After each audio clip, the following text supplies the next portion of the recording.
Chapter 809. P.S. Thanks to Kage and A666333 for their precious monthly votes, and thanks to Nickfany for the reward. Phew, I finally killed this guy. Seito looked at the suppression vortex that was gradually dissipating in the sky because he couldn't find the target to eliminate. He relaxed and breathed a sigh of relief. As soon as he relaxed, Seito's mental trauma, which was forcibly suppressed because of nervousness, immediately broke out, causing his body, which was suspended in midair, to shake involuntarily and was about to fall down. I can't fall here. Seito, who still had a trace of intelligence in his mind, immediately launched instant transmission at the same time as this thought flashed through his mind. He didn't choose a direction, he directly flashed away, and then flashed into another place 100 kilometers away from the destroyed pyramid, and fell asleep on the tatami mat. And this time, he slept for 3 to 4 days. On this day, with a low groan, Seito, who had been sleeping for many days, finally woke up and slowly opened his eyes. Then Seito's waist exerted force and sat up from the tatami mat, holding his forehead that was still slightly painful. He closed his eyes again and lowered his head to perceive his own condition. Fortunately, after the previous erosion of the world's power, and the recent energy purification and strengthening of the body, this time my body was not infected by the world's power. It's just that this mental trauma. It seems that I will have to recuperate for a while. After a while, Seito softly said to himself, while holding his forehead with his right hand, gently squeezing his forehead. Then with a thought, Wu-In launched multiple wood clone jutsu, creating several clones. Sending them to the Sea Continent, Ecological City, Genin Village, and Prison Town, respectively, to the homes of the women who had a close relationship with him, and let these shadow clones accompany them instead of him, and then his real body will return to his home in the middle of the Ecological City to accompany Ye and his family. She stayed at home for a day, and after a round of dual cultivation with Yi, she pulled herself together and left the magic cube world, reappearing in the skies of the origin world. I think that place has now become a gathering place for masters. Ito Seijin turned his head and looked at the direction of the pyramid more than 100 axioms away. So I'd better not join in the fun. It's more important to continue the work of setting up the black sphere system. Thinking of this, Seito no longer hesitated. He immediately activated his hyperspace perception ability and locked onto the United Kingdom. It was an iron plate with the Flying Thunder God positioning tactic. He activated the Flying Thunder God technique and returned to England. Seito was about to teleport away from England to another country. Oh yeah, before setting up the Black Sphere system, I still need to accept a few missions to earn some money. Maria is still waiting for me to bring the money over to complete the deal with her. Suddenly remembering something, he raised his hand and patted himself on the forehead. He muttered to himself. After thinking about it, Seito's figure flashed.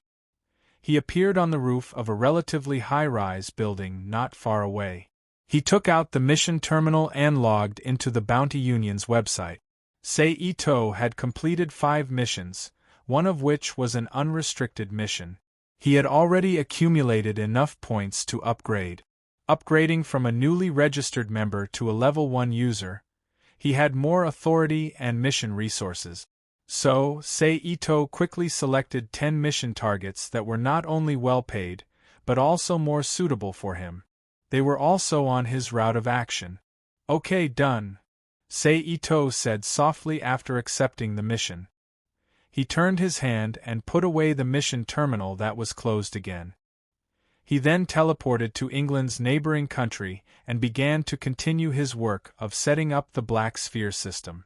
After more than half a month, Seito not only successfully completed the bounty missions he accepted from the Bounty Union's website and earned a lot of money, but he also easily set up the Black Sphere system in Norway, Sweden, Finland, Poland, and more than 10 other European countries, including Norway, Sweden, Finland, and Poland. 4/5 of Europe's land was completely under the shadow of the Black Sphere system. Then, Saito did not stop. After accepting the maximum number of bounty missions that he could accept with his current membership level, he continued his journey of setting up the Black Sphere system all over the Earth. Bang! With a muffled sound, one of the two figures that had collided with each other at an extremely fast speed was sent flying to one side. It was only when it hit a broken wall that it came to a stop along with the collapsed wall. Motherf *Ker, I didn't cause any trouble in your Papal States territory. Why the *CK are you guys chasing after me like crazy? The black figure that stayed in place muttered in a low voice full of complaint. At this moment, the crescent moon that was covered by dark clouds in the sky once again revealed its beautiful face. It emitted a boundless bright silver moonlight that illuminated the face of the black figure on the ground. He was Saito. It turned out that after 4/5 of Europe's land was under the control of the Black Sphere system, Saito began to erode the remaining 1/5 of Europe's land. It's just that in the remaining 1/5 of Europe's land, not only was there Italy, where the Roman Orthodox Church had 1.3 billion followers, there was also Greece, where countless myths and legends existed. So in order to avoid unpredictable accidents when setting up the system in these two countries, Saito first set up the Black Sphere system in small countries such as Spain and Portugal, which had no great mythological heritage, and at most only had superpowers, and then finally set up the Black Sphere system in Italy and Greece. It's just that for some reason, Saito was besieged by many cross-believers as soon as he entered Italy, so his Black Sphere system couldn't be set up. All heretics must be destroyed. Shrouded in a layer of white light, the man who stood up from the rubble looked at Saito crazily and said in a firm tone, "Heretic, when did I become a heretic?" Hearing the man's words, Saito asked with a puzzled frown, "Heretic die." But the man obviously didn't want to say more to the heretic in his mind. With a loud shout, he stimulated the energy in his body and rushed toward Saito. "It seems that I can only find the answer myself." Saito saw this and sighed helplessly. He sighed helplessly. Then, his figure flashed and he suddenly appeared behind the man. He waved his hand and chopped at the back of the man's neck. Bang! In an instant, a muffled sound was heard, and the man who was hit in the neck couldn't help but take a few big steps forward until he couldn't stop his feet and completely fell to the ground. However, the fainting effect that Saito expected did not appear. The man just shook his head, then stood up from the ground again and turned to look at Saito with a dignified face.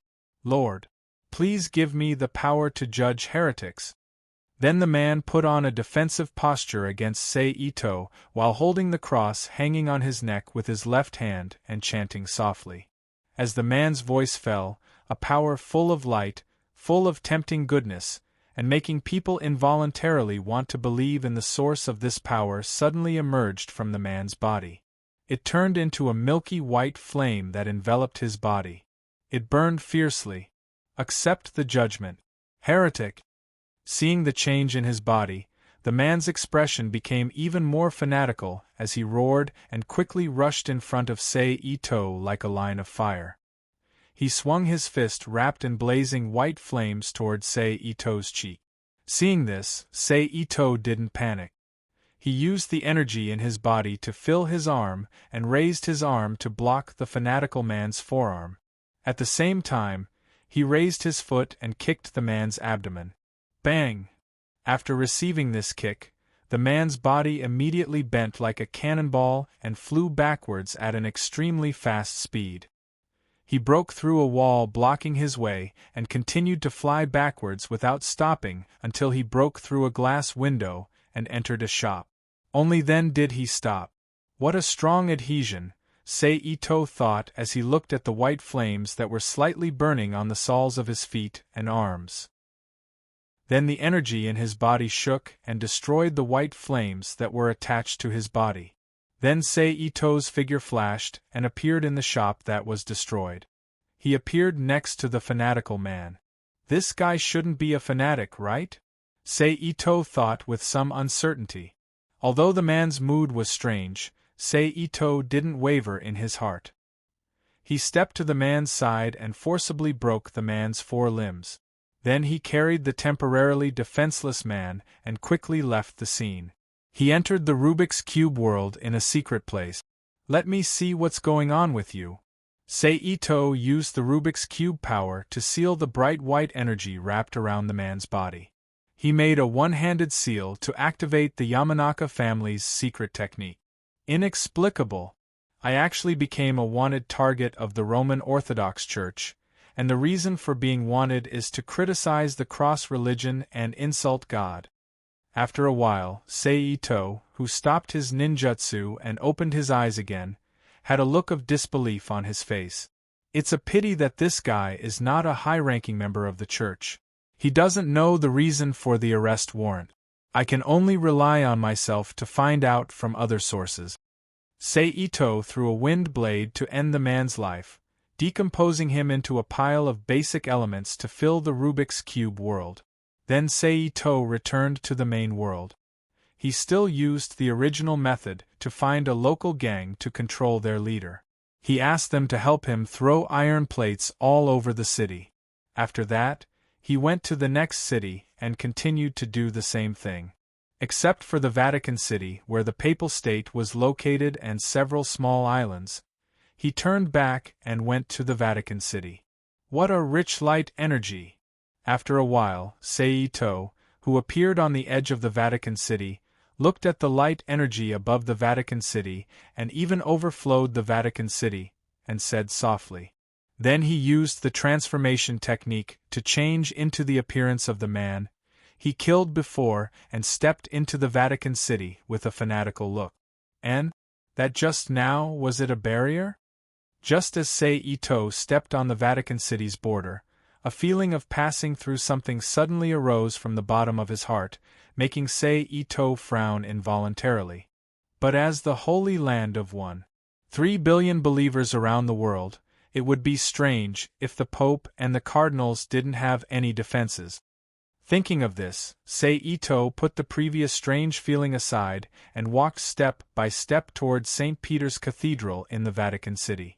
Soon, St. Peter's Cathedral, which covered a large area and was known as the world's largest cathedral, appeared in front of Sei-Ito's eyes. What a strong spiritual temptation!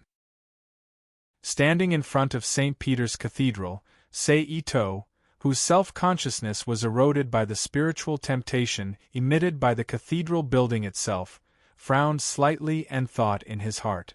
Then Sei-Ito's mental power moved and formed a barrier, blocking all the external forces that affected his self-consciousness outside the spiritual barrier. Then he stepped forward again, passed through the main entrance of St. Peter's Cathedral, and walked into the interior of the cathedral. Sure enough, there is still a barrier here, Sei-Ito said with a fanatical look on his face as he clenched the cross in front of his chest with both hands. But at this moment, a strange feeling of being spied on suddenly emerged from the bottom of Sei-Ito's heart, immediately making all of Sei-Ito's nerves tense up. After all, this was the Vatican City, and now he was in St. Peter's Cathedral, which was known as the Pope's Palace. He was definitely deep in the heart of the enemy. If there was a slight mistake, he might attract a thunderous attack from the experts in the Vatican and lose his life on the spot. Was I really discovered? After a while, Sei-Ito, who still did not see the feeling of being spied on, imitated the actions of the believers and worshipped while quietly thinking in his heart. Sure enough, it was a bit reckless to go deep into the enemy's rear to explore secrets. Then, Sei-Ito sighed secretly in his heart again. After holding on for a while, Sei-Ito, who had done all the rituals, got up from his seat and walked slowly out of St. Peter's Cathedral like the others. Then, the moment he got rid of the feeling of being spied on, he immediately used instant transmission to leave the Vatican City, out of the city of Rome, and finally appeared on an island in Italy with a famous beach. Phew! That was really dangerous. At this time, Sei-Ito, who had completely relaxed, exhaled softly. In order to completely calm his slightly fluctuating mood, Seito immediately changed into a beach suit and ran to the beach. He sat down next to an Italian beauty with a very good appearance and figure. While admiring the beauty who was only wearing a T-string bikini and nothing else on her body, he looked at the crowd playing in the sea not far away, soothing his mood. A few hours later, under Seito's brazen conversation, Seito, who was very familiar with the beauty, left the beach with her and returned to a seaside resort near the beach to have dinner together. Chapter 8:10. It seems that it's impossible to sneak into the Vatican to find out why I'm a wanted criminal before I figure out why I feel like I'm being watched. Now I can only hurry up and finish setting up the Black Sphere system, then go to other countries. While setting up the Black Sphere system there, I can also get information from other archbishops, Seito thought to himself as he sat on the wide and soft bed with his head lowered. Sigh. Seito then sighed softly, raised his legs, and sat cross-legged on the bed. He closed his eyes and continued to comprehend the laws of the main world, which had greatly improved his comprehension speed due to the high-level battle with the strange man. What Seito did not know was that because of his sneak-in the afternoon, a thorough investigation of the man he had transformed into was launched in vain. All the information about the man was quickly presented to the red-robed cardinal's desk in the Vatican. And on one of the pages, the information about the battle between the man and Seito on the streets of the city appeared without missing a single detail. It's that heretic. The red-robed cardinal who happened to see this information changed his expression and said in a low voice, "No, I have to give this information to the Pope immediately, and then quickly capture him before he leaves the territory of Italy and hand him over to the Inquisition for trial." Thinking of this, the red-robed cardinal immediately got up from his seat and walked quickly to the Pope, who lived in the Vatican Palace at a speed that far exceeded his age. The next day, Seito, who still did not know that things had changed, slowly opened his eyes, stretched his body, and sat up from the bed. He then walked into the bathroom to wash up. After a while, he finished putting on his clothes. He left the room looking like a rich young master and walked toward the dining room. "Hey Samira, you're early." As soon as he walked into the dining room, he immediately saw the beach girl who had dinner with him yesterday.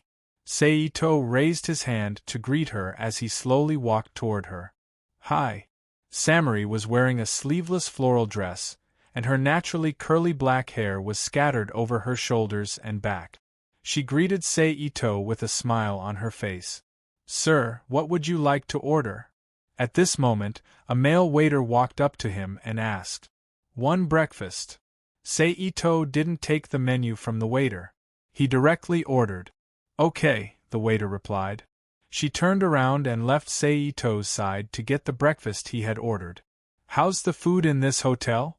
Seito asked as he looked at Samili, who was holding a knife and fork with both hands, elegantly cutting the food and putting it into her mouth. "It tastes very good," Samili replied with a smile. "Really? Then I'm relieved." Seito heaved an exaggerated sigh of relief. "You're so funny." Samili looked at Seito with amusement. "That's right. Most people say that about me." Seito nodded and admitted without blushing, "Sir, here's your breakfast." At this time, the waiter who had left earlier returned to Seito's side. As he spoke, he put the standard breakfast in his hand on the table in front of Seito. "Thank you." Seito nodded slightly. He thanked him. Then, he picked up the knife and fork placed in front of him and began to work on the food on the plate. "Do you have time today?" Seito asked as he picked up a small piece of food with a fork and put it in front of his mouth. "Yes, why?" Samili looked at Seito with a puzzled expression and asked, "Do you mind accompanying me for a walk?"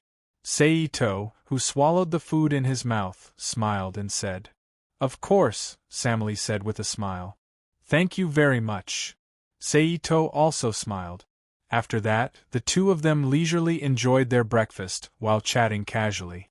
It wasn't until 20 minutes later that they ended their meal.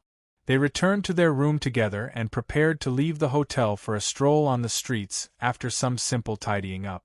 "You're so beautiful, Samily. I can't stand it now and want to turn into a wolf." More than 10 minutes later, Seito, who had gathered together again, looked at Samily, who had not changed her clothes but wore a wide-brimmed straw hat on her head, and said with shining eyes, "Thank you for your compliment." As a Westerner, Samily, who basically did not know what modesty was, accepted Seito's compliment very calmly. Then, she turned into a guide and led Seito around the island. Of course, there was basically nothing worth visiting on this island except for the beach. Therefore, after roughly browsing the streets and asking Seito to spend money to buy a few small things for Samily to increase her favorability, he was led by Samily into the churches that could be seen everywhere in Italy. Coincidentally, at this time, 2 messengers from the Holy See came to the church to deliver the latest order issued by the Holy See. What was even more coincidental was that the content of the order was about Seito. "It's that heretic." Under the escort of the church's priest, the 2 messengers who were about to leave the church and return to the Vatican looked at Seito, who was praying with Samily, and whispered in a low voice, "That's right. Let's quickly inform the guards." "Don't let him escape," the other messenger said in a low voice. "I understand." The messenger who spoke earlier nodded and said, "You guys keep an eye on him first. I'll contact the guards." After saying that, he ignored his companion and returned to the back of the church with the priest who acted as a guide. He took out a special tool and contacted the Vatican. After receiving the report, the Vatican moved quickly. They left in a team consisting of an A-rank paladin and 3 B-rank paladins. They took a helicopter and flew at high speed to the island where Seito was located. At this time, Samily, who had finished praying, smiled at Seito and was about to lead him out of the church to other places for sightseeing. Seeing this, the messenger who stayed in place to monitor Seito became anxious. He quickly adjusted his expression and quickly walked out of the corner of the church to meet Samily and Seito. "Please wait a moment," the messenger said in a deliberately calm tone. "Hello, priest. How can I help you?" Samily, who was a believer, asked the messenger politely. On the side, Seito, who sensed some problems from the messenger's heartbeat and mental fluctuations, couldn't help but frown. "It's like this. I want to hold a mass, but I can't get away for the time being. Miss, can you stay in the church and help me for the time being?" the messenger said in a serious tone. "This." Samily looked at Seito with an awkward expression. She didn't know whether she should refuse the messenger to continue accompanying Seito around the island, or cancel her promise to Seito and stay in the church to help the priest. "It's okay, Samily. You can stay. I'll go back to the hotel myself," Seito said to Samily with a smile, feeling that the priest's behavior was a little strange. "I'm sorry that I couldn't fulfill my promise to you. If possible, please allow me to continue being your guide tomorrow and show you the scenery of the island," Samily said to Seito with an apologetic look. "I can't ask for more than a beautiful woman to accompany me," Seito said with a shrug and a smile.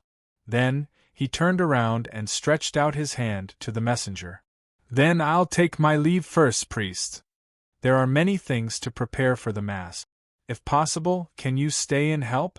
Although the messenger didn't want to shake hands with the heretic in his consciousness, he didn't want to arouse Seito's suspicions. He still suppressed the disgust in his heart and reached out to shake hands with Seito with a stiff expression. "I see." At this time, Seito, who used the opportunity of shaking hands to explore the surface memory of the messenger with his mental sensing ability, suddenly understood. "Then," he said, "if you're not afraid of me causing trouble, it's okay, I can teach you." Samily on the side said happily after seeing Seito also promise the priest to stay and prepare for the Mass. "Please come with me," said Yizichin. The messenger quickly retracted his hand. He felt that if he shook hands with Seito for one more second, he might be contaminated. He quickly walked up to the two and said, "Okay." Samali nodded and said. Then, she and Seito followed behind the messenger and walked to the back of the church. During the process of walking, Seito slowly unfolded his mental power and launched an illusion to affect the perception of the two.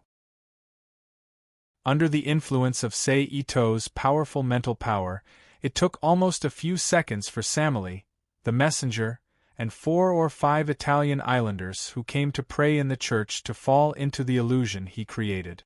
Then, Seito's mind moved, and a wood clone instantly appeared beside him and followed Samali instead of him. As for Seito, he quickly used the transformation technique to transform into the appearance of the messenger who led the way.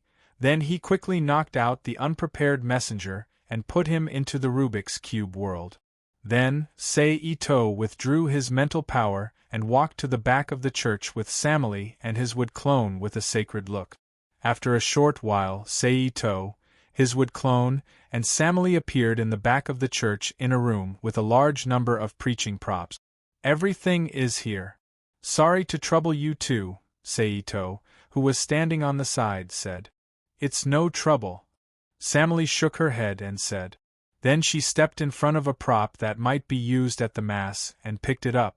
Then, Samali handed the prop in her hand to the wood clone and said, "Here, help me take it outside." "Okay."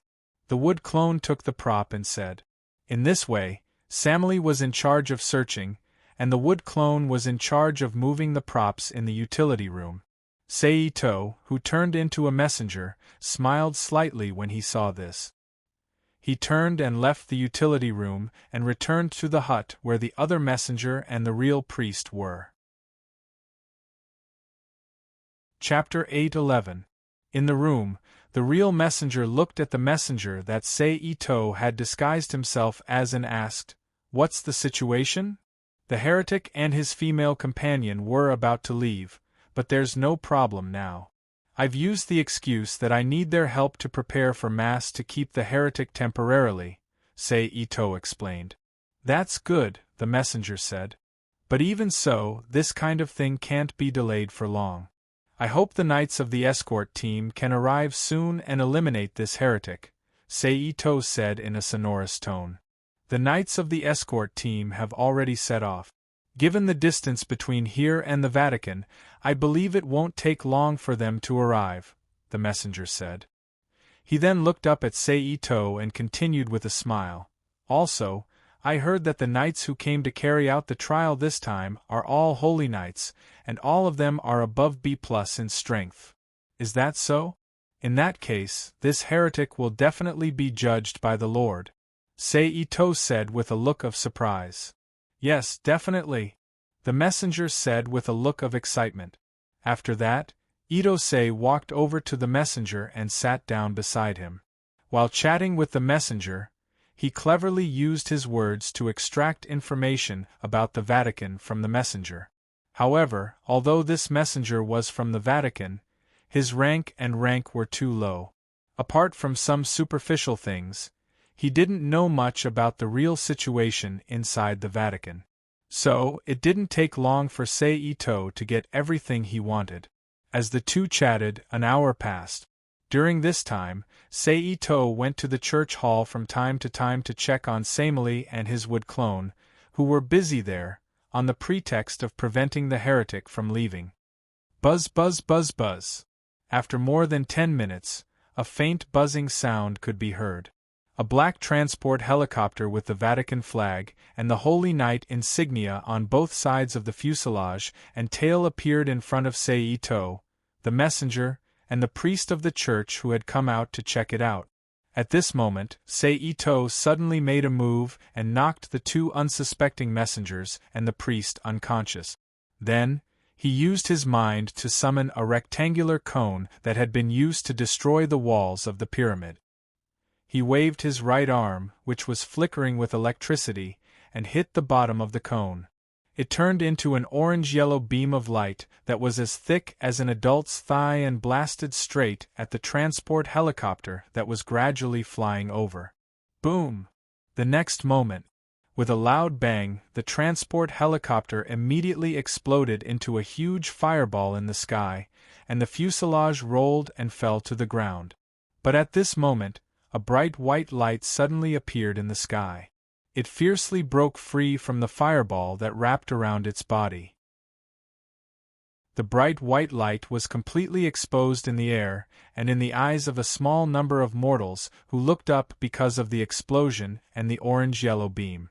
In an instant, 4 humans wearing silver-white body armor and holding a slender sword in their hands appeared in the ball formed by the bright white light.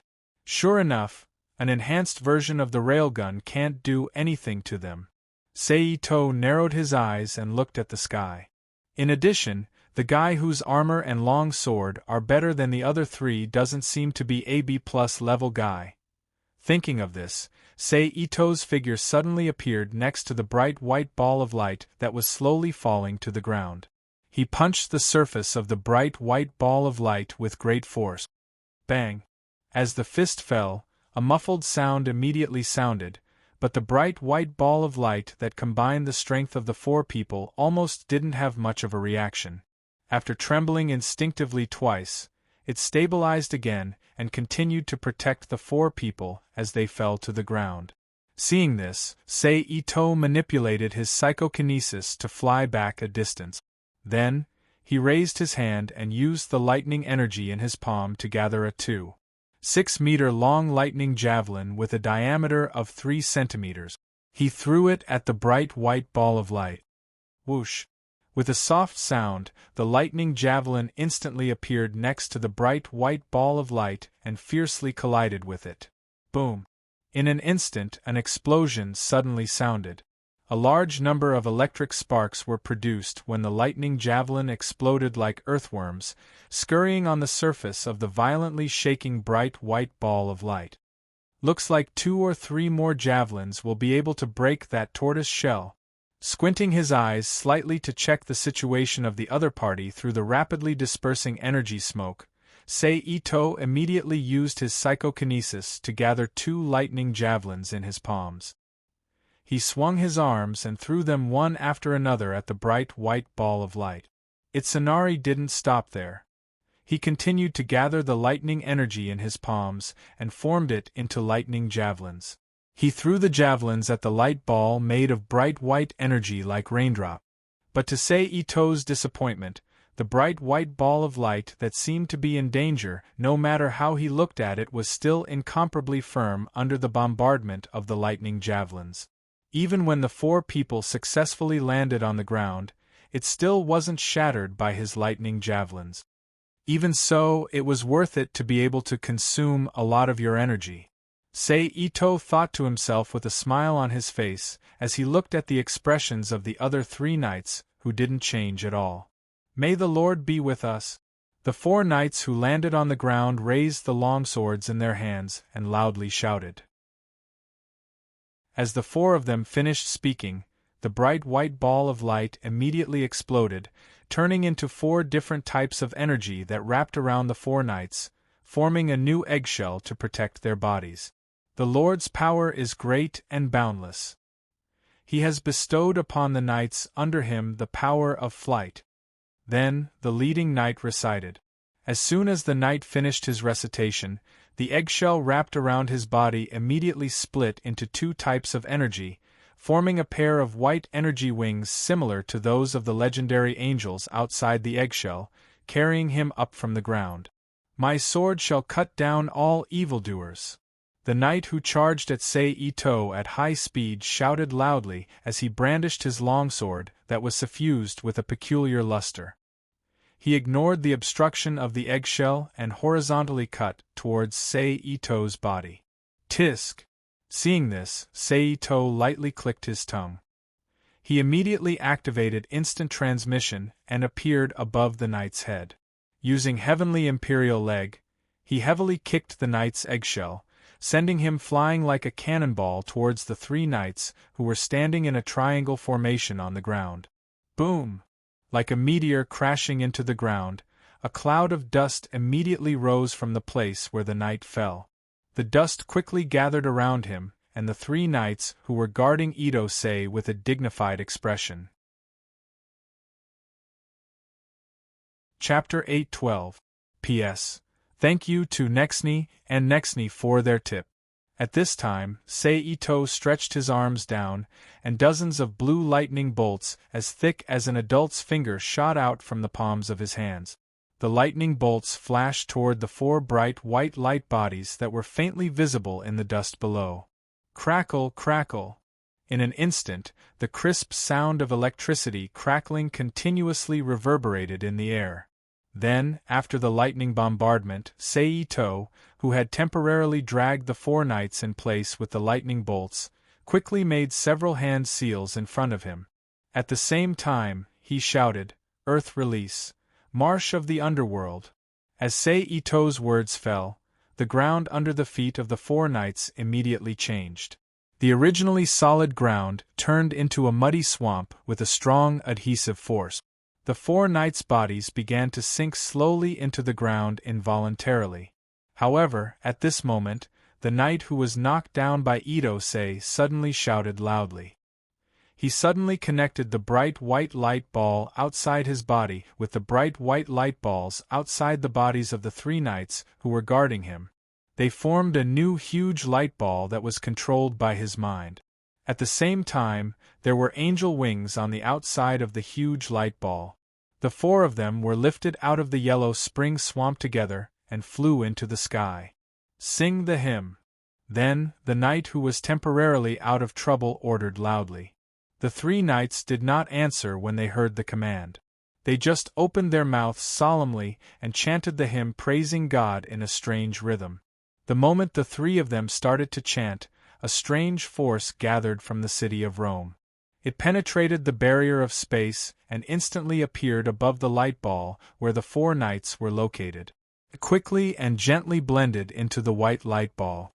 At this time, the white light ball suddenly lit up like an artificial sun, emitting extremely dazzling light. It stimulated Ito, who was not far away, to squint his eyes subconsciously. Although he did not know what the other party was going to do, Ito did not dare to hesitate. He immediately took out several antimatter grenades, pulled the lock, and sent them to the white light ball that was emitting dazzling light. Hiss! In the next second after the antimatter grenades appeared, several pitch-black spheres immediately expanded with each antimatter grenade as the center, squeezing towards the bright white sphere in the center of the antimatter grenades. However, the dark balls only eroded a part of the bright white light at the beginning of the explosion. Then, the bright white light that was getting brighter and brighter, and the energy that it emitted was getting stronger and stronger. After the antimatter grenades exploded, they could not advance any further. It seems that I can only find a way to crack it after the other party completes this move. Ito frowned when he saw that the grenade attack was ineffective. In this way, Ito and the four knights are in a stalemate in the sky. Time did not let Ito wait for long. Very quickly, along with the dazzling bright white ball of light expanding outwards, a white humanoid figure rushed out like an EVA for the third time. The huge humanoid figure that Ling Boli had transformed into stood up straight from the bright white ball of light. In an instant, a pair of angel wings appeared on its back. Its face was blurred. The upper half of the milky white angel's body appeared above the bright white light ball. Its empty eyes stared at Ito in front of it. Angel! Ito looked at the angel that only had the upper half of its body. Its lower half was the bright white light ball that the four knights were on. At this time, the originally faintly audible chanting of the three knights suddenly became infinitely magnified and echoed in the sky. Following the appearance of the chanting, the half-angel also began to move. The angel's expression shook. From a completely wooden puppet expression, it had a trace of intelligence. Then, with a thought, it pulled the ball of light from its lower body into its body, allowing it to rest on its flat chest. Then, it spread its arm, and at this time, the light energy that had covered most of the sky above the island condensed into a gorgeous longsword in its hand. A blazing white flame burned on the longsword in the angel's hand. This aura, peak A+ class. Ito-sei squinted his eyes and looked at the half-angel, who was exuding a holy aura, which made people want to worship him. But unfortunately, it's still not enough for me. Ito slowly moved his arm and condensed the scattered electric atoms in his palm into an electric sword. His expression was slightly disdainful as he muttered to himself. Then Ito-sei took a step forward, and his body suddenly appeared on the side of the half-angel's face. He waved his hand and mixed the energy in his body with the outside world. Suddenly, the electric sword expanded several times and chopped at the half-angel's head. Whoosh! The half-angel moved and dodged Ito's attack as if it had teleported. At the same time, it turned around to face Ito and chopped at him with the sword that was burning with white flames. After his attack missed, Ito immediately used the principle of distance shrinking, combining the principle of teleportation and the 8 gowns to create the wandering steps. He appeared behind the half-angel in a flash. He continued to stab at the half-angel's back, protecting the 4 knights. Whoosh! The half-angel moved again. It immediately rushed forward and dodged Ito's attack by a hair's breadth. Then it turned around and looked at Ito. It extended its other hand that wasn't holding a sword and shot out light arrows at Ito. So it's just fast speed. I thought you could use teleportation as well. Ito glanced at the half-angel with a faint smile. His figure flashed again and appeared beside the half-angel in an instant. He swung his sword down at the half-angel's arm. Puff! With a soft sound, a small part of the half-angel's sword-wielding arm separated from its body. In an instant, it exploded into a ball of energy in midair and slowly dissipated in the air. However, the half-angel's chest lit up. The arm that was just injured immediately recovered. It continued to attack Ito. Although the half-angel's speed was comparable to teleportation, it was still not as agile as Ito's teleportation. In addition, the half-angel's body was several times larger than Ito's, so it could only passively take a beating. It couldn't hit Ito at all. Therefore, in just a few minutes, the half-angel exploded under Ito's attack. The 4 knights that were inside the half-angel's body were exposed. Goodbye! Looking at the 4 knights that fell heavily to the ground, Ito chuckled in a voice that only he could hear. At the same time, the electric sword in his hand turned into a dozen thin electric spears. He threw them at the 4 knights that couldn't support themselves anymore. Ah! The moment the electric spears fell, the 3 knights that were only at B+ rank and had exhausted their energy to summon the half-angel immediately let out a long scream. Although the knight in the lead didn't have much energy in his body, he didn't completely lose his defense. Therefore, the moment the electric spears fell, he immediately rolled on the ground and dodged the attack. But before he could roll far away, several branches suddenly broke out of the ground, tightly binding him to the ground without any warning. Finally caught you. Ito suddenly appeared beside the knight and looked down at him with a chuckle. Heretic, don't think you can get anything from me. The knight looked fiercely at Ito and said angrily. Then he looked up at the sky and shouted, Lord! Following his shout, a blazing white flame suddenly appeared on the knight's body. Not only did it burn his body, but it also expanded rapidly. Then, with the knight as the center, everything within a radius of 20 meters or so was consumed.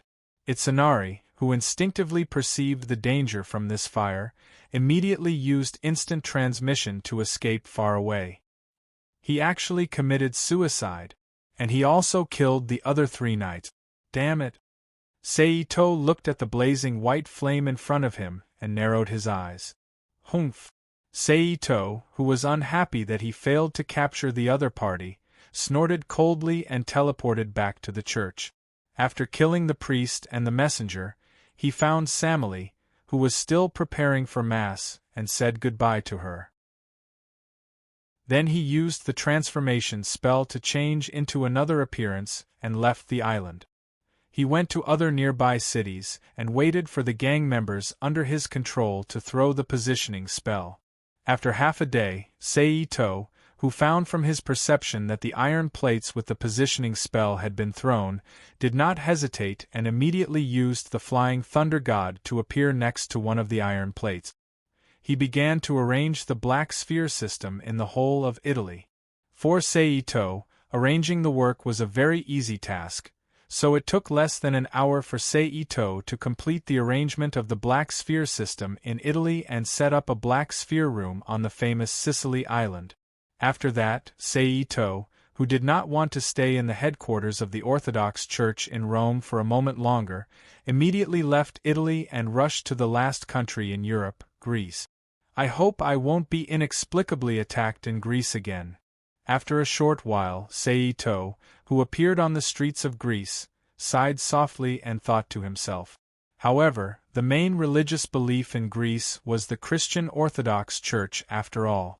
Although they did not get along well with the people in Italy, they still had a deep relationship with each other and shared some information on a certain level.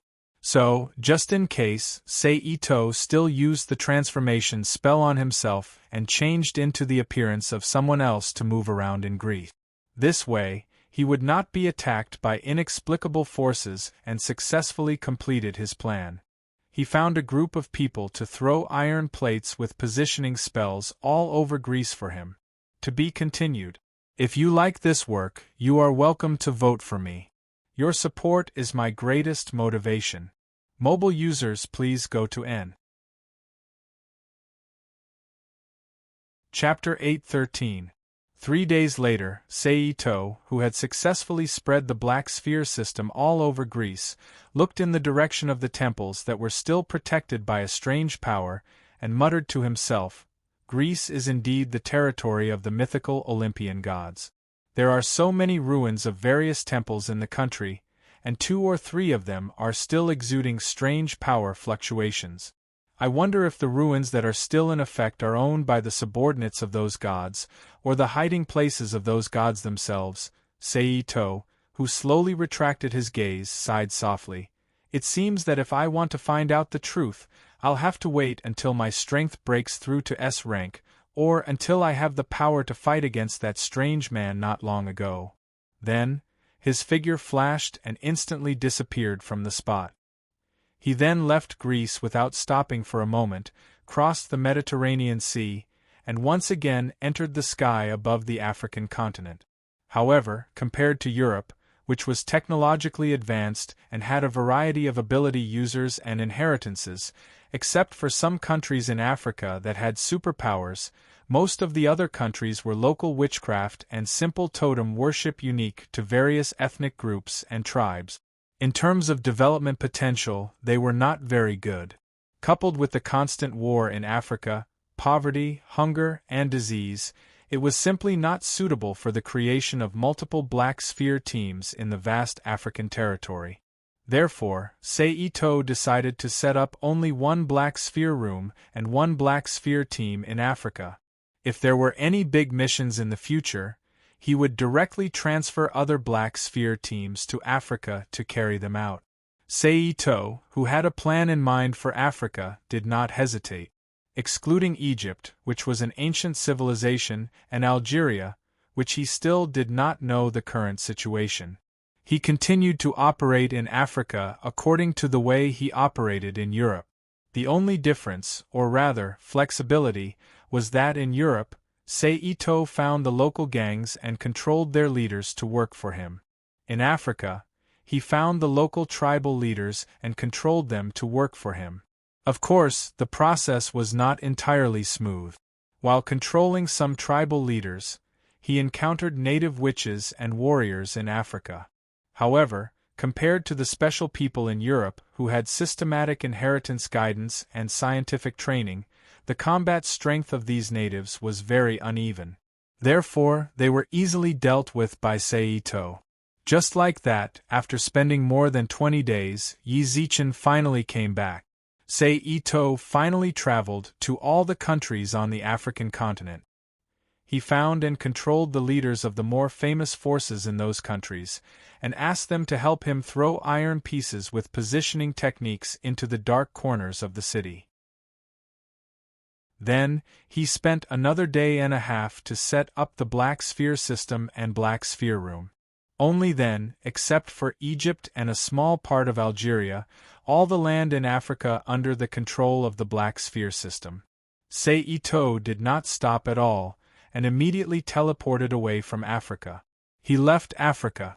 He passed through the university. He entered South America.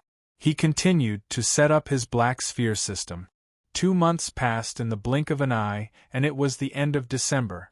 Finally, in the evening, Sei Ito, who activated the Black Sphere system in Hollywood, breathed a sigh of relief. In the past 2 months, Sei Ito set up the Black Sphere system in all places except for the city of Washington, Area 51, the 2 strange places in Mexico, and the inside of the Linen Forest. It was estimated that all the continents with human activities on the Earth were under the Black Sphere system. The reason why it was estimated was that Sei Ito did not set up a complete Black Sphere system in China, nor did he set up a Black Sphere system in war-torn places such as Southeast Asia and Central Asia, let alone the 2 dangerous places in the south and north where no one lived at all. Even so, Sei Ito's arrangement allowed him to expand his tentacles to the extreme, making the Black Sphere organization in his hands a huge evil hidden in the dark world. But since I'm in Hollywood, let's hang around here. If I'm interested, I might be able to pick up 2 big stars. Ito Sei, who came out of a dark corner, thought with a faint smile on his face. It was just that this was Hollywood, but stars were not cabbages in the field. It was not so easy to meet them. So after strolling around for more than an hour, except for some third-rate actors who came here to try their luck, Sei Ito did not see a big star in the United States, especially a female star. But at this moment, Sei Ito, who was looking around aimlessly, suddenly paused and looked at the figure who had just walked out of a shop not far away from the street. I didn't expect to meet her here. Sei Ito murmured with a look of interest on his face. Then Sei Ito stepped forward and walked toward the other party. Yo! When he walked to the side of the person, Sei Ito reached out and patted the other party on the shoulder. You are. The person turned around and looked at Sei Ito with confusion on her face with light makeup. Hot Spring Hotel in XX County. Sei Ito retracted his hand and reminded the other party with a slight smirk. The other party was taken aback when she heard this. Then she looked at Sei Ito's face while tilting her head and thinking. After a while, she raised her right arm with 2 or 3 bags hanging on it and reached out to Sei Ito. You are that. But after a while, she still couldn't say Sei Ito's name. Sei Ito. Sei Ito saw this, shook his head slightly and reminded with a funny face. That's right, Sei Ito. After being reminded, the person finally matched Sei Ito's name and appearance with an awkward expression. Then, in order to get rid of her embarrassment, she changed the topic. Why are you here? Why can't I be here? Sei Ito tilted his head and looked at the other party with a question in return. That's true. But shouldn't you be in school at this age? I don't think it's time for the holidays yet, the man said after a moment of hesitation. Because of some reasons, I don't need to go to school for the time being, Sei Ito explained, then asked, Miss Sackcloth, why are you here? That's right, the person opposite him was Sackcloth Karaki, whom Sei Ito met at a hot spring hotel a year ago and was coincidentally saved by Sei Ito. I just finished a job recently, and Chinese New Year is just around the corner, so I applied for leave from the law firm and came here to relax, Sackcloth Karaki explained. I see. Sei Ito suddenly understood. How long do you plan to stay here? About 2 more days, then I'll take a flight back to Japan to celebrate Chinese New Year with my family, Sackcloth Karaki said. Is that so? Let's be friends in the United States and have some fun together. Then, we'll take a flight back to Japan together, Seito suggested. This. Sackcloth Karaki looked at Seito in front of her and hesitated. Although Seito saved her before, she didn't care too much about Seito. Otherwise, she wouldn't have forgotten who Seito was when she saw him. However, it was obviously inappropriate for her to reject him, but it was ridiculous for her to accompany a guy who was basically a stranger in the United States. After all, Sackcloth Karaki was a superstar. Can't I? It's rare to meet an old friend in a foreign country so far away. Seito pretended to shake his head regretfully.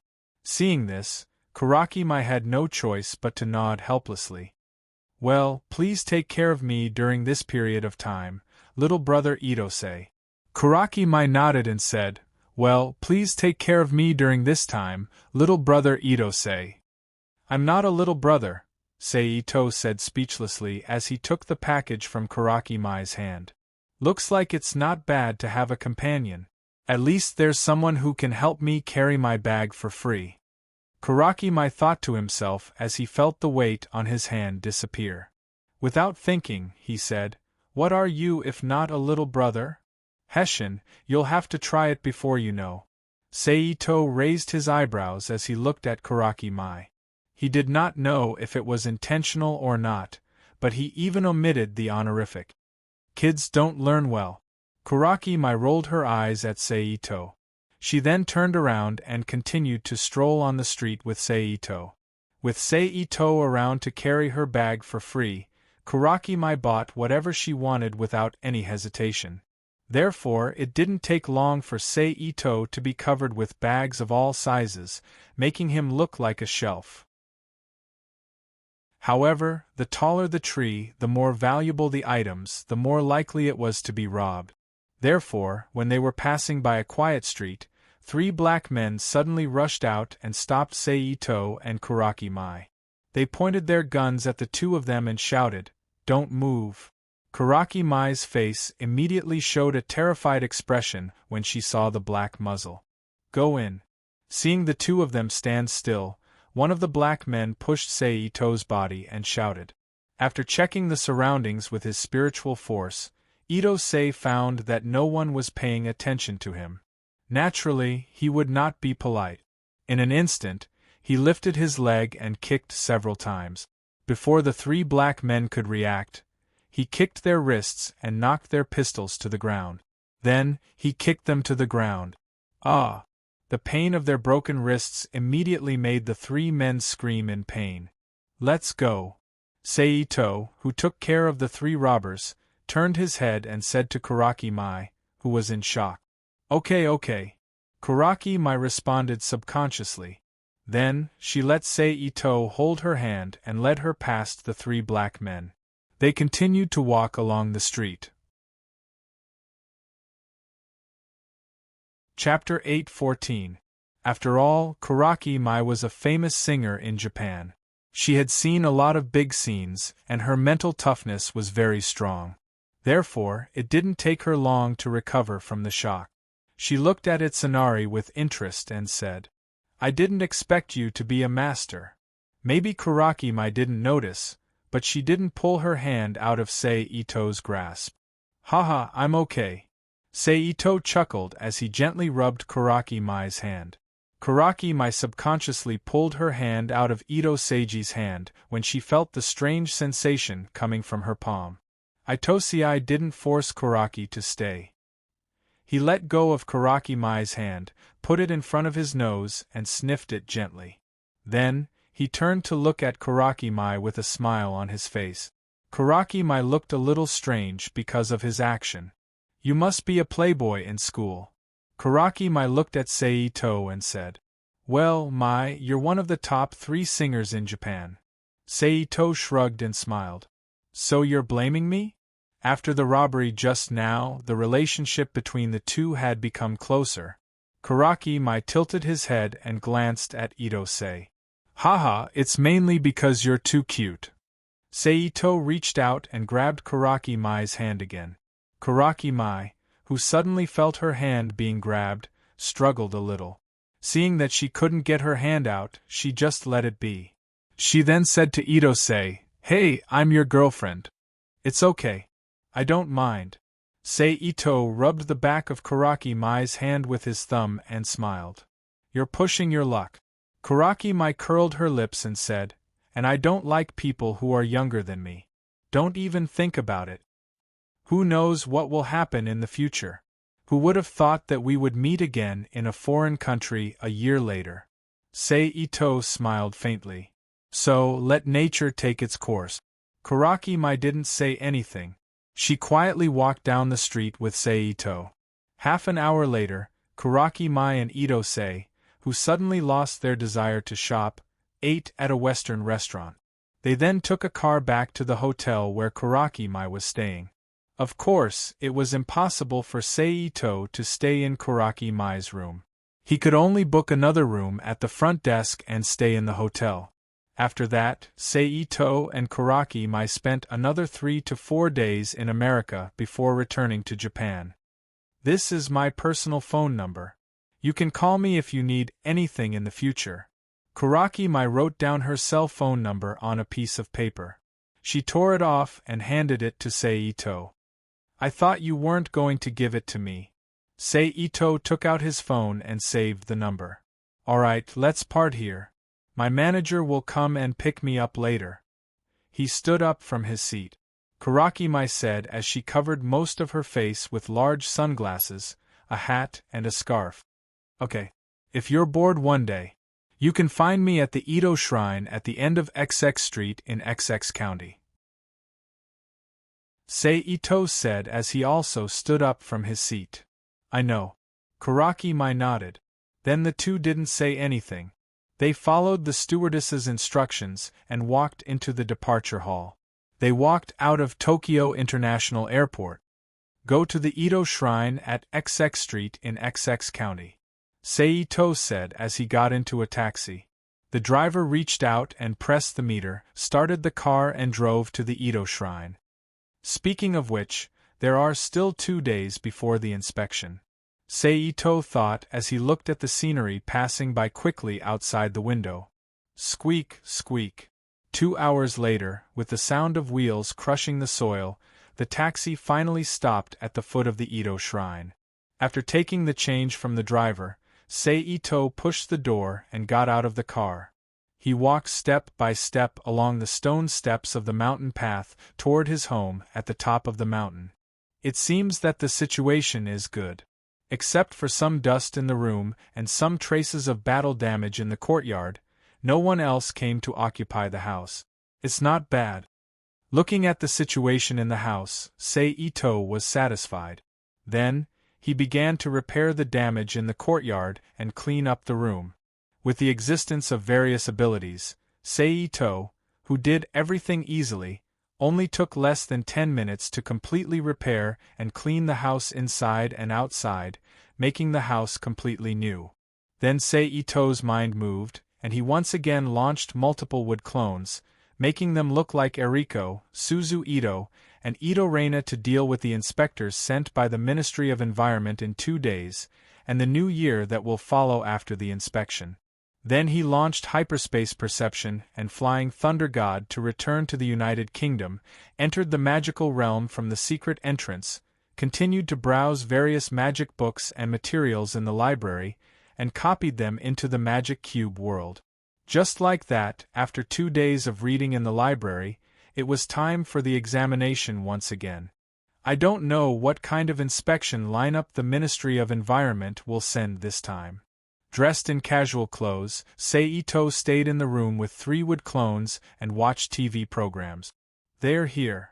At this moment, Ito suddenly felt an almost imperceptible tremor in the barrier, waking him from his absent-minded state. Then Ito and the 3 wood clones stood up from their seats one after another, walked out of the room, and came to the front yard of the shrine to greet the people from the Ministry of Environment. 1 level A, 2 level B, this lineup is quite big. Looking at the 5 men and 1 woman who walked through the torii and into the shrine, Ito smiled in his heart. Are they trying to intimidate the small fry? Hello, I'm the current guardian of the Ito Shrine, Eriko Ito. Please take care of me. Eriko, who was transformed by the wood clone, elegantly walked to the front of the 6 people and said in a neither servile nor overbearing tone, I'm the supervisor of this inspection, Shunya Yokoyama. Please take care of me. The only man in the priest uniform among the 6 people took the lead to return the greeting to Eriko. Nakaya Yasuhiro. Behind the magistrate, there was an A-level master in Ito-sei's perception. He was a middle-aged man with short hair and a stiff face. He seemed to be in his 40s, and his expression was cold and arrogant. However, he does have the right to be arrogant. After all, A-level strength, no matter in which country, can take on important positions and enjoy extremely high privileges, and even in the world, he can be regarded as a master. He is fully qualified to look down on the wood clone, whose strength is only at level B. Let's start. Then, Nakaya Yasuhiro directly ordered the 2 ordinary people behind him, a man and a woman, who were holding instruments in their hands. Yes. The other person responded, immediately put the instrument in his hand, and began the inspection of the Ito family. He didn't know if it was because too many changes had happened in the environment province during this period of time, and the things they encountered were too strange, so this group of arrogant people restrained a lot of their arrogance. Surprisingly, during the investigation process, there were no problems, and the investigation was completed smoothly for the Ito family. On the 3rd of January, remember to send a person in charge to the Environment Ministry headquarters to participate in a special meeting. At the end of the inspection, when the Environment Ministry personnel were sent away, the person in charge of the inspection, Nakaya, suddenly said to Eriko, Okay. Wood Clone nodded and agreed. Seeing this, Nakaya nodded and left the Ito shrine with his men and the representative of Kamaya. Special meeting? What are they doing? Ito-sei frowned as he walked slowly to the side of Tori and watched the people from the Ministry of the Environment leave. Forget it, who cares? When the time comes to participate in the meeting, you will naturally understand everything. Seito then chuckled, and then once again used the Flying Thunder God technique to appear in the United Kingdom, entered the big library of the magical realm, browsed and copied books, and didn't return to the shrine until the Japanese New Year, which is also the New Year's Day in China. At this time, with a thought, Seito summoned Eriko, Suzu Ito, Ito Reina, and Yi, who have lived in the Rubik's Cube world for more than 3 months. Hiss, it's so cold. Feeling the temperature change, Ito Reina, who was only wearing a single layer of clothing, immediately shivered and said with her arms crossed, Go inside first. Seito said as he waved his hand and made a sweater to cover Ito Reina's body. After returning to the room, Eriko, who slightly blew away the cold on her body, looked at Seito and asked, Is it over? It's kind of over, but I don't know if there are any other sequelae. Seito shook his head gently and said in an uncertain tone, But just in case, after the New Year, it's best for Mother to return to my world to live. New Year? It's already the New Year? Suzu Ito said with a surprised look on her face. Yes. Seito smiled. Then he continued to look at Eriko, waiting for her reply. Okay. After a moment of silence, Eriko sighed with a sad expression. Mother. Seito, who reached out and held Eriko's hand, called softly. I'm fine, it's just that I didn't expect Ah-cheng to have grown to this point unknowingly, so my mood is a bit complicated.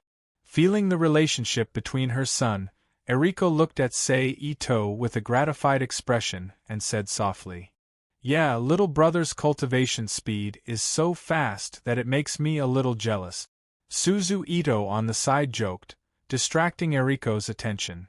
It's okay, after the New Year, I will help you and Mother improve your strength. Seito turned to look at Suzu Ito and smiled. Chapter 8:15. Really? Ito Rin was overjoyed when she heard this and asked quickly. Really? Seito nodded and said affirmatively, "You and your mother have enough foundation. What you need is just a little bit of help. Even without my help, you can advance smoothly in 3 months to half a year, so it's easy to improve." Good little brother.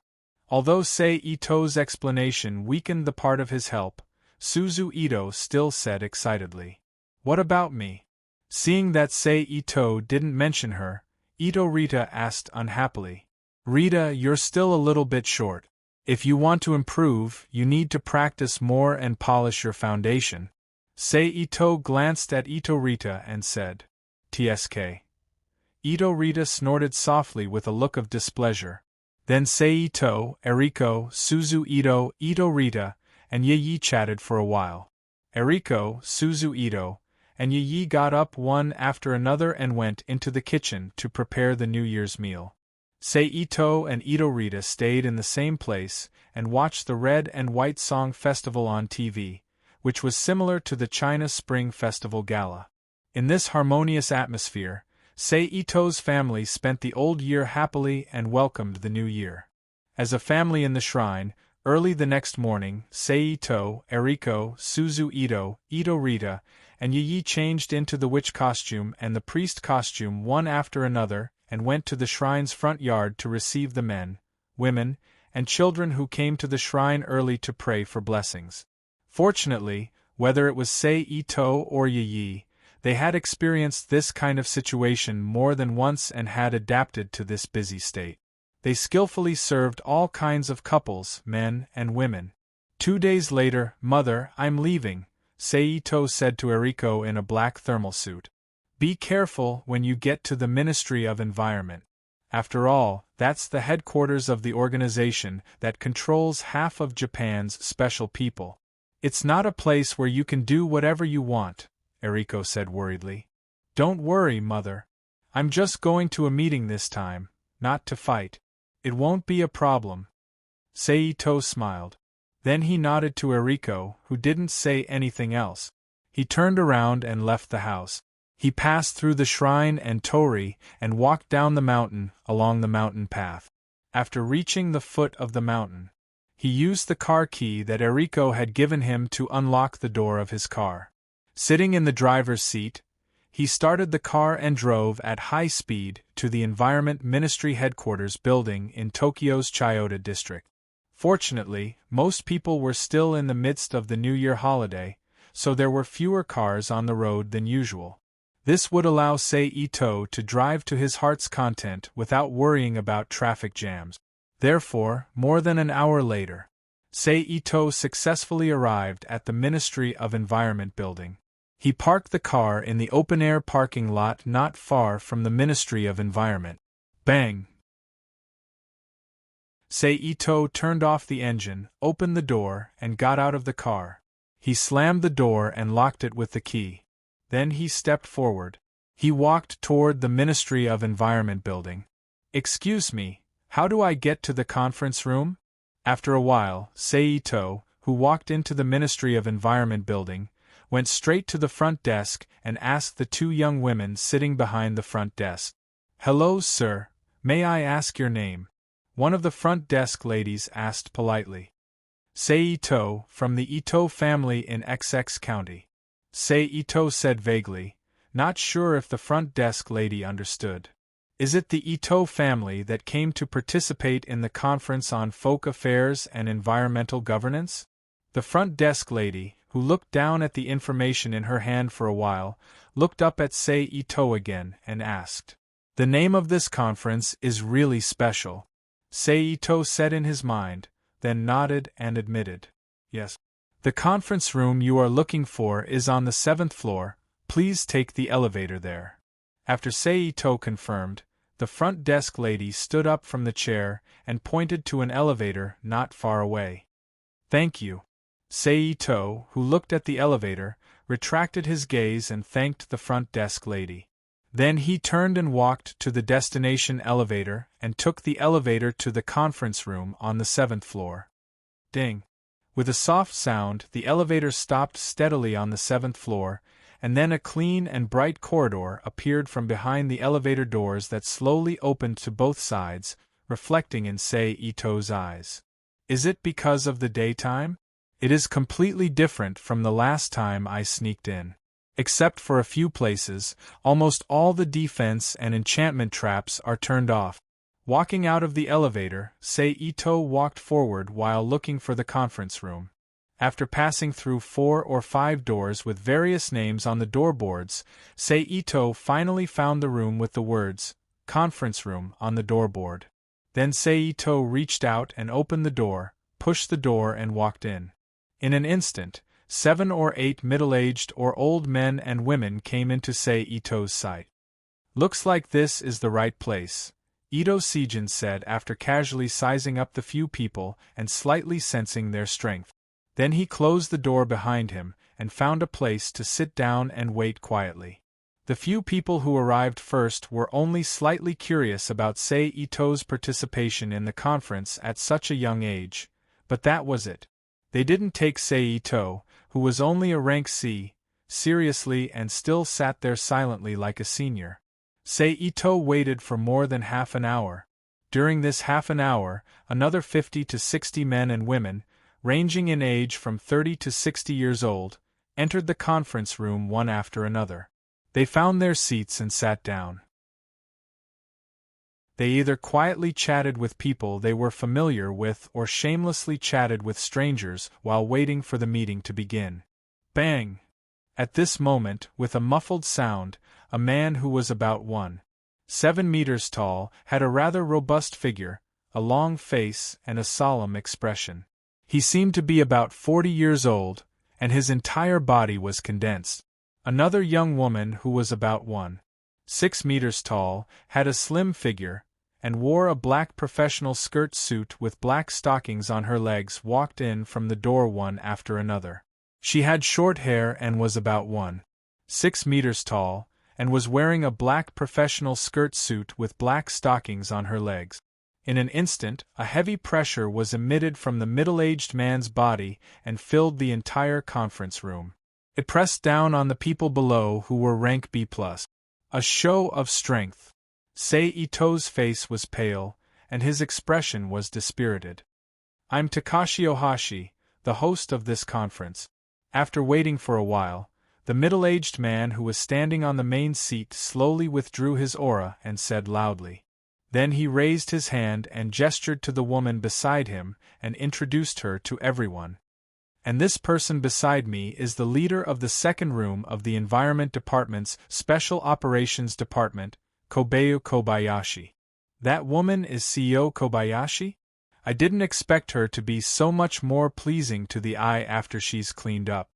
Sei Ito, who had an unpleasant meeting with CEO Kobayashi, thought to himself, "Please take care of me." Kobayashi took a step forward from behind the middle-aged man and said with a bow. The representatives of the other families, who had just suffered a show of strength, did not dare to be arrogant, and stood up one after another to return the bow. "I don't like to talk nonsense, and I think you all don't want me to talk nonsense either, so I'll just get straight to the point." After waiting for everyone to greet each other and sit down, Takashi Ohashi, who was still standing on the main seat, said, "We're in a hurry this time because we have 3 things to discuss. First, it's about the division of management, the distribution of benefits, and other matters to discuss a clear rule for everyone to abide by. Second, it's about how to guard against, track down, and annihilate the black-clothed organization that is hiding in the dark and specifically targeting us. As for the last, it's about the matter of each family sending their family members to work in our environmental department."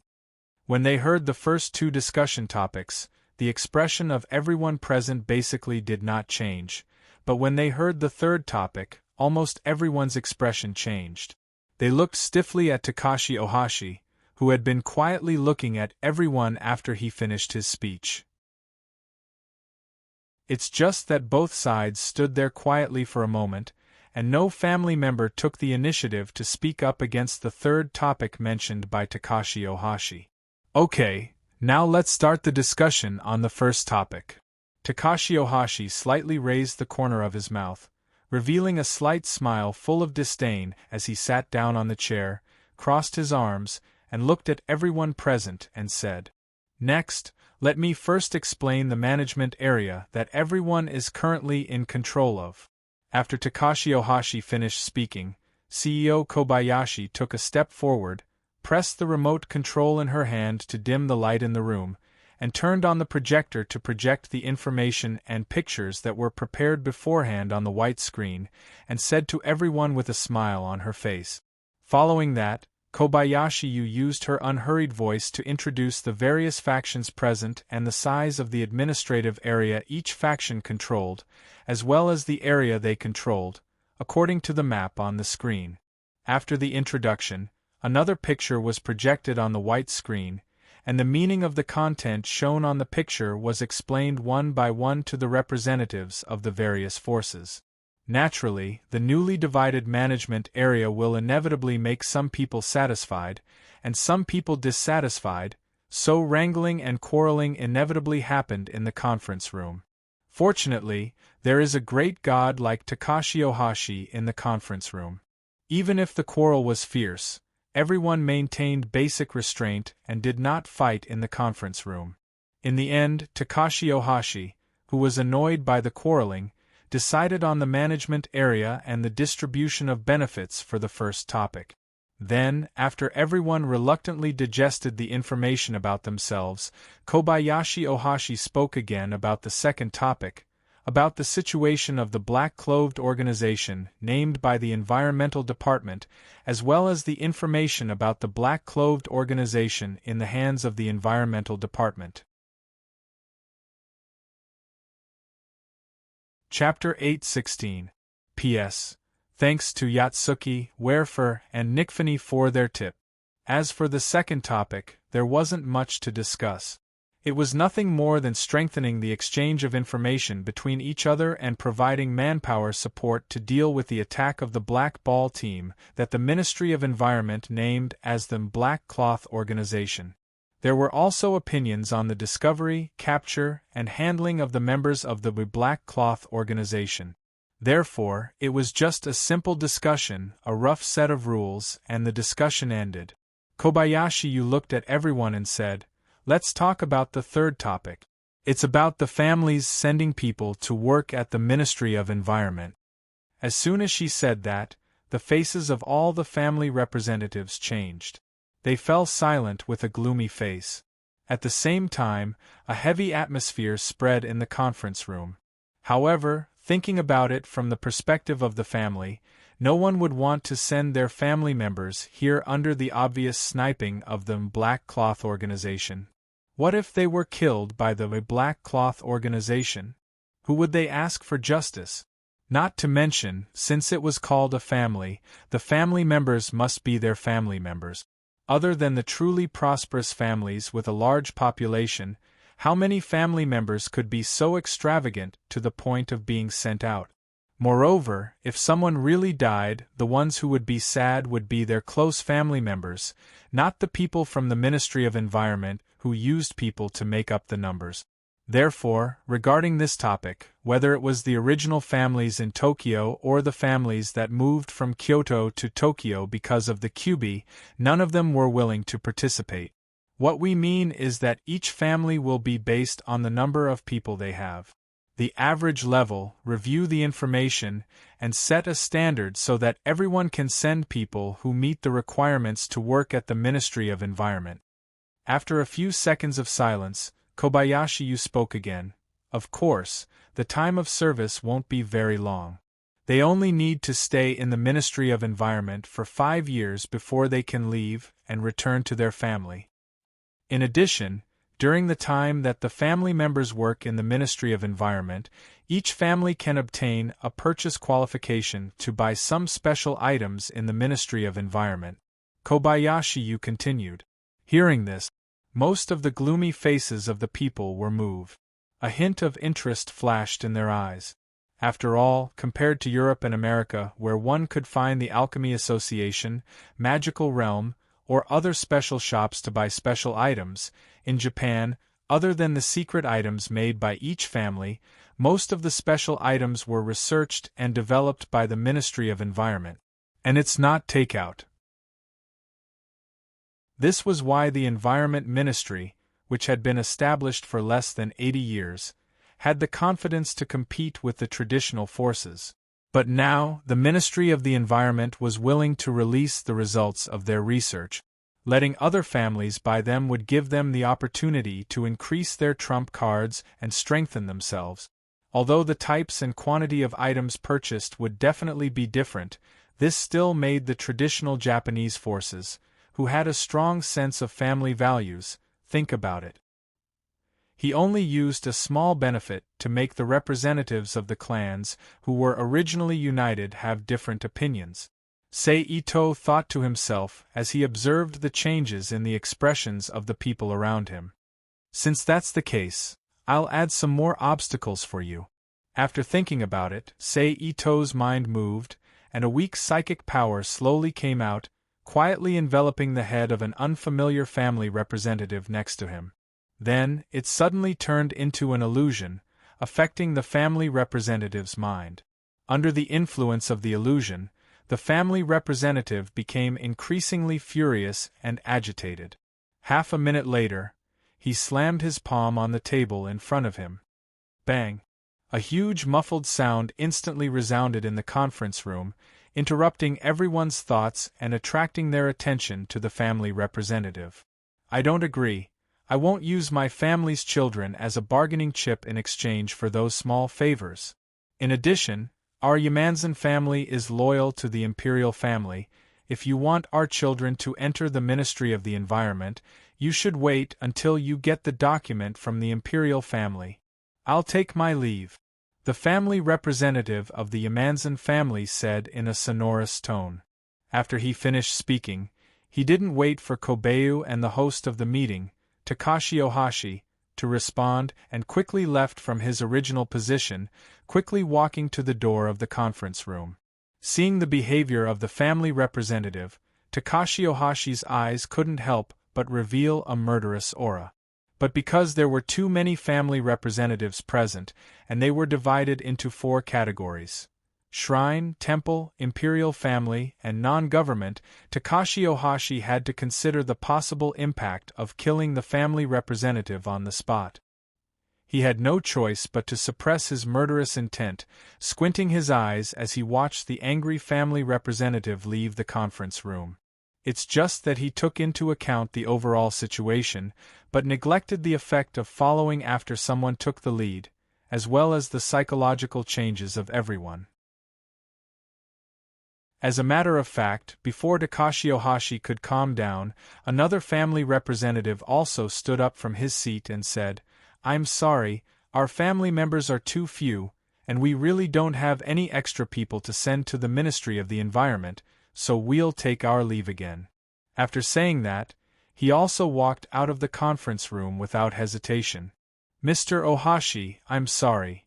If only one person left, everyone would hesitate, but the second person's appearance completely made some people make up their minds and stand up from their seats, apologizing to Takashi Ohashi.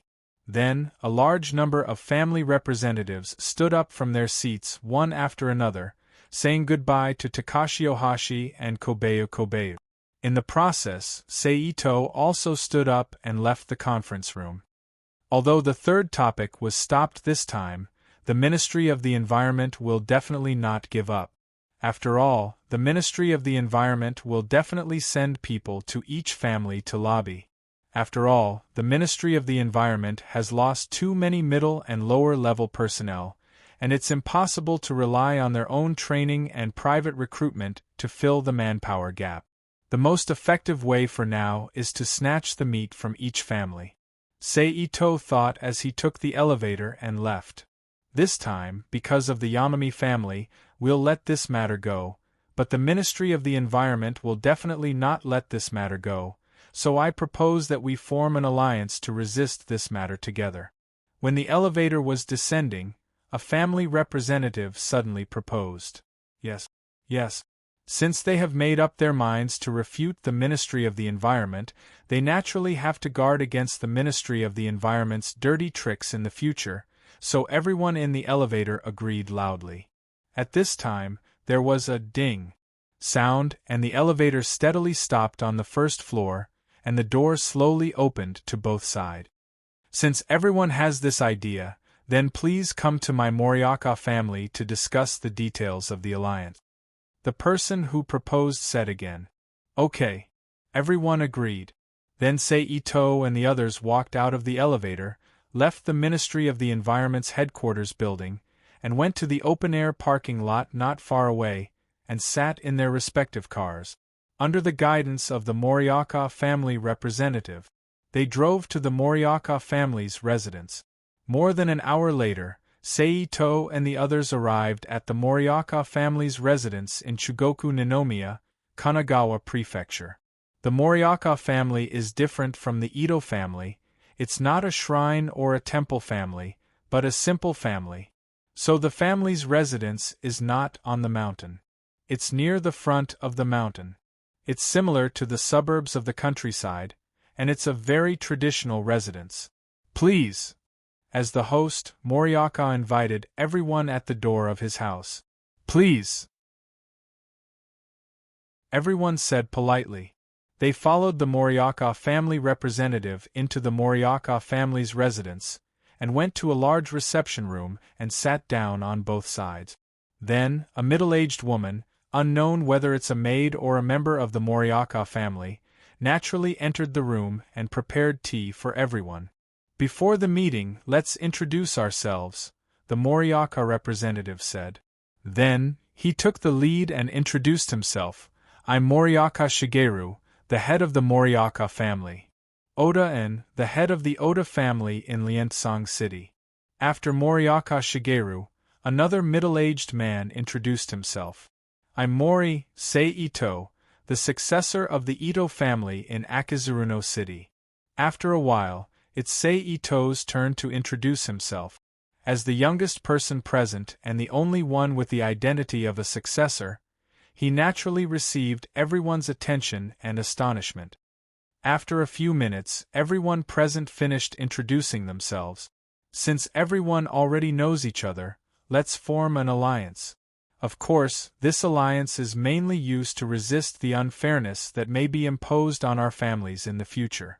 Secondly, it's to share all kinds of information, as well as to provide assistance in times of crisis. What do you all think? At this time, Moriyaka Shigeru once again pulled the topic back to the reason why everyone was gathered here in the first place, and explained the function of the alliance. Okay. Everyone agreed since they didn't have any objections to the function of the alliance. Seeing this, Moriyaka Shigeru smiled slightly and began to discuss the details with everyone. For example, what kind of information needed to be shared, what kind of crisis needed to be rescued, what price to pay for rescue, what if there were conflicts between the families in the alliance, etc. It's finally over. After a few hours, Ito finished discussing the formation of the alliance and had dinner with the other families of the alliance. Only then did he walk out of the Moriyaka residence and let out a sigh of relief. Then, he slowly walked to his car, unlocked the car, opened the door, and sat in the driver's seat. He started the car and rushed to his shrine. After another hour, Ito finally returned to his home. You're back, Suzu Ito said with a smile as she watched Ito walk into the house. I'm back, Ito replied as he took off his coat and hung it on the hanger at the door. What did you say at the meeting? After Ito completely entered the house, Eriko asked. Hearing Eriko's question, Ito didn't hide anything. He told Eriko everything that happened in the Environment Ministry conference room today, as well as what happened at the Moriyaka residence after the meeting. The head of the Moriyaka family is a man of ambition, Eriko said thoughtfully after listening to Ito's narration. But this time, he is the one who took the lead. As long as a few families in the so-called alliance are moved by the benefits offered by the Environment Ministry and the alliance disintegrates from the inside, the Moriyaka family will suffer. Sitting next to Yi, Seito put his hand around her waist and said with a smile, "Well, Mother, don't worry about it so much, anyway, it has nothing to do with us, let's continue to live a peaceful life." Seito continued as he watched the TV. Eriko nodded and continued to watch the TV series with Suzu Ito and Rita Ito. The following days were peaceful again. During the day, Seito would leave a shadow clone at home just in case, then use the Flying Thunder God technique to go to the United Kingdom to enter the magical realm. He would read books in the big library or discuss shortening methods and techniques with the 3 hired magic consultants, Betty, Ingrid, and Bella. At night, he would return home to spend a quiet night with his family. And in this peaceful daily life, more than a month passed in the blink of an eye, and it was February 2014. During this period, the Environment Ministry, as Seito expected, sent people to the Seito family to lobby. However, with the great hero of guarding the Cube, the old man, and Eriko, who really didn't have any combat power in the family, politely refused the Environment Ministry's lobbyist and didn't agree to send people to the Environment Ministry to work. "Mother, it's almost time, I'll send you back," Seito said to Eriko. "Okay." Eriko nodded, then still a little worried, she reminded Seito, "Remember to be polite when you go there." "Don't worry, Mother, I know." Seito smiled and comforted her. "And little brother, don't forget, I'm going to attend a wedding in March, remember to call me out at that time." Beside Eriko, Suzu Ito looked at Seito and reminded him. "I won't forget." Seito looked at Suzu Ito and promised. Then, after seeing that Ito Reina had nothing to say, he sent Eriko, Suzu Ito Reina, and Yi back to the Rubik's Cube world. Then, Seito's mind turned again, and Wu Yin activated multiple wood clone jutsu, creating 3 wood clones that turned into Eriko, Suzu Ito, and Ito Reina, and let them stay in the shrine. Then, he left for Tokyo International Airport, took a plane to Beijing, China, and celebrated the traditional Chinese New Year with his father's relative. Speaking of which, this was the first time Seito celebrated the Chinese New Year in China since he came to this world, and it was also the first time he celebrated the Chinese New Year with his father's relative. A few hours later, Seito once again set foot on the land of China. XX community in Hadian district. Seito said as he sat in a taxi outside the airport. The driver nodded, reached out to turn down the lights in the middle of the car window, started the car, and sped to the community that Seito told him about. This time, because it was before the Chinese New Year, and the time to get off the plane was 6:00 in the evening, which happened to be the evening rush hour. There was a lot of traffic on the road, so it took Seito a long time to arrive at the gate of XX community. He carried the gifts that he prepared in advance and went to the gate of Old Chen's house. Chapter 8:17. "Ah, it's Shiqing. Come in, come in." Lu Xiaohua, who opened the door, said in surprise. She then turned her head and shouted into the house, "Shiqing, come out and see who's here." "So what if he's here? He didn't bring anything." She then looked back at the things in Seito's hand and complained. "Isn't it Chinese New Year? Besides, it's not easy for me to come here. It would be embarrassing if I came empty-handed," said Shiqing with a smile as she passed the items to Auntie Lu Xiaohua and her cousin who came out of the bedroom. "Don't be so polite." Lu Xiaohua, who reached out to take the things, said reproachfully. She then took the things into the house and asked Seito, "When did you arrive? Why didn't you tell us before you came? We could have picked you up." "I just arrived." Seito smiled. "I didn't want to cause you trouble." "Where are the others?" Seito, who sat on the sofa, looked at Lu Xiaohua, who also sat on the sofa. "Oh, you're asking about your grandpa and uncle." Lu Xiaohua was stunned at first, then she remembered Seito's behavior when he came back last time. She said, "Your grandpa went downstairs for a walk. He probably won't come back until a while later. As for your uncle, he's still at work. It's Chinese New Year. They have a lot of things to do at work, so they won't come back until late. Seito nodded. After that, he chatted casually with Auntie Lu Xiaohua and cousin Chen Shichen about daily life. It wasn't until half an hour later that old Master Chen Xingqing came back that they stopped chatting.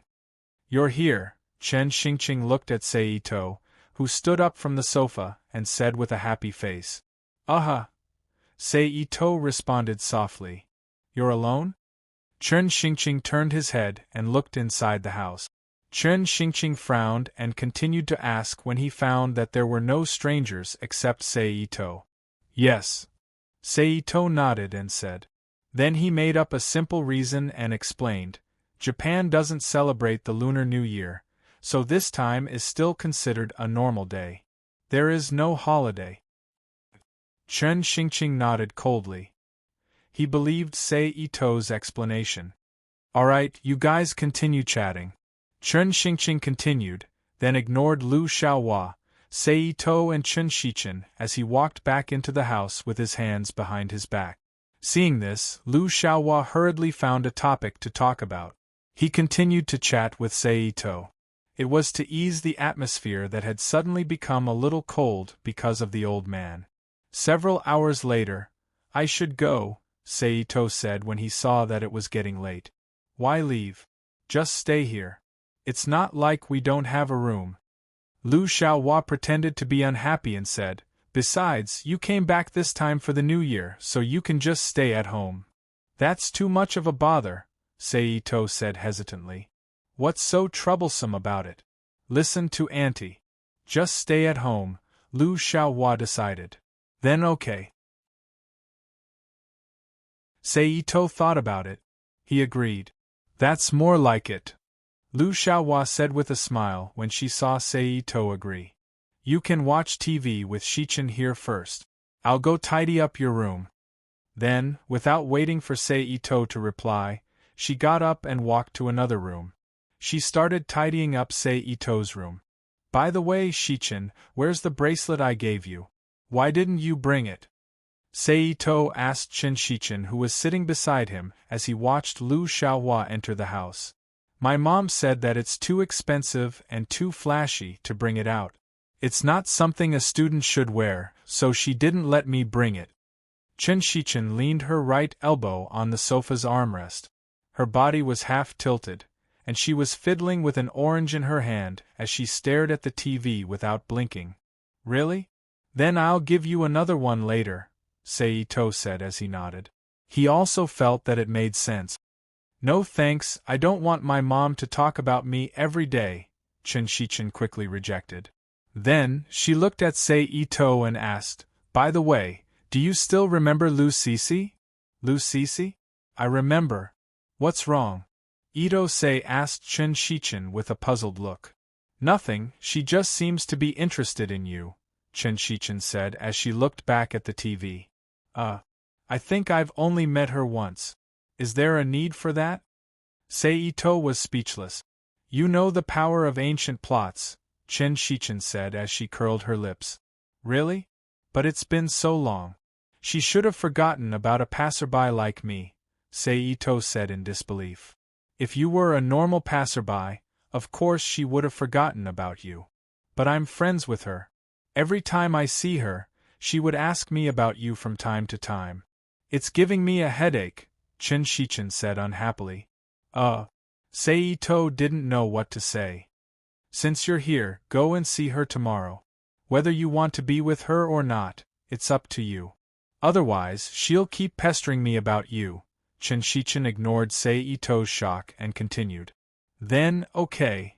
Seito hesitated for a moment before nodding in agreement. Then, the two looked at each other without saying anything. They silently watched the stupid TV show on the TV. It's done, Lu Xiaohua said as she walked out of the guest room and walked towards the sofa after a while. Thank you, Seito stood up and thanked her. You're being too polite again, Lu Xiaohua said. Okay, it's getting late. Go rest early, Lu Xiaohua said as she turned her head to look at the clock on the wall.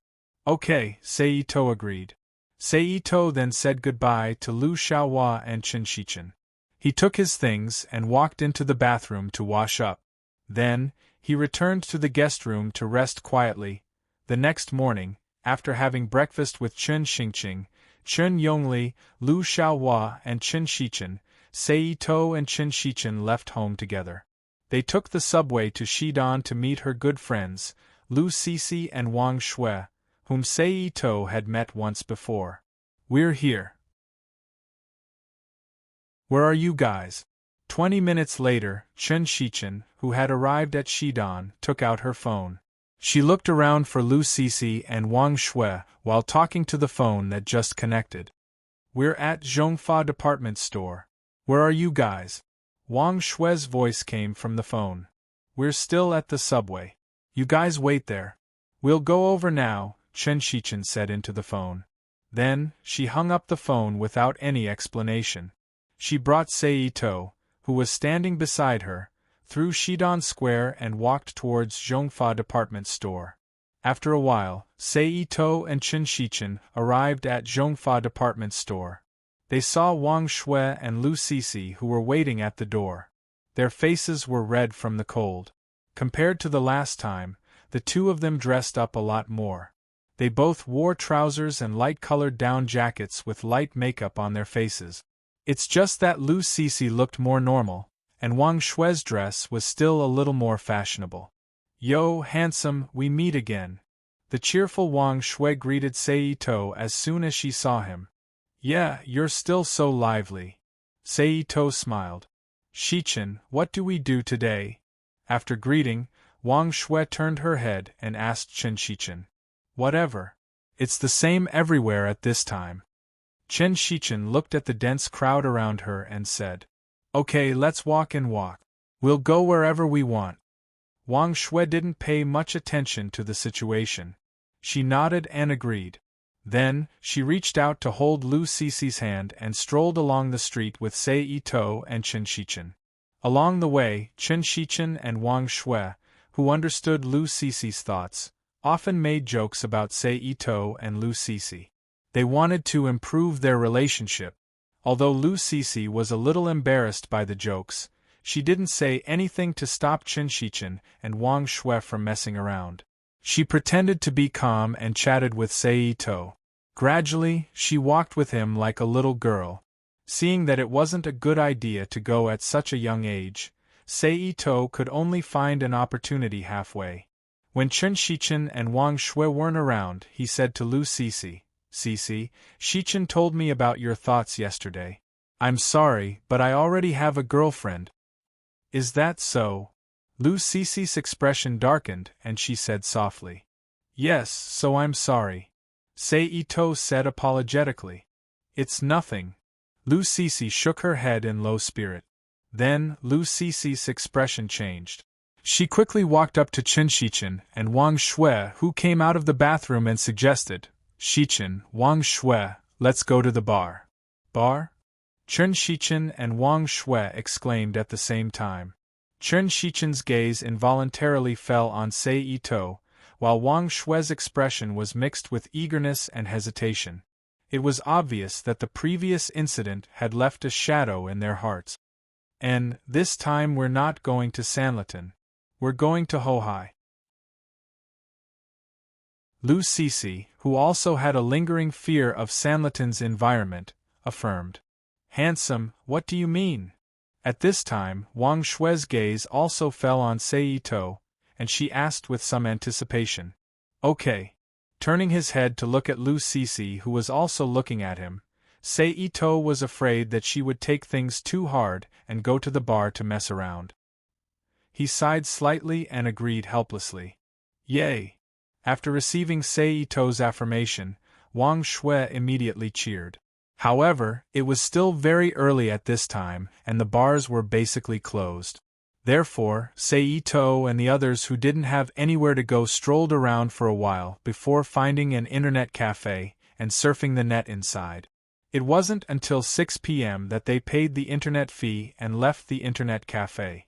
Then, after playing for a day, Ito and the others who felt very hungry first had dinner in a decently decorated restaurant. Then, they took a rental car to Hohai and walked into the bar that the taxi driver recommended.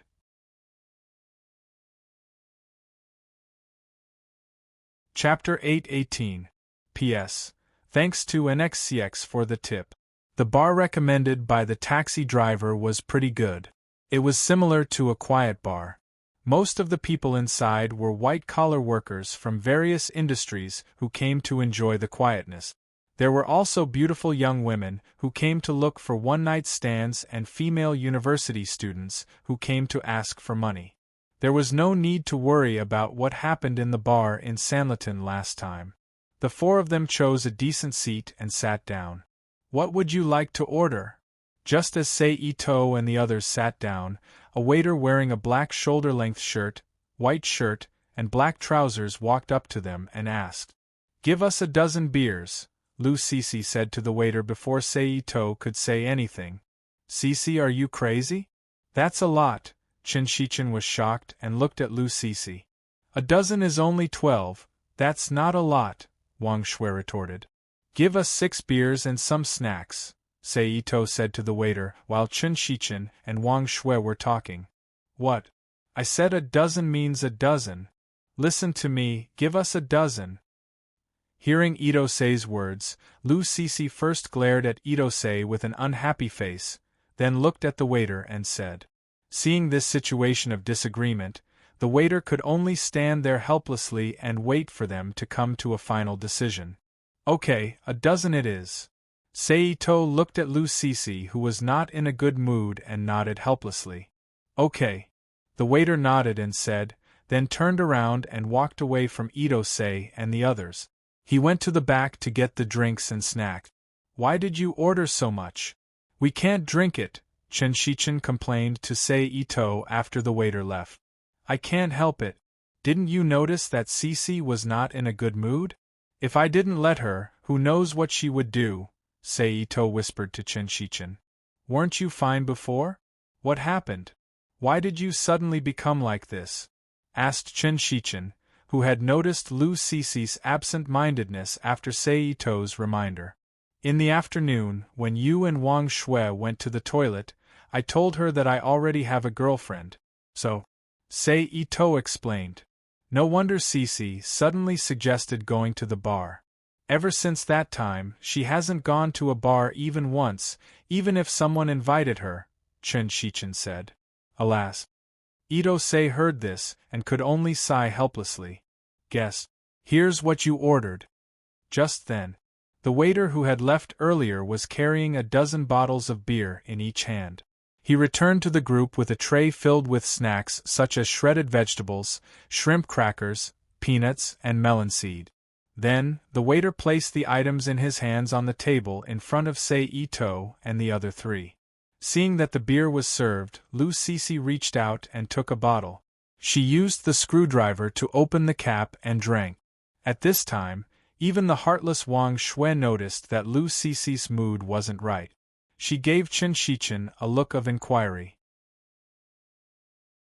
Seeing Wang Shui's look, Chen Shichen glanced at Ito, pouted, and shrugged.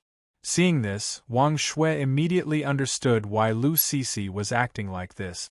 However, as an outsider, she couldn't do much about matters of the heart. She could only glare at Ito before grabbing a bottle of beer and drinking with Lu Cece. Chen Shichen had no choice but to open a bottle of beer and drink with Wang Shui and Lu Cece. In the dimensional world, we use all kinds of methods to chase after girls. I didn't think that in the main world, there would be girls who would take the initiative to like us. This is really, sigh. Picking up a bottle of beer, he opened the cap while shaking his head and sighing. Then, he raised his head and drank. After that, Wang Shui and Chen Shichen chatted and drank with Lu Cece, while Ito looked at the beauties in the bar in boredom. However, no matter if it was Chen Shichen who passed out after 2 bottles, Wang Shui who went crazy after drinking, or Lu Cece who also passed out after 2 bottles, but because her alcohol tolerance increased after drinking to drown her sorrows, she became a clay figurine in a short period of time and collapsed on the sofa. Really? Ito helplessly shook his head as he looked at Wang Shui, who was drinking, Chen Shichen, who was so drunk that she couldn't wake up, and Lu Sisi, who was mumbling to herself. Then, he raised his hand and snapped his fingers to call the waiter over. "Bill," Ito said. After paying the bill, Ito put his hand on Chen Shichen's back and used the energy in his body to activate her liver, kidneys, and stomach to help her get rid of the alcohol. And, after a while, Chen Shichen, whose face was red from the alcohol, groaned as she shook her head and sat up from the sofa in a daze. "How are you?"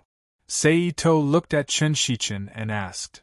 I'm fine," Chen Shichen, who was completely sober, shook her head and said. "Since you're fine, come help me. Let's carry the two of them out," Ito said as he pointed at Wang Shui and Lu Sisi. "Okay," Chen Shichen didn't hesitate and agreed happily. Seeing that Chen Shichen agreed, Ito immediately got up from the sofa and walked in front of Lu Sisi. With his back facing her, he squatted down and lifted Lu Sisi onto his back. Then, he and Chen Shichen carried Wang Shui, who was still drinking, and walked out of the bar together. "I was drunk just now too, right?" On the way out, Chen Shichen suddenly asked. Ito replied as he gently shook his arm to lift Lu Sisi, who was sliding down a little. "You helped me get rid of the alcohol?" Chen Shichen looked at Ito and asked. Ito continued softly. "Then why didn't you help them get rid of the alcohol too?" Chen Shichen asked. "It's easy to help them get rid of the alcohol, but look at the two of them. Do you think they'll go back obediently after getting rid of the alcohol? Rather than letting them drink after getting rid of the alcohol, it's better to bring them back first and help them along the way," Ito said as he looked at Chen Shichen with a bitter smile. "Oh," Chen Shichen nodded to show that she understood. At this moment, the two of them brought Wang Shui and Lu Sisi out of the bar. Then, Chen Shichen reached out to stop a taxi and stuffed Wang Shui and Lu Sisi into the back seat of the taxi. She arranged them on either side of Ito, while Chen Shichen sat in the front passenger seat and told the driver where they were going. On the way to their home, Ito started to help Wang Shui and Lu Sisi get rid of the alcohol on their bodies, just like how he helped Chen Shichen.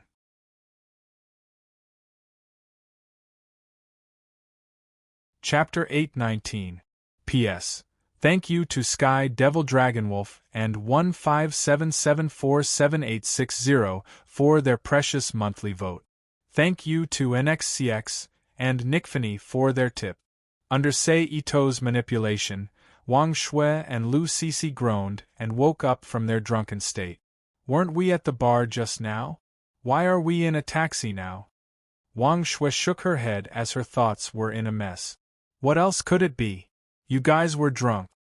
Seeing that Wang Shui and Lu Sisi had woken up, Chen Shichen, who was sitting in the front passenger seat, turned around and looked at Wang Shui. "Is that so?" Wang Shui, who was tilting her head, said uncertainly. "Thank you." Compared to Wang Shui's confusion, Lu Sisi, who had slightly recovered her emotions, thanked Ito calmly. "It's nothing." Ito shook his head gently and said politely. Lu Sisi didn't say anything after hearing that. She turned her head and looked at the quickly passing street outside the car. She fell silent. Chen Shichen and Wang Shui looked at each other and also fell silent. As a result, other than the radio program in the car, no one else spoke in the car. In this state of silence, the taxi sent Wang Shui and Lu Sisi home one after another. "How did you do it?" On the way home, Chen Shichen looked at Ito curiously and asked. "What?" Ito, who was looking at the street shadows, was stunned at first. Then, he said with a look of realization, "Oh, you're talking about that. I just used some special methods." Although the answer she got was vague, Chen Shichen didn't plan to get to the bottom of it and didn't ask further. "If you have time these 2 days, go and accompany Lu Sisi." Sei Ito suddenly said. I know. Chen Shichen said without turning her head. Then, the two of them didn't say anything and let the driver send them home. Shichen, you go up first. I'll take a walk outside. Ito Sei, who got out of the taxi first, said to Chen Shichen, who got out of the front passenger seat. All right. Chen Shichen looked at Sei Ito in surprise, then nodded in agreement. Then, under Sei Ito's gaze, she walked into the neighborhood and headed to her floor. When he could no longer see Chen Shichen's figure, Ito Sei slowly put away the smile on his face. With a solemn expression, he turned around and left through the gate of the residential area. Then, he walked towards a dark place not far away. A few minutes later, Sei Ito, who was standing in the dark, turned his head and said, Come out. Not long after his voice fell, a figure slowly walked out of the hiding place. Step by step, he walked towards Sei Ito. The last one was about 1.8 meters tall. His figure was well proportioned. She wore a set of casual clothes, had short hair, and had a gentle face. A fair-skinned young man who looked to be in his mid-20s came into Ito Sei's sight. As expected of the person who carried out a terrorist attack in France and resisted the Holy See's pursuit in broad daylight on the streets of Italy. Your alertness is not normal, the person said to Sei Ito with a fake smile. Hearing the person's words, Sei Ito couldn't help but frown. Who are you? Sei Ito looked at the young man and asked in a serious tone. State Security Secret Service, Yang Wei. The young man put his hands together and brought them to his mouth. He huffed to warm his hands as he introduced himself with a smile. No wonder. Hearing the other person's self-introduction, Sei Ito understood why the other person knew what he did in France and Italy. At the same time, he also understood why the other person appeared here. After all, it was China's traditional New Year. It was a special day for the entire China. In order to prevent possible terrorist attacks and other accidents, the level of national security was bound to be increased. At the very least, the investigation of some foreign nationals entering the country would be stricter than usual. In addition to the information obtained through the State Security's intelligence network, Sei Ito, a person who once carried out a terrorist attack and dared to use his power in broad daylight without any regard for the unspoken rules of the inner world, was naturally more vigilant. They were already very polite that they didn't directly attack him when he entered the country. I came to China this time just to visit friends and relatives. As long as no one provokes me, I can promise not to take the initiative to attack and abide by China's laws and the Special Person Convention. Sei Ito, who understood the reason, and at the same time didn't want to go against China's officials, promised. It would be best if that's the case, but we will definitely not reduce the arrangements here. Please forgive me. Hearing Sei Ito's promise, although the expression on Yang Wei's face was a little more sincere, it was still very fake. I understand. Sei Ito nodded and understood. This is my phone number. If you encounter anything, you can use this to contact me. Then, Yang Wei threw a business card and said, Okay. Sei Ito's two fingers gently caught the flying business card in his hand and said, it's really cold today. Okay, I'll leave first. If there's anything, we'll contact each other. Seeing that the business was finished, Yang Wei's tone immediately changed. He turned his head and looked around while complaining in a frivolous tone. Then, before Sei Ito could react, he quickly disappeared into the shadows again. It seems that the relationship is exposed. In this way, I have to disguise the old man's family. Looking at Yang Wei's disappearing figure, Sei Ito, who was still standing in the same place, narrowed his eyes and said in his mind. Thinking of this, Sei Ito didn't hesitate and walked back to the old man Chen Xingqing's home. On the way, Sei Ito also pretended to inadvertently walk into the blind spot of the State Security Secret Service team. He threw out an iron plate engraved with the Flying Thunder God's positioning technique and an information transmission and sending transmitter that matched the Black Sphere system. A few minutes later, Seito, who returned to the guest room of Chen Xingqing's home, took out the quantum laptop and used his discharge ability and electromagnetic control ability to connect to the capital's network. He controlled the computer to hack into the household registration system of the Ministry of Public Security and began to encrypt and disguise the household registration information of Chen Xingqing's family to eliminate the possibility of them being related to him.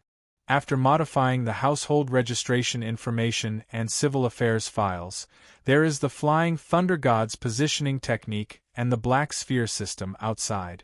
As long as I make a defensive prop for each of the old man and the others, their safety can be guaranteed.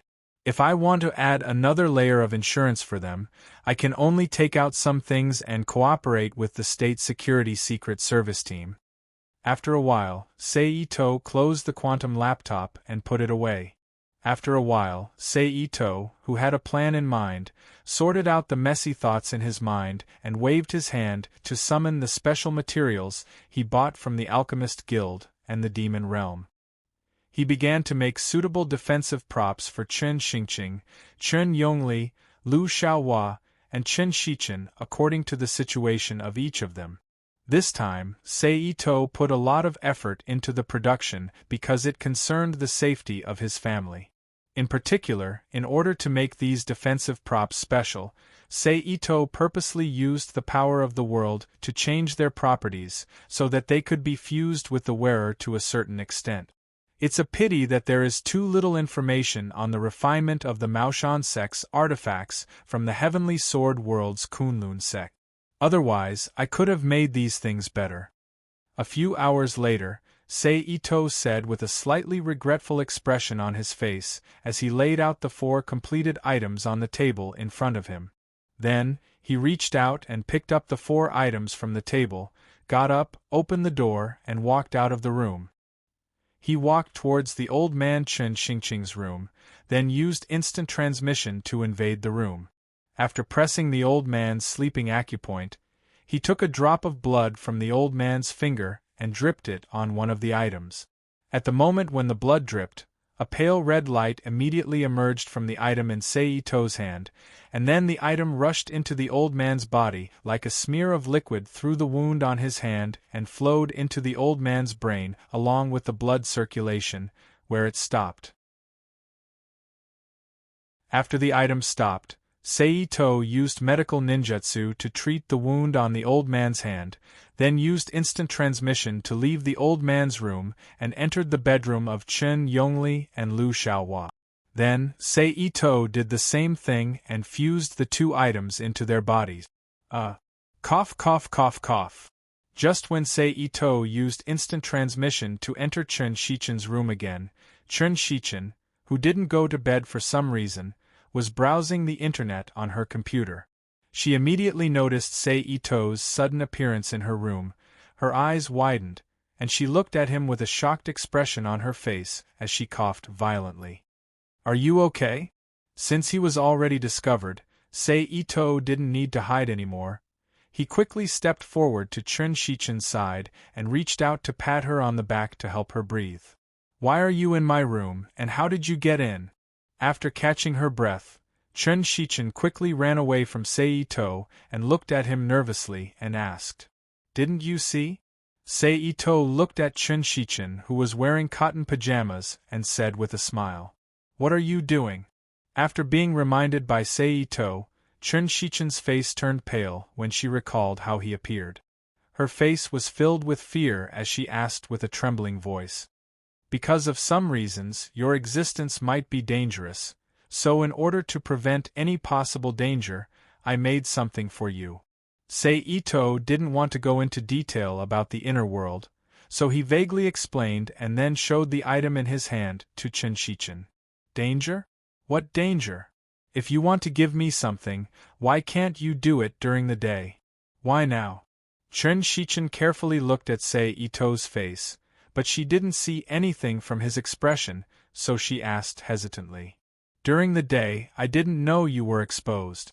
Also, I wanted to secretly give you the item so that it wouldn't cause you unnecessary trouble. As for the danger, it's better if you don't know about it, Ito explained. Okay then, give me the item and leave. Chen Shichen hesitated for a moment before she said.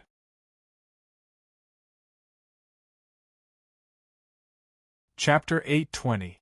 Here, this is for you. You need to drip blood on it. Ito casually tossed the bracelet to Chen Shichen. Drip blood on it? Chen Shichen caught the bracelet with both hands and looked at Ito suspiciously. Yes, drip blood on it. Ito nodded confidently.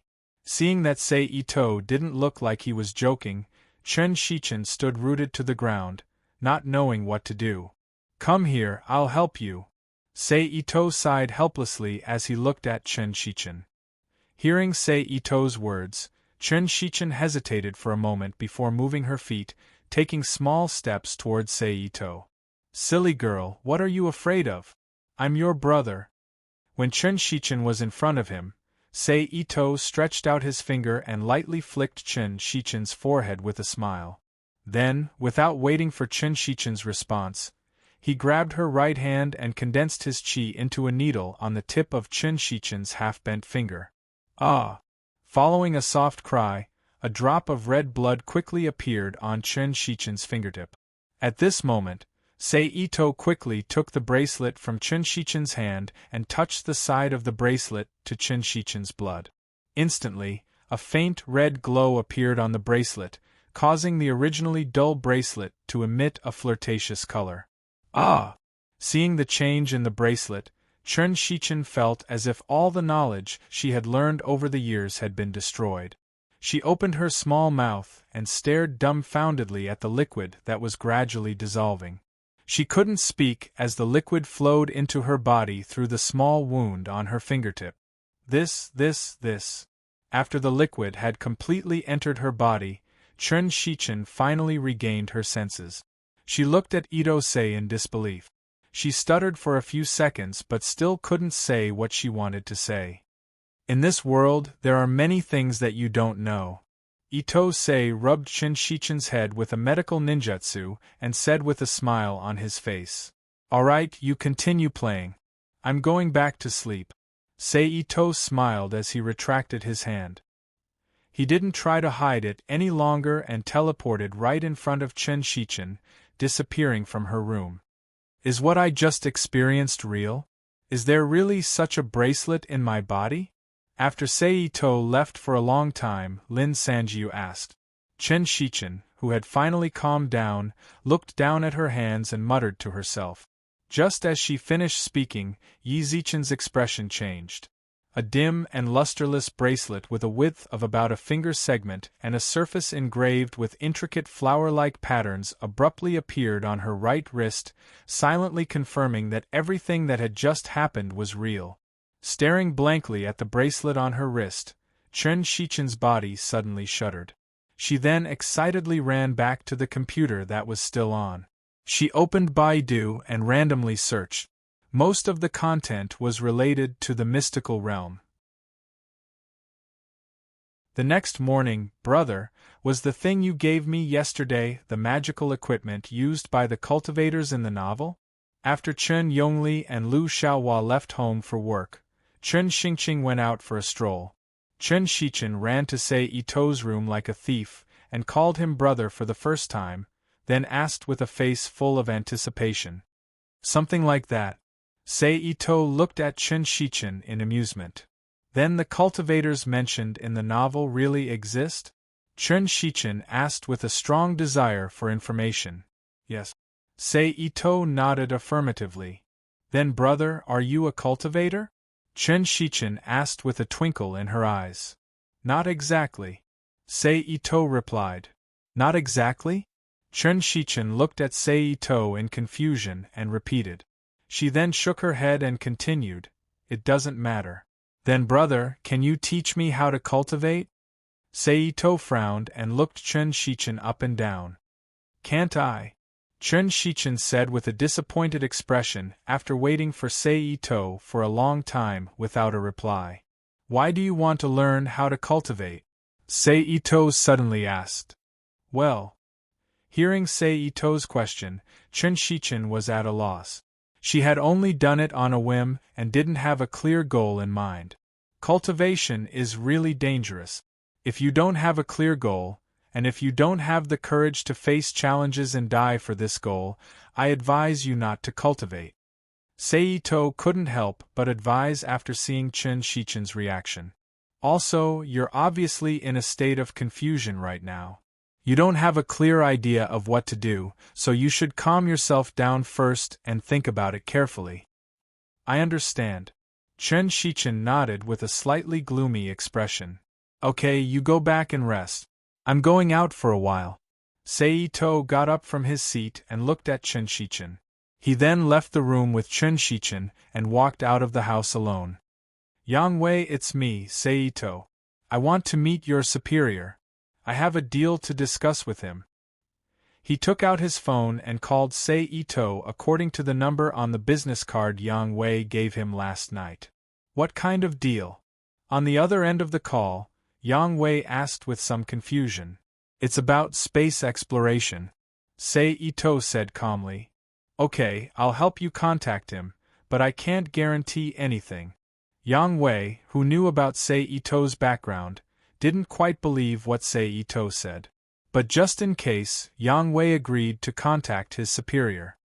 I understand, just contact him. Seito chuckled and then hung up the call. He wandered on the street while waiting for a reply from the State Security Secret Service. Seito didn't have to wait for long. In less than 5 minutes, Yang Wei called. Our team leader agreed to meet you. Yang Wei said on the phone, Stay where you are, I'll drive over to pick you up now. Okay. Seito agreed and then hung up the phone again. A few minutes after the call ended, a black Audi with a civilian license plate slowly stopped in front of Seito. Get in, Yang Wei, who was sitting in the driver's seat, looked at Seito through the passenger's window and said. Seito didn't hesitate. He opened the door in front of him and sat in the passenger's seat. He then let Yang Wei, who was the driver, pull him around Beijing. After driving through the streets for more than 40 minutes, the car stopped in front of an elegantly decorated tea house. Let's go, the team leader is inside. Yang Wei parked the car and locked it, then said to Seito. Then, Yang Wei led him into the tea house and went to a private room on the 3rd floor. He saw the group leader that Yang Wei mentioned. He was about 1.78 meters tall, had a robust body and a serious face. He looked like a middle-aged man in his 40s. Let me introduce you. This is our team leader, Zhao Jianzhong. Yang Wei introduced Seito. Nice to meet you. Seito reached out his right hand and said, Mr. Ito, you have such strength at such a young age. Your talent is enviable. Zhao Jianzhong, who reached out to shake hands with Seito, praised with a smile on his face. Leader Zhao, you flatter me. Seito, who simply shook hands with Zhao Jianzhong, said modestly. Sit. Zhao Jianzhong, who also withdrew his hand, pointed to a chair and then reached out to grab the teapot on the table and took the initiative to pour a cup of tea for Seito. This is Fujian-produced tea guanyin. Mr. Ito, try it. Thank you, Leader Zhao. Seito got up and took the teacup handed by Zhao Jianzhong with both hands. Then he sat back and took a sip. The taste is moderate and full of fragrance. Good tea. I'm glad Mr. Ito likes it. Zhao Jianzhong smiled. Then he picked up the teacup in front of him and put it in front of his mouth and took a sip. Mr. Ito, what do you want to talk to me about? After a simple greeting, Zhao Jianzhong asked. In fact, I don't want to talk to Leader Zhao about anything, but I want to make a deal with your government through Leader Zhao, a deal about space exploration. Seito said seriously. Zhao Jianzhong looked at Seito with a little surprise and said, It's not that I don't believe Mr. Ito, but with Mr. Ito's background, the technology and information of this kind of thing are not something you can get access to. Indeed, according to normal circumstances, I can't come into contact with it, But in the inner world, which is full of miracles, it is not impossible for an outsider to grasp something that is inconsistent with his identity, isn't it? Ito-sei said calmly. Yes. Zhao Jianzhong agreed, and then asked straightforwardly, "Then I don't know what Mr. Ito wants from us, and what are you going to exchange with us? I believe that you have fully grasped the information about my background, so I won't hide it. My request is very simple: strengthen the protection of the XX community, especially the protection of the members of Chen Xingqing's family, and don't let them be attacked and interfered with from the dark world," Sei Ito said quite simply. "And as a price, I will give your government a copy of the construction of an artificial ecosphere for space colonization."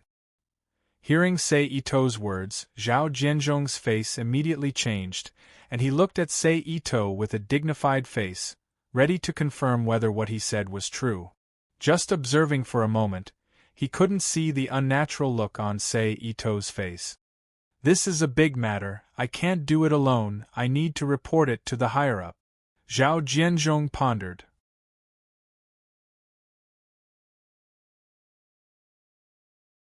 Chapter 821. Okay. Sei Ito, who had some understanding of the administrative system of his motherland in his previous life, nodded in understanding.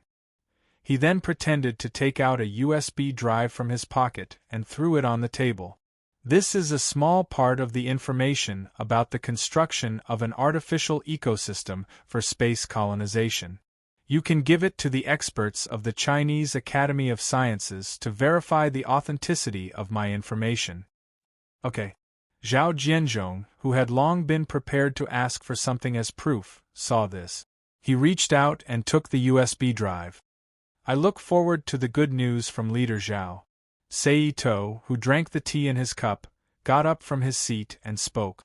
He then nodded to Zhao Jianzhong, turned around, walked out of the private room, and slowly walked out of the tea house. The moment after Sei Ito left, Zhao Jianzhong also hurriedly walked out of the private room. He left the tea house from another location on the third floor of the tea house and went to the Imperial Palace to report this matter. In fact, Sei Ito also carefully considered this information about the construction of an artificial ecosystem for space colonization. Although he had a lot of technical information plundered from the Gundam Seed world in his hands, the only information that was in line with the content of this transaction and was not too exaggerated was this ecosphere technology. After all, the other information was either too militarized and could easily cause trouble for himself, or it was too exaggerated and unrealistic to achieve the purpose of the transaction. As long as this transaction goes through smoothly, the safety of Old Man Chen's family can basically be guaranteed. Unless foreign forces dare to enter China en masse and have the courage to break into Beijing and cause trouble, they can only watch helplessly. "Otherwise, I can only watch helplessly," Ito Seiji said to himself as he slowly walked back. After thinking about it, Sei Ito's heart relaxed. He wandered on the streets with an even more relaxed expression. When he found a suitable place, he set up the Black Sphere System's receiver there for backup use. Sure enough, I still like summer. Although it's stuffy, there are still girls' beautiful legs to look at. Now, they are all thick legs. There is nothing that can arouse people's desire. Sigh. A few hours later, Sei Ito sighed softly as he returned home. Then, he activated the shadow clone technique and created a shadow clone to replace himself in Old Master Chen's house. His real body used the Flying Thunder God technique to come to England and enter the Great Library in the Demon Realm. He continued to browse and copy the book. Until the next day. It was only then that he was urged to return to China by the message that the shadow clone sent back. "Your request has been approved. From now on, our special task force will focus on the situation of Chen Xingqing's family. Make sure that they will not be persecuted in any way." Zhao Jianzhong, the leader of the Secret Service team, spoke to Sei Ito with a serious face in the private room of the tea house where they had met yesterday. "Really? Then I'm relieved. Seito finally let out a sigh of relief. He then took out a USB drive containing the complete technical information on the construction of an artificial ecosystem for space colonization and handed it to Zhao Jianzhong. I look forward to working with you. Seito stood up and reached out to shake Zhao Jianzhong's hand. I look forward to working with you. Zhao Jianzhong also smiled. After that, Seito chatted with Zhao Jianzhong for a while longer before saying goodbye to him. He then took the subway back to Chen Xingqing's home. After creating another shadow clone to replace him at home, Chen Zhao once again used the Flying Thunder God spell to return to England. He entered the big library in the magical realm and browsed and copied books like a wastrel in the eyes of other magicians. Host, Dimensional Quake has ended. On this day, when Seito and Ingrid were discussing how to shorten the spell, the Rubik's Cube, which had not responded for a long time, suddenly showed a message in his mind. Seeing the message that suddenly appeared in his mind, Seito's expression froze instinctively. Hey Chin, what's wrong? Ingrid, who saw Seito spacing out, asked in confusion. Oh, sorry, I just remembered something. Seito smiled apologetically. Is that so? Ingrid, who intuitively felt that Seito was not telling the truth, looked at him and asked. Yes, but because of this, I have to end this discussion. Sorry, Seito said with certainty. It's nothing, although it's a bit of a pity. Ingrid spread out her hands and shrugged. Is it because you're parting with me? Seito looked at Ingrid and teased her. Yes, it's a pity that I didn't get to eat the dinner you made, Ingrid replied half-truthfully. After saying that, she could not help but laugh. Oh, so you're regretting that you didn't get to eat the dinner I made instead of parting with me. That's so sad. Seito pretended to be disappointed and shook his head. Okay, since you're so pitiful, I'll reward you with a goodbye kiss. Ingrid smiled seductively. Then, she leaned over to Seito and kissed him on the cheek out of courtesy. Oh Ingrid, you lied to me. This is not the kiss I know, Seito said with an exaggerated expression as he looked at Ingrid, who was about to leave. Churn, you still have to work hard to get my kiss. You have to at least become a 1-star sorcerer. Ingrid chuckled. Then, she gave Seito a sorcerer's salute and turned to leave the room that Seito had rented temporarily. After saying goodbye to Ingrid, Seito also left the room and quickly left the magical realm through a secret exit. He activated the Flying Thunder God spell and returned to his home in Akaruno, Japan. Then, he flashed into the Rubik's Cube world. Oh, I was too excited. I actually forgot which world I wanted to go to. Standing in the void, Seito crossed his left hand across his abdomen and raised his right arm. His right hand gently pinched his chin and shook his head slightly. Should I return to the Hunter's world or Naruto's world, or go to a new world? Seito looked up at the various space-time passages in the sky that were still in a sealed state. Forget it. After all, this is the first world after the end of the dimensional quake. Let's go to a new world and then return to Naruto or Hunter's world. I'll finish my business there. Seito quickly made a decision. Rubik's Cube, send me to this world. At the same time, Seito began to recall the relevant information about the world he wanted to go to and helped the Rubik's Cube locate the spacetime. A moment later, the Magic Cube's information appeared in Ito-sei's mind. Re-exploration of the Dimensional Sea has been completed. Locking on to the dimension you are about to enter.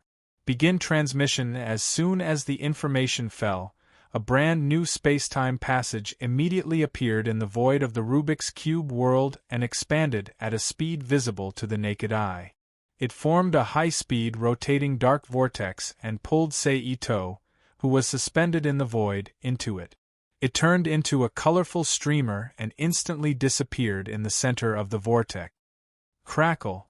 With a long-lost sound like glass breaking, a new world's power suddenly enveloped Seito's body. Half of it was absorbed by the Rubik's Cube as the power to maintain the spacetime passage, and the other half was used by Seito to maintain the camouflage effect. Where is this place? After a while, Seito, who woke up from the state of comprehending the spacetime rules that spilled out when the space barrier was broken, turned his head and looked around, whispering to himself. Then he walked out of the corner and came to the street, then stretched out his hand to stop a passerby and asked the other party, "Sorry, may I ask, where is this place? I mean the city or something." "This is the Dyokawa district of Osaka." The passerby who was stopped looked at Seito strangely and replied. If it weren't for the fact that Seito's clothes and expression were normal, he would have thought that the other party was a mental patient. "What's the date now?" Seito asked again. "July 11th.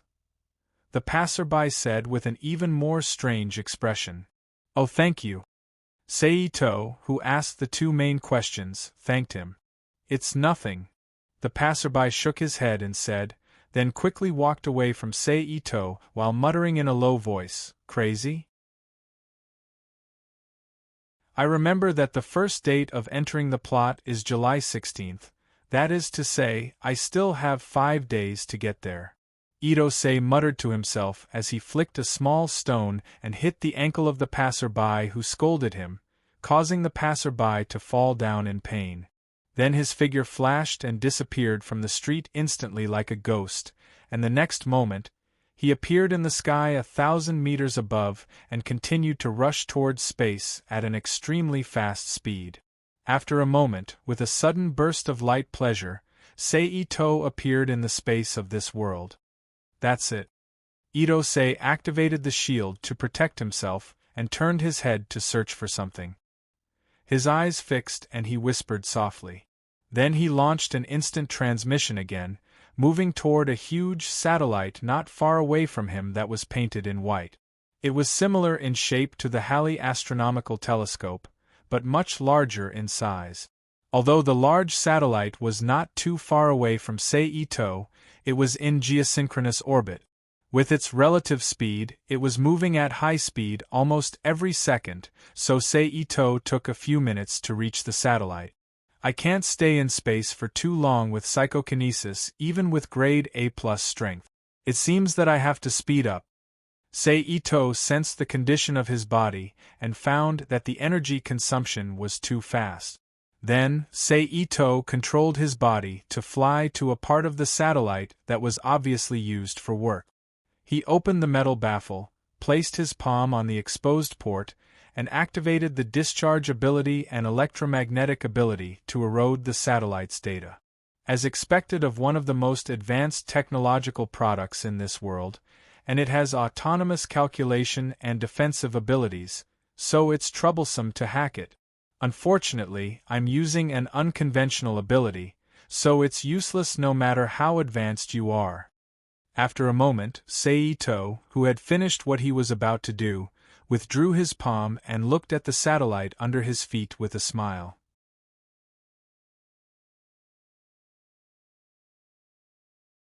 Chapter 8:22. Since it's done, there's no need to leave this thing here. First, he turned his head to look at the endless universe that gave people a sense of extreme insignificance, then his gaze fell back to Seito. Then, with a thought, Seito opened the entrance to the Rubik's Cube world and sent the huge artificial satellite into the Rubik's Cube world. I'll leave the rest to Erika and Seito. I'd better hurry back to Earth and wait for those people to pick me up. With that thought in mind, Seito activated instant transmission and descended into the atmosphere at high speed. Phew, I'm finally back. Seito, who had his feet on the ground again, exhaled softly. Then, he felt energized. With a frivolous expression, he flagged down a taxi and rode to Kabukicho in Shinjuku. He found a well-known shop and walked in. Then, he fooled around with the barmaids there until a young man in a black suit arrived 2 days later. After that, Seito, with a reluctant expression, left the bar with the man. They took a black car parked outside and sped toward the most famous place in the world, Academy City. Academy City was a city that occupied 1/3 of the western part of Tokyo. On the surface, it was a city in Japan, but in reality it was almost China. It was a circular city that occupied the western part of Tokyo and a part of Saitama Prefecture and Kanagawa Prefecture. There were 3 million people living here, of which 80% were students. It was divided into 23 school districts. Isolated from the outside world, it had the most cutting-edge technology that was more than 20 to 30 years ahead of the world. Superpower development was listed as part of the school curriculum. All students accepted the development of superpowers. According to the different abilities, they could be divided into 7 levels, from no ability, LV0, to absolute ability, LV6. There were cooperative organizations all over the world. It was fully managed by the General Council. To prevent technology and superpowers from leaking out, there were strict restrictions on the entry and exit of people. There was no police in the city.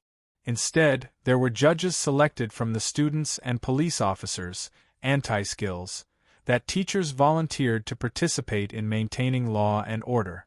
They could even be regarded as an army.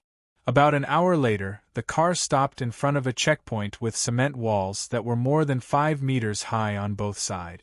After that young male produced a certificate, he was allowed to pass, entering this mysterious academy city in the eyes of most ordinary people.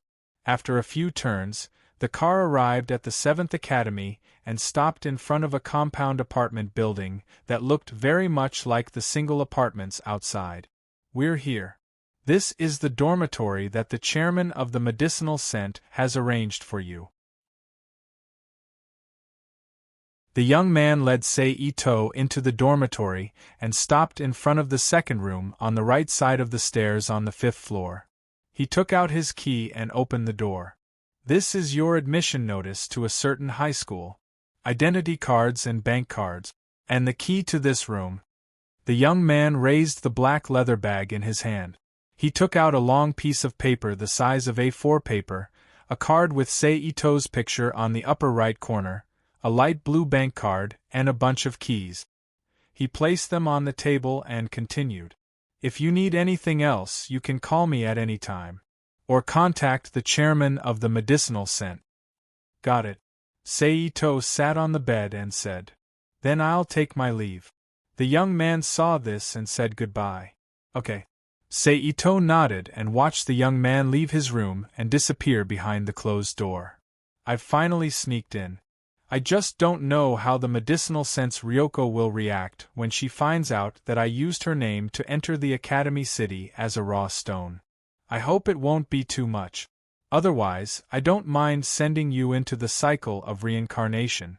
With his hands behind his head, Sei-Ito lay on the bed and thought, "Oh right, there's also the hovering circuit all over the Academy City. This is also a problem that needs to be solved." Thinking of this, Sei-Ito immediately sat up from the bed and closed his eyes to release his psychokinesis. Like a slender tentacle, it stretched towards the sky. Soon, a piece of nanomachines that looked like bacteria and dust appeared in front of Sei-Ito's psychokinesis tentacle. "You're the one." After finding the hovering circuit, Sei-Ito's psychokinesis tentacle separated again and used smaller ropes to grab the 2 nanomachines of the hovering circuit and pulled them down.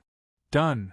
The moment the 2 nanomachines of the hovering circuit entered the room, Sei-Ito immediately threw them into the Rubik's Cube world to cut off the signal connection between the nanomachines. Then Sei-Ito's figure flashed and disappeared from the room. "I didn't expect you to still be in the experiment at this late hour." Sei-Ito, who appeared in the big lab, looked at Serene, who was sitting on a chair with a cup of hot coffee in her hand. "There are some things that I don't understand. I can't sleep." Hearing the sound, Serene opened her eyes and looked towards the source of the sound. "Don't be too hard on yourself." Sei-Ito walked to Selene's side and pulled a chair to sit down. "Why are you here so late?" Serene turned to look at Sei-Ito and asked. "Help me study these 2 nanomachines, crack their working procedures and information transmission methods, and then install them on our nanomachines." He flipped his hand and took out the small bottle with the hysteresis loop nanomachines and handed it to Selene. Okay. Selene, who reached out to take the small bottle, nodded. Thanks. Saito smiled and thanked her, then reached out to pat Selene's shoulder and said, Remember to rest early, don't work too hard. You're one of the most important people to me. If you collapse from exhaustion, I'll be heartbroken. Although Selene's EQ was relatively low, she was still not used to Saito's ambiguous words. Her expression was stiff and she didn't know what to do. I have something to do, I'll leave first. Saito got up from his seat and leaned forward to kiss Selene's lips before she could react. Then, he instantly disappeared in front of Selene's eyes and appeared in front of the huge artificial satellite that he directly collected from the universe. Vega number 1, Tree Diagram Designer, Saito quietly looked at the huge artificial satellite that was still operating in front of him and suddenly had a mysterious smile on his face. Then, he placed his hand on the shell of Vega number 1 and activated his ability to hack into the Tree Diagram Designer on it again.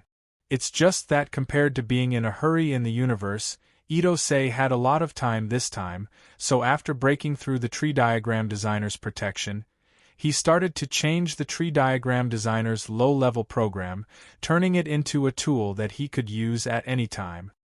Should I say, as expected of the Tree Diagram Designer, there are a lot of confidential information inside. Saito softly sighed as he browsed through the Tree Diagram Designer's internal files in the form of digital signals. Found it, Absolute Ability Project Implementation Rules. After a moment of silence, Saito spoke again. It's already more than 9,800. A few minutes later, Saito sighed as he finished reading the information related to the Absolute Ability Project. Then, Saito stopped browsing the documents and used the power of the magic cube to come to Luoyang's Zhujin City in Continent C. He slept with Cornelia, Zhou Xianlin, Kagura, and Jiang Lihua, who couldn't do anything else for a long time to relieve their lovesickness. The next day, Saito, who was refreshed, returned to the magic forbidden world. He put away his ID card, bank card, and dormitory door key, picked up the admission letter of a high school, and left the room. He walked to the high school according to the route printed on the admission letter. More than 20 minutes later, Saito stood in the principal's office of a high school. Yu Yong-sensei, this is the new transfer student Saito. He will be studying in your class from now on. You have to teach him well.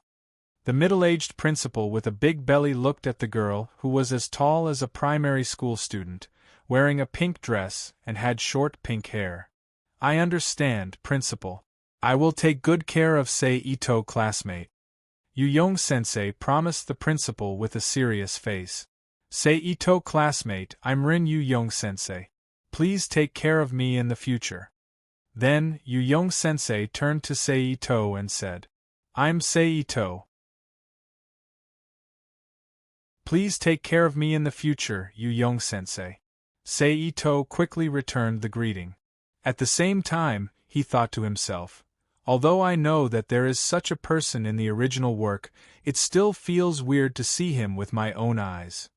After greeting each other, the two of them said goodbye to the principal.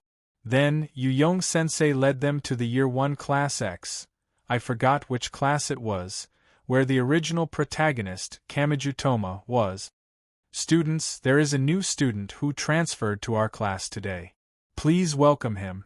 Yu Yong-sensei walked into the classroom and said to the students sitting below. Yu Yong-sensei, is the transfer student a girl? A boy with blue hair and earrings immediately said. Idiot, didn't Yu Yong-sensei tell us to welcome him? That means the transfer student is outside. You will know if he is a girl or not when he comes in. Before Yu Yong-sensei could say anything, a student with blonde hair and a pair of sunglasses on his face said with a weird tone. That's true. Haha. The blue-haired student scratched the back of his head and laughed. Come in, Saito, classmate. Seeing that the blue-haired and blonde students had quieted down, Yuyong-sensei turned to the door and said. Following her words, Sei-Ito, who was wearing a summer student uniform and pretending to be young, walked in from the door and stood beside Yuyong-sensei.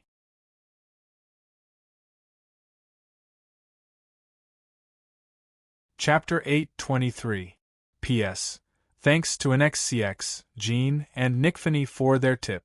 Thanks to Zhang Xiaozhong, NXCZ, Shirley, and Blood-Sucking Heiyu for their precious monthly votes. Thanks to Eastern Devil for his evaluation vote. I'm Sei-Ito, please take care of me in the future, Sei-Ito said to the students in the classroom. What, so it's a boy? Looking at Sei-Ito on the podium, the blue-haired earrings sitting at the back of the classroom muttered weakly on the table. Sei-Ito-san, you sit here. Seeing Sei-Ito finish his self-introduction, Tsukuyami's gaze began to wander around the classroom.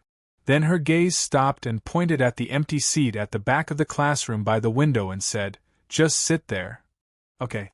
Sei-Ito followed Tsukuyami's finger and nodded. Then he slowly walked towards the seat Tsukuyami pointed at. "Hello, I'm Sei-Ito, please take care of me." Sei-Ito walked to the seat and whispered to the hedgehog head in front of him and the blonde youth on his right. "I'm Kamijutoma, please take care of me." Kamijutoma turned around and said, "I'm Tsuchimikado Motoharu. Also, stay away from Kamijutoma when you have nothing to do. Otherwise, you might be contaminated by his bad luck." Tsuchimikado Motoharu turned around and said, "Don't make me sound like a bad star," Kamijutoma retorted unhappily. "But you're a bad star," Tsuchimikado Motoharu said bluntly. "It's really unfortunate to have a friend like you," Kamijutoma, who couldn't refute, said while covering his face with one hand. "Little Kamiju, little Motoharu, what are you guys doing? Is teacher's class so unattractive?" At this moment, Guyong Xiaomeng on the podium suddenly said to Kamijutoma and Tsukimike's Motakun. At the same time, she revealed a tearful expression, as if she would immediately cry if they said yes. Under the influence of Moonyong Xiaomeng, the other students in the classroom all revealed ferocious looks as they glared at the two of them, silently threatening them. "How could that be? Ha, ha, ha."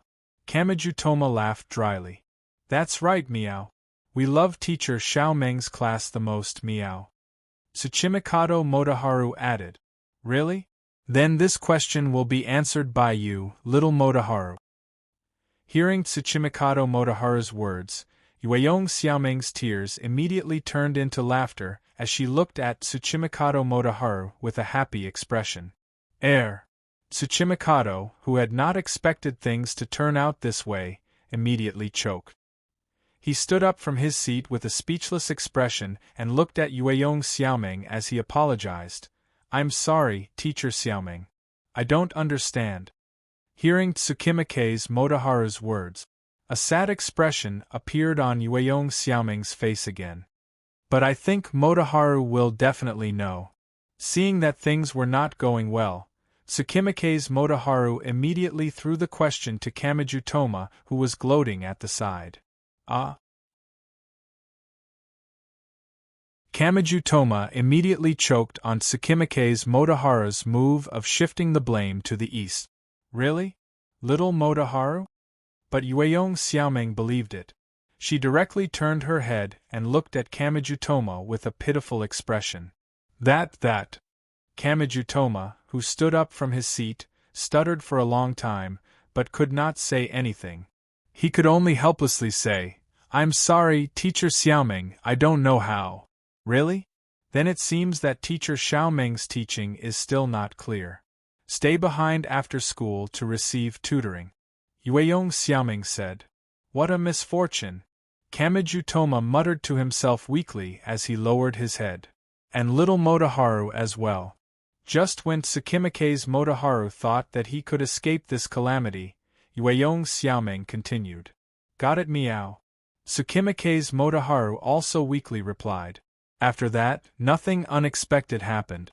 Sei-Ito smoothly passed the first day of his student life in a high school. He got to know the original protagonist Kamijutoma, the supporting character Tsukimiki's Motoharu, as well as other side characters such as Blue Hair Earrings, Hairdryer Ricky, and other classmates. Then, Seito, who pretended to be a good student for a day, greeted the familiar faces of the classmates, carried his school bag and walked out of the classroom, leaving the school and walking towards his dormitory. A transfer student. I actually didn't receive any news. It seems that I have to investigate his background. Tsukimiki's Motoharu, who watched Seito leave, secretly said in his heart. On the other side, after walking back to the dormitory, Seito used his spiritual power to carefully check the room. After confirming that the dormitory was not tampered with during his school days, Seito lowered his body and lay on his back on the bed. He closed his eyes and separated 80% of his spiritual power into the Rubik's Cube world. How is the research going? Appearing in the large laboratory, Seito, who was in a separate laboratory for Serene, looked at Serene, who was in a white coat, and asked. It has been cracked. Serene put down the work in her hand, turned around and walked to another set of instruments. She took out a test tube from the test tube rack and handed it to Seito. This is the newly modified nanomachines based on the 2 nanomachines you gave me last night. It uses the unique signal transmission method and encryption mode of the 2 nanomachines. It can be connected with the original nanomachines without being detected. Thanks. Itose trusted the ability of Serene, who was one of the top people even in the world of Gundam Seed. He took the test tube with the dark purple liquid without any doubt and thanked her. You can install the signal receiving terminal on it. Then, Seito took out the mobile phone he bought on the way back to the dormitory from a high school and handed it to Serene. Okay. Serene took the mobile phone and agreed. Then, she took the mobile phone to the quantum computer and began to install the signal receiving device and other supporting components on the mobile phone. Right, there is one more thing I need to trouble you with. Seito, who followed Serene to the quantum computer, said. Then, he used his mind to display a piece of information in the form of a graphic in the air. He then materialized it into a paper document and placed it next to Serene, who was still working with her head down. Prepare another batch of nanomachines for me. Load the data on this document into the data of the nanomachines. Okay. Serene, who temporarily stopped what she was doing, turned her head to look at the content of the document and nodded. Then, she continued to install the program to receive the control terminal on the mobile phone. With the extremely high operating ability of the new human, it took less than 10 minutes for Serene to modify the mobile phone provided by Seito into a new control terminal. Then, Serene didn't stop moving. She took a tube of nanomachines that hadn't been modified and inserted it into a special instrument next to the quantum computer. Then, she began to add new programs to the nanomachines. This time, it took a little longer, but it didn't exceed an hour. Most of the time was wasted on looking at the information and design plans. It only took a few minutes for the data to be input into the nanomachines. Sorry to trouble you. Seito, who took the test tube containing the sky blue liquid from Selene's hand, said with a smile. Is there anything else? Serene raised her head slightly. She looked at Seito in front of her and asked. Not at the moment. Seito shook his head and smiled. Okay, I'll go first. I'll see you next time. After that, Seito nodded at Serene. Then, his body suddenly exploded into a bunch of fireflies and gradually disappeared in front of Selene's eyes. And in the next moment, Seito, who was in the dormitory, suddenly opened his closed eyes.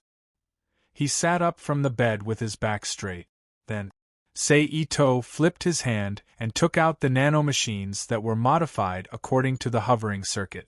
He opened the test tube containing the nanomachines and poured out the dark purple liquid that was used for the nanomachines. In the process of pouring out the liquid, a large amount of nanomachines that were invisible to the naked eye and smaller than dust flew out of the dark purple liquid. They flew out of the dormitory through the open window and rose into the sky above the school city. Then, they merged with the hovering circuit that was already in the air and began to operate according to the hovering circuit. Seito saw this and immediately took out the mobile phone that was modified into a control terminal. After setting up the camouflage information, he stopped caring about the hovering circuit. Then, Seito put away the empty test tube and took out another test tube. He opened the stopper and poured out the sky blue liquid inside. Similarly, countless nanomachines flew out of the sky blue liquid. However, unlike the nanomachines that flew out of the dark purple liquid, the nanomachines that flew out of the sky blue liquid did not float out of the window and merge with the hovering circuit. Instead, they automatically formed a large circle with a radius of 1.5 meters around Seito and began to emit waves of signals that could only be detected by special instruments. Phew, it's finally done. There are modified nanomachines in the surveillance of the hovering circuit to transmit false information. There are also special nanomachines in the AGEM detection device to interfere with the signal. Now, as long as something happens to Ryoko or some other reason, it's no problem to temporarily disguise as an ordinary person. Seito, who saw the nanomachines begin to operate from the screen of the mobile phone, let out a sigh of relief. Now, I just have to wait for the plot to start, change the plot to earn the power of the world, and think of a way to take down Inticus. After thinking about it, Seito put aside the useless thoughts in his heart and began to live like a student that could be seen everywhere in the Academy City.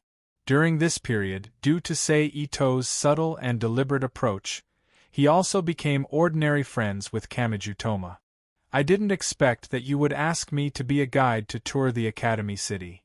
Kamijutoma, who was walking side by side with Seito on this day, which was also the first weekend of Seito's infiltration into the Academy City, said, "Well, I wanted to find Hayashiki to accompany me, but I'm not familiar with her, so how could I? So, I had to ask you to be my companion." Seito shrugged. I don't know if I should say that you're brave or ignorant. You actually want Hayashiki to be your guide." Kamijutoma, who had been oppressed by Hayashiki, immediately had a strange expression on his face when he heard this. "What? Is there a problem with Hayashiki?" Seito pretended to be puzzled as he looked at Kamijutoma and asked. "That violent woman." Kamijutoma, who seemed to have thought of something subconsciously, trembled and said with a face full of fear, "Violent? I didn't notice." Seito shook his head, and then turned to look at a long line of moving stalls not far away. "Oh, there are so many people. Looks like there's something good selling there. Let's go take a look." "Okay." Kamijutoma, who also raised his head to look at the moving stalls, nodded in agreement. Then, the two of them quickened their pace and walked to the front of the moving stalls and lined up at the back of the line. "They're selling pancake," Seito said as his gaze followed the food in the hands of a child who had finished buying and was leaving the stall. "Pancakes? Not bad. I'm feeling a little hungry now." Kamijutoma reached out and rubbed his stomach. "You didn't eat breakfast again?"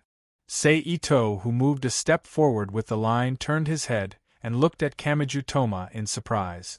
"Don't tell me there's some electrical equipment in your house that was scrapped." "Oh, what a misfortune." Kamijutoma answered Seito's question with his catchphrase. "Your luck value is really even more pitiful than Gunner." Seito, who moved another step forward, said to Kamijutoma with sympathy, "I'm already used to it." Kamijutoma said indifferently. Seito shrugged his shoulders and didn't say anything to Kamijutoma's unlucky physique. Then, he moved forward with the line while chatting with Kamijutoma casually. "Customer, here are your pancakes, and this is a small gift from our shop for you." After a while, the stall staff handed a roll of pancakes and a green doll to Seito and said, "Thank you." Seito took the things and thanked him. What a misfortune! But before Seito left, Kamijutoma's catchphrase sounded again. What's wrong? Seito looked at Kamijutoma in surprise. I actually forgot to bring money. Kamijutoma, who searched for a long time but couldn't find a single coin, said. Forget it, don't look for it. Since I pulled you out, your expenses today are on me. He took out his wallet and paid for Kamijutoma's pancakes while saying to Kamijutoma, Thank you so much. Kamijutoma took the pancakes and walked out of the line gratefully. But before Kamijutoma opened his mouth to bite the pancake in his hand, an explosion suddenly sounded from the opposite side of the street not far away from the mobile stall. Then, one fat and two skinny young men who covered half of their faces with a golden triangle ran out from the smoke and fire of the explosion. Robbery! Kamijutoma looked at the three men not far away and said, Stop right there, I'm a Conduct and Discipline Committee member. I'm going to arrest you for the crime of weapon damage and robbery. At this moment, a petite girl with two ponytails wearing the uniform of a famous school, Tokuwadai, appeared next to the explosion scene. She pulled the Conduct and Discipline Committee member armband on her right arm and said loudly to the three men.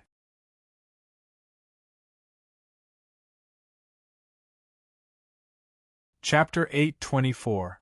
Ha ha ha ha ha. I thought some fierce character came. It seems that the Discipline Committee is lacking in manpower? The three men froze when they heard this, then they laughed as if they found something to laugh about. Get out of the way, little girl. Otherwise, you'll get hurt. The tall and fat man walked toward Shiroi Kuriko while seemingly reminding her. Then when the two were close enough, he opened his arms and ran toward Shiroi Kuriko. This kind of third-rate character's line, You're destined to be defeated. Shiroi Kuriko's expression didn't change at all. She nimbly dodged and dodged the tall and fat man's charge. At the same time, she grabbed the man's sleeve with one hand and kicked the tall and fat man's ankle, causing him to fly out. Bang! The tall and fat man's body hit the short steps on the side. You're pretty good. Among the two men who were still standing in the same place, the man with short black hair said. Then he stretched out his hand and pulled down the cloth covering his face. He looked at Shiroi Kuriko with a casual look and smiled. You really can't judge a book by its cover. But I'm not easy to deal with. After speaking, the black-haired man opened his right hand and a large fireball quickly gathered in his palm. Fire drawing ability user. Shiroi Kuriko saw this and her face finally showed a serious expression. Damn, that little girl is in danger. At the same time, Kamijutoma, who saw the black-haired man conjure a fireball, changed his expression and was about to run over there. Hey Toma, what are you in a hurry for? Don't you see that little girl's face doesn't have the slightest bit of nervousness? Besides, based on the Tokuwadai uniform she's wearing, her ability won't be lower than LV3. Dealing with that man should be no problem. Seito, who grabbed Kamijutoma, said. That's true. Hearing Seito's reminder, Kamijutoma looked at Shiroi Kuriko's face and suddenly realized. So we'll just watch here. When she's in danger, it won't be too late for us to run over. Seito, who saw Kamijutoma calm down, loosened his arm and said. Clang. You're really hot-blooded. You're no different from the main character in a teen manga. Kamijutoma laughed awkwardly. At this moment, the black-haired young man who was confronting Shiroi Kuriko cursed loudly. He waved his hand and threw a fireball at Shiroi Kuriko. But just as the fireball was about to touch Shiroi Kuriko's body, Shiroi Kuriko suddenly disappeared from the black-haired youth's sight. It appeared on top of his capital. Then, he kicked the back of the black-haired young man's head. Plop! After receiving this blow, the black-haired youth fell heavily to the ground. Then, Shiroi Kuriko wiped her palms on her legs. Several pitch-black, slender, and sharp needles instantly appeared on the sleeves and hem of the black-haired young man lying on the ground, firmly nailing them to the ground. The yellow-haired man on the side saw the black-haired young man was defeated, and the fear in his heart immediately emerged, prompting him to run away in a panic. On the way, he passed by a girl who was also wearing the Tokuwadai girls' school uniform, and knocked the crepe in the girl's hand onto her clothes. Presumably, that man would never have thought that this collision of his would bring about an unexpected calamity for himself. The brown-haired girl whose crepe was stuck to her uniform flashed with electricity. She raised her hand and flicked the coin that was flipping and falling down. An orange-yellow light beam, as thick as a baby's arm, immediately shot out from her body. In a blink of an eye, it bombarded the bottom of the car driven by the yellow-haired man. Boom! In an instant, an explosion suddenly sounded. The fireball and shockwave produced by the violent explosion immediately blew the car from the ground, and after flipping twice, it fell heavily to the ground.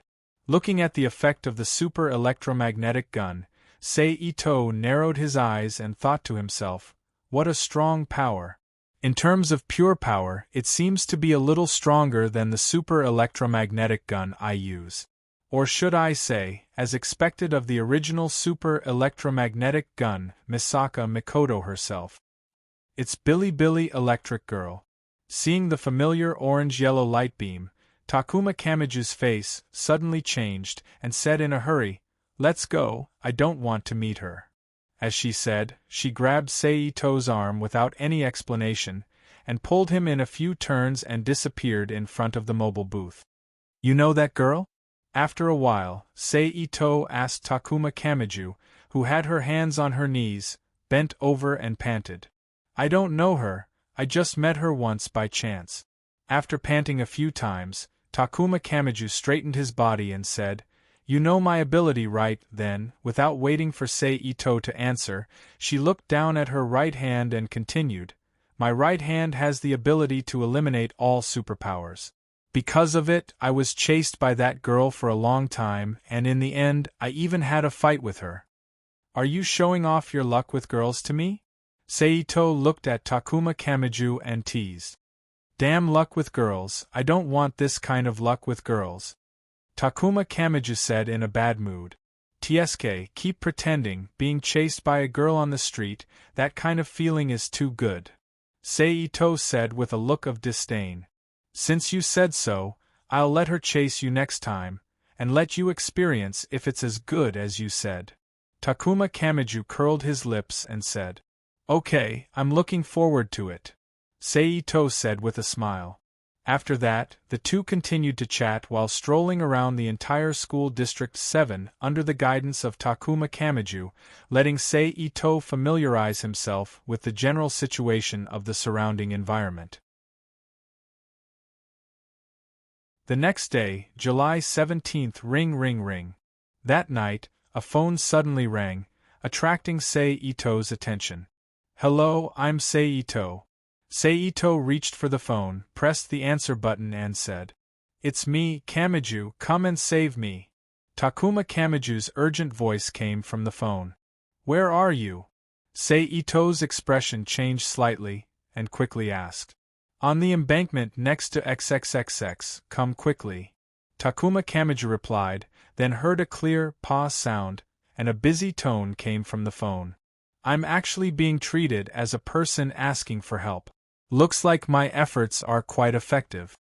Sei-Ito chuckled as he hung up the phone and put it into his pocket. Then, he quickly walked to the entrance, put on his shoes, pushed open the door, and walked out of the bedroom. He quickly ran to the location that Takuma Kamiju mentioned. Fortunately, the embankment was not far from Sei-Ito's dormitory, so it only took 10 minutes for Sei-Ito to reach the embankment. He saw Takuma Kamiju, who was confronting Misaka Mikoto. Sei-Ito. Takuma Kamiju, who had sharp eyes, noticed Sei-Ito the moment he arrived. He immediately shouted at Sei-Ito, then turned to look at Misaka Mikoto and said, "Your opponent is here." Sei-Ito immediately heard what Takuma Kamiju said. He was speechless as he looked at Takuma Kamiju, who was running towards him. He gritted his teeth and said, "You bastard. Didn't I say that if there's a chance, I'll let you experience the feeling of being chased by her? Now that the chance is here, go, young man. Takuma Kamiju said softly as he ran to Sei-Ito's side. So it's you. Before Sei-Ito could say anything, Misaka Mikoto, who was getting impatient, looked at Sei-Ito and said, Sei-Ito, who did not understand what was going on, looked at Misaka Mikoto in shock. That's right, it's him. As long as you defeat him, I'll immediately fight you. Takuma Kamiju said loudly. It's good that it's him. Misaka Mikoto nodded and said.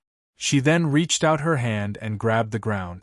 Black fine iron sand immediately emerged from the ground and formed into an iron sand sword that Misaka Mikoto held in her hand. Misaka Mikoto then swung her arm, and the iron sand sword in her hand immediately turned into a whip and lashed towards Sei-Ito's body. Be careful. Seeing this, Kamiju Toma unwillingly reminded him, and then ran away from him. He didn't stop and continued to run into the distance. Bastard! Perceiving the whip, Ito-sei immediately stretched out his hand and spread out a telekinetic barrier in front of him, blocking the iron sand whip in front of him. At the same time, he turned his head and scolded Kamiju Toma, who was running further and further away. I'm sorry. Takuma Kamiju apologized. Telekinetic ability user? Misaka Mikoto tilted her head and looked at Sei-Ito. That's right. Sei-Ito said with certainty. This time, Sei-Ito used the identity of a telekinetic raw stone to sneak into the Academy City. Humph! After receiving confirmation, Misaka Mikoto snorted and swung the iron sand whip in her hand towards Sei-Ito again. However, with Sei-Ito's sharp senses, he noticed that the whip this time was different from the one that was made up of sand particles. This time, it was made up of controlled sand particles to vibrate rapidly and form a material that was similar to a cutting knife. Damn, with Misaka Mikoto's LVL-5 control, this cutting force can definitely break through the telekinetic barrier. Sei-Ito's expression changed slightly when he noticed the change in the whip. He decided not to block it head-on and focused his telekinetic energy under his feet to push his body to the side. Bam! The next moment, the whip landed on the ground and a dent as thick as a baby's arm was formed on the cement floor. Hey, are you trying to kill me? Sei-Ito turned his head to look at the dent on the ground and said loudly. A battle is about giving it your all. If you don't give it your all, how can it be called a battle? Misaka Mikoto said loudly as she lashed out with her whip.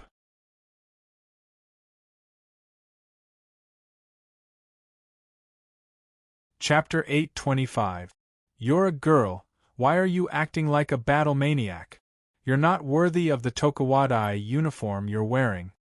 Sei-Ito said as he activated his psychokinesis again and propelled himself into the air. He then used his psychokinesis to turn himself into a stone to land on the ground and continue moving. What did you say? Misaka Mikoto glared at Sei-Ito, who was still in midair. She didn't know what Sei-Ito had done to her. Misaka Mikoto's forehead flashed and a bolt of lightning shot out from her forehead. She flicked her bangs and struck Ito Seiji's body. This was one of Misaka Mikoto's signature moves, the lightning spear. Boom! The lightning spear moved at the speed of light and did not give Sei-Ito any time to react. It landed on Sei-Ito's body and sent him crashing to the ground from midair. Sei-Ito, who was crashing to the ground, did not think twice. He immediately slapped the ground beside him and used the recoil to land on the sandy ground beside the embankment. Bam! Just as Sei-Ito dodged the attack, the pitch-black iron sand whip struck the ground again and left a deep dent on the hard concrete ground. That was close. Luckily, the lightning spear's electric current is very low and Misaka Mikoto is holding back. Otherwise, my body would have been paralyzed by that attack and I would have been hit by the next attack. Sei-Ito thought to himself as he used his psychokinesis to gather a pile of yellow sand and condense them into sand arrows around him, and shot them at Misaka Mikoto. This is great. I can finally fight to my heart's content.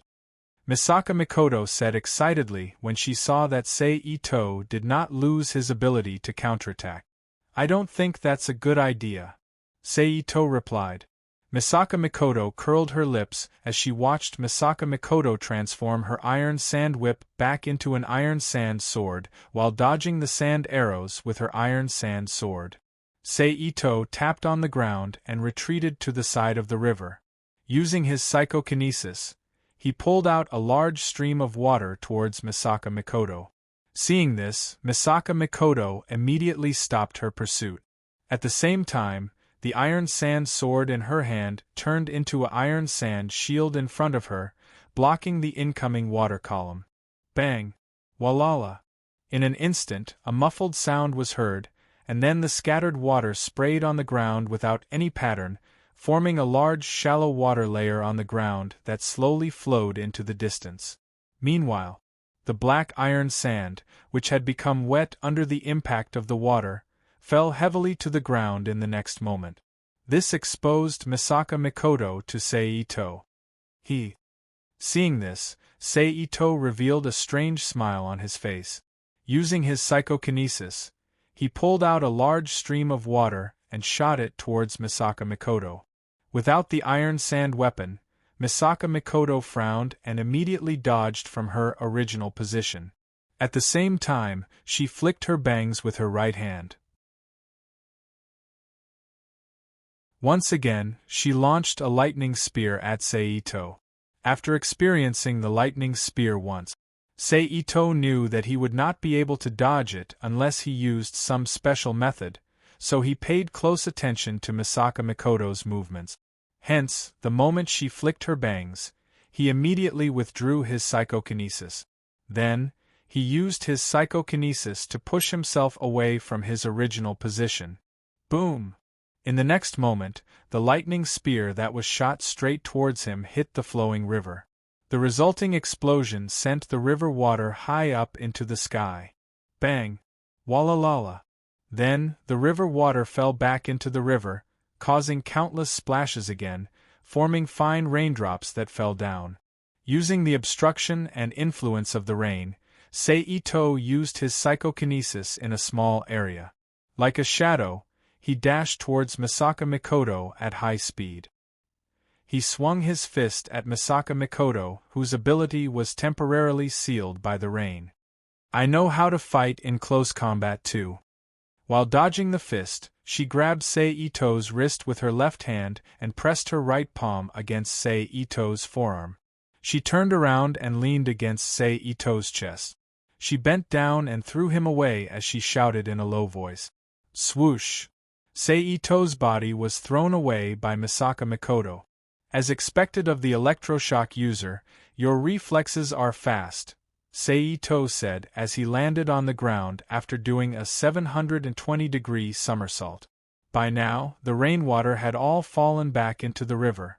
Misaka Mikoto, who was no longer affected by the rain, snorted lightly. She flicked her bangs in front of her forehead and fired a lightning spear at Sei Ito.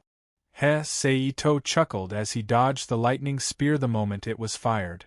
Then, like a shadow, he dashed towards Misaka Mikoto and threw a punch at her face. However, this punch was a feint.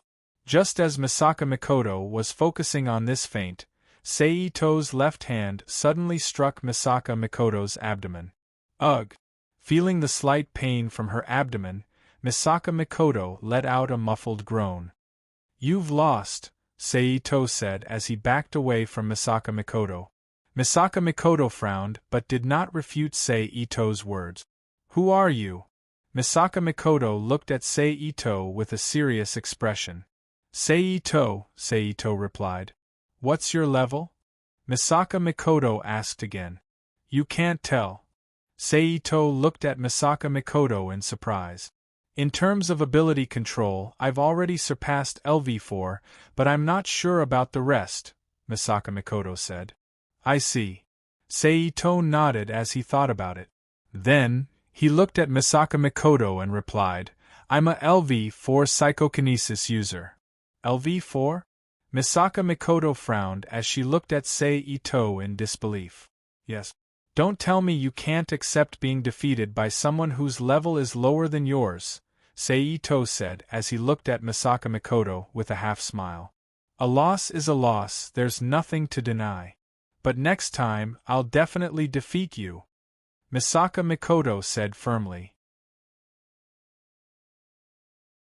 Ugh. Don't tell me you're trying to blackmail me.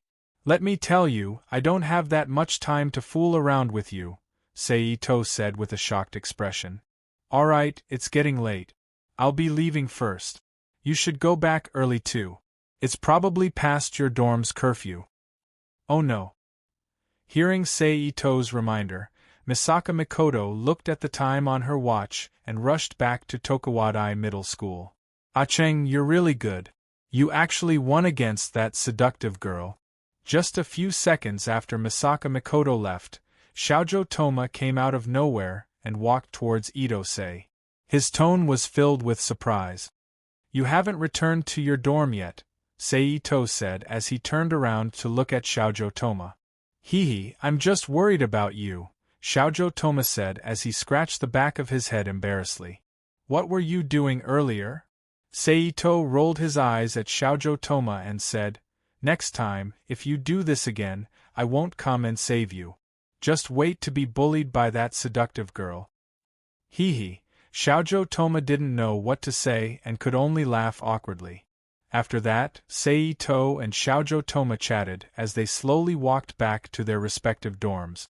To put it bluntly, Sei Ito's dorm and Shoujo Toma's dorm were in the same building. It was just that they were on different floors. The next day, which was July 18th, after finishing a day of school, Ito-sei greeted Kamiju Toma and went to the famous shopping mall in the 7th School District to buy clothes for himself. After all, when he entered the school city, he didn't bring any luggage, so some of the more special things still needed to be bought in the school city. If I remember correctly, that guy seems to be a criminal from Void Explosion. Just as Sei Ito arrived at the shopping mall where the famous women's clothing store, Sei Ito saw a skinny man wearing a student uniform. He had a pale face and a pair of frameless glasses. He looked like a homely man. Void explosion, fantasy Mitsumi, brainwave modulation. Maybe I can get involved, Sei Ito thought as he narrowed his eyes and looked at the man who was emitting a dark aura. Then he slowly walked towards him. It's you. Just as Sei Ito was about to approach him and pull him to the side, Misaka Mikoto's voice suddenly rang in his ears. Seductive girl?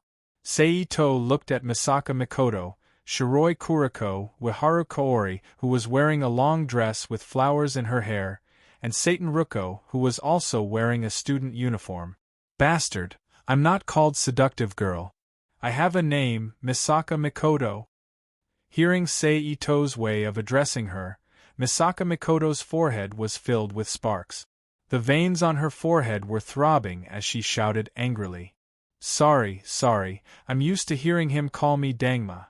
Sei Ito apologized without any sincerity. At the same time, he was trying to dig a hole for Dangma. After all, he was dragged into the hole by Dangma last night. Dangma?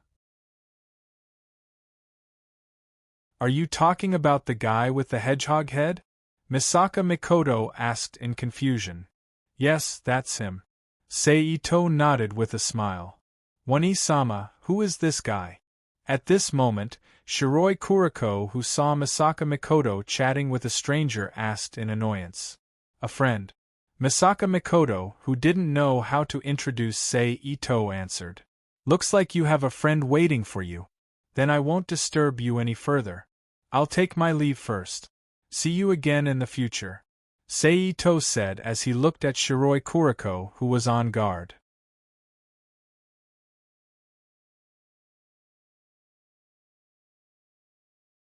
Chapter 826. P.S. Thank you to Solon and Op-Tired for their precious monthly vote. Thank you to NXCX and Nickfany for their tip. Tisk, he's gone. Looks like I'll have to trouble myself to look around. Ito-sei, who was taller than Misaka Mikoto and the others, turned his head and looked around. His gaze was scattered as he searched through the slightly scattered crowd, while the corner of his mouth twitched as he muttered to himself.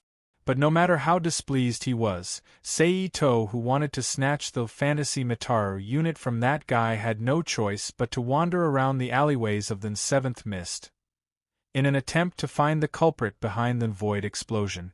Fortunately, the guy in the original work didn't leave after handing the explosive to the primary school student. He wanted to observe the effects of the Seventh Mist.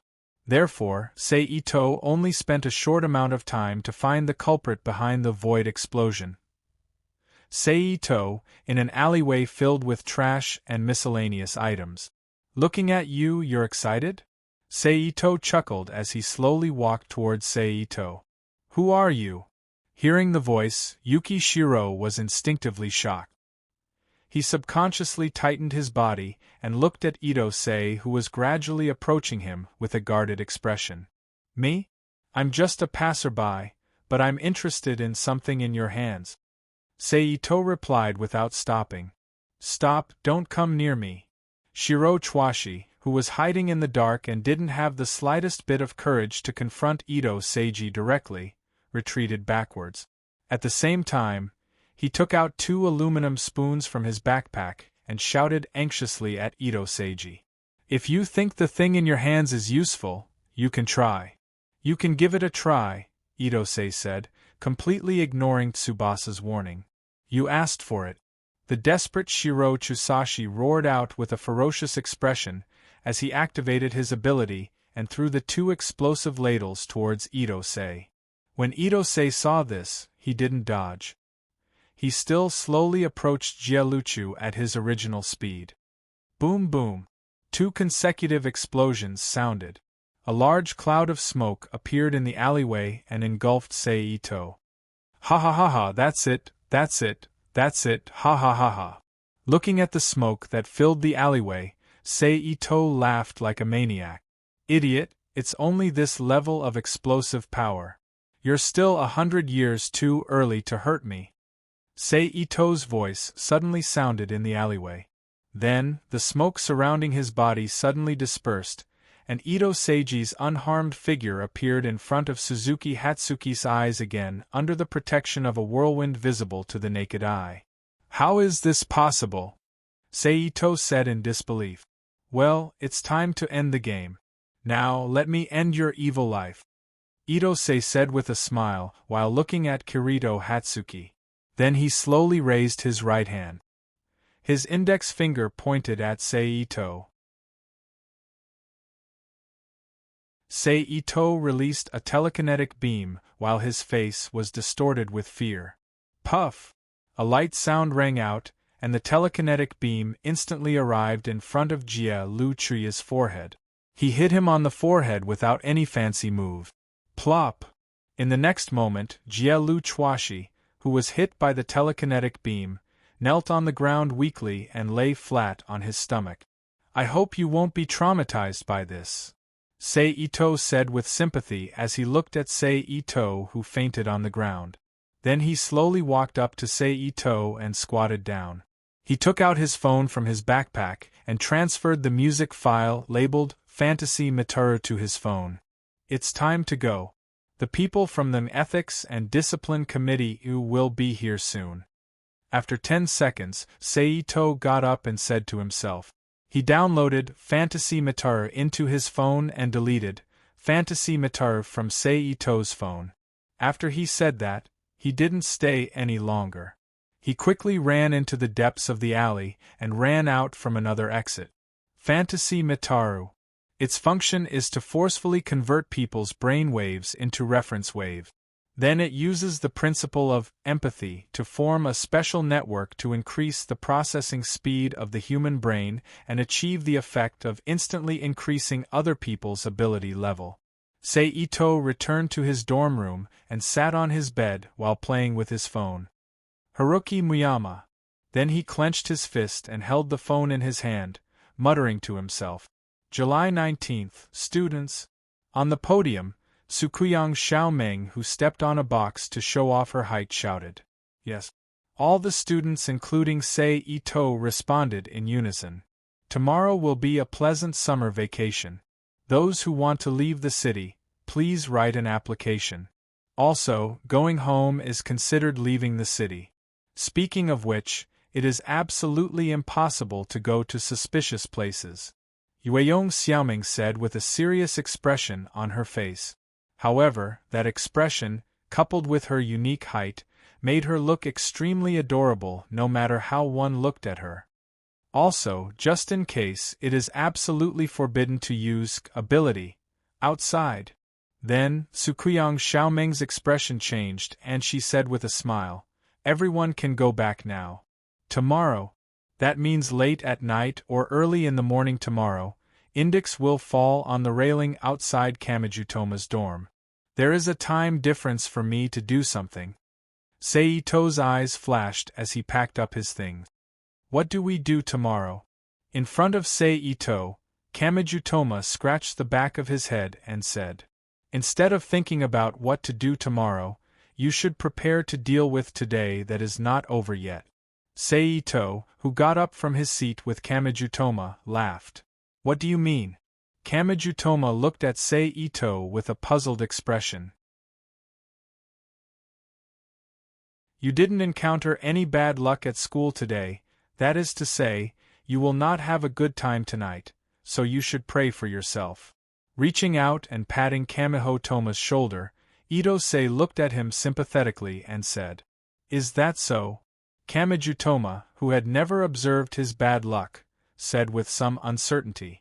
Seito-san, your observation of Ashang is very careful, and you actually found out about Ashang's characteristics in such a short time. It's really admirable, Miao. Tsuchimikado Motoharu on the side said after Seito's words with deep meaning. Well, with such a strange friend, it would be strange if I didn't pay attention. Seito looked at Tsuchimikado Motoharu inexplicably and said, and then asked with a slightly surprised expression, don't you know about Kamijutoma's bad luck characteristics? Well, I know a little about this, but I didn't summarize the pattern like Seito-san Miao. Tsuchimikado Motoharu replied. Then he picked up his school bag and said to Kamijutoma, blue hair earrings, and Seito, I still have something to do. I'll go first, Miao. Bye. After that, he walked out of the classroom with his school bag. There is a new anime for sale today, I'll go first, bye. Tsuchimikado Motoharu said. Blue hair earrings also hurriedly picked up his school bag. While running out of the classroom, he said to Kamijutoma, school rules, you can't run around. Tsuchimikado Xiaoming, who came to the classroom door, shouted at the back of blue hair earrings. Goodbye, Xiaoming-sensei. Seeing Tsuchimikado Xiaoming, Kamijutoma and Seito greeted together. It's Kamijutoma, see you tomorrow. Seito-san. Goodbye. Tsuchimikado Xiaoming said to the two separately. What did you just say? Kamijutoma, who came back to his senses after 2 or 3 seconds, looked at Tsuchimikado Xiaoming with a panicked expression and said anxiously, didn't you hear? I'm the designated tutor from tomorrow onwards. If you continue like this, you might repeat a grade, especially the recording technique, you'll all fail. Tsuchimikado Xiaoming explained. Is it the recording technique? Kamijutoma said with a helpless expression. The so-called recording technique was a course unique to the Academy City. On the surface, there were 2 types of recording technique and memory technique. According to the use of drugs and live stimulation or hypnosis hints, artificial superpowers could be developed. The developed superpowers varied greatly according to each person's aptitude. If one could master the general course, then most students could bend a spoon. Seeing this, Seito patted Kamijutoma's shoulder and expressed sympathy for his unfortunate experience. Unfortunate. Kamijutoma sighed weakly. Let's go out and eat something. After leaving Tsuchimikado Xiaoming, Seito, who was walking out of the school, said to Kamijutoma beside him. Okay. Kamijutoma agreed. Then the two walked to the street where the dormitory was located while observing the fast food restaurants they encountered on the way to see if there were enough appetizing dishes and digestive activities. Let's go here. After a while, Kamijutoma pointed at a fast food restaurant with a discount sign and said, "Whatever." Seito shrugged nonchalantly and then followed Kamijutoma into the fast food restaurant. But in the next moment, a familiar figure appeared in front of Seito and Kamijutoma. That person was Misaka Mikoto, whom they had met a few times before and was quite familiar with. Do those guys not want to live anymore? They actually dared to blackmail her. Kamijutoma's mouth twitched as he looked at Misaka Mikoto, who was surrounded by 4 to 5 delinquents in the restaurant. Well, who knows? Seito laughed as he looked at the situation.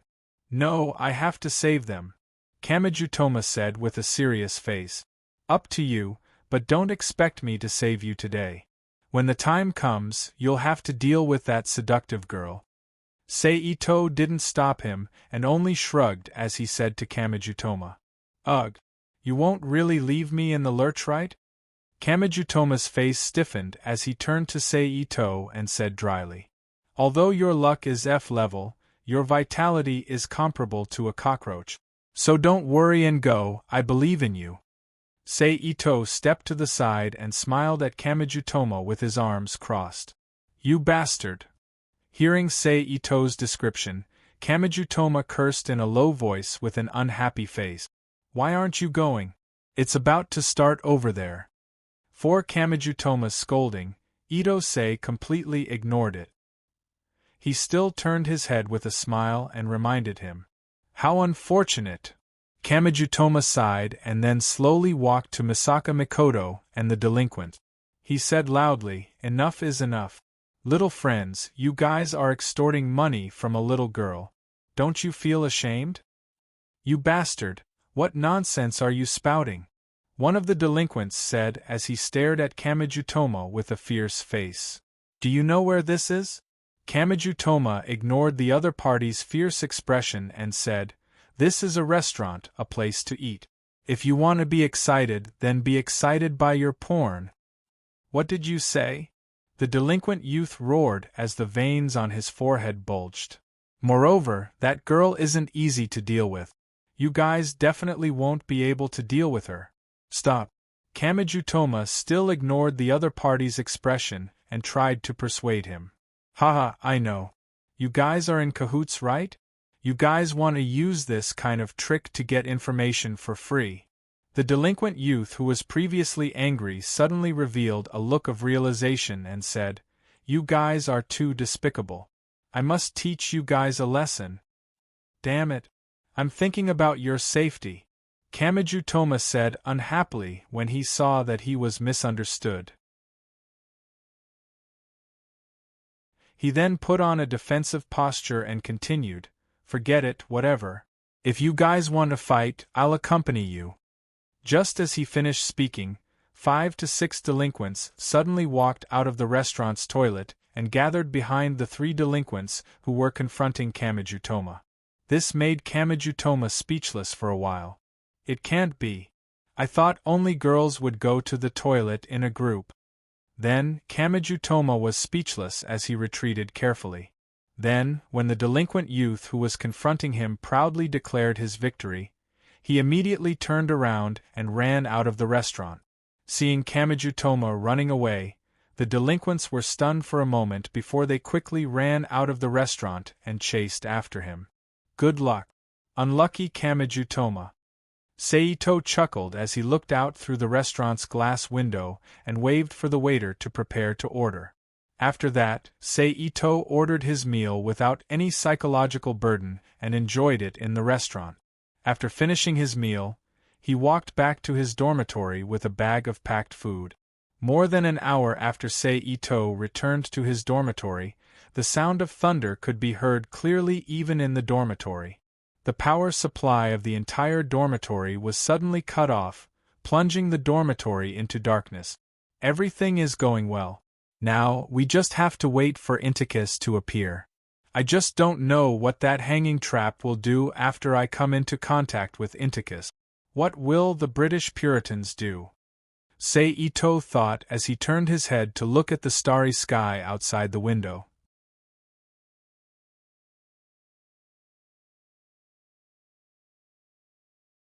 Chapter 8:27.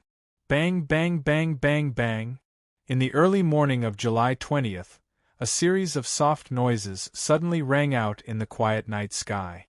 Phew, it's finally here.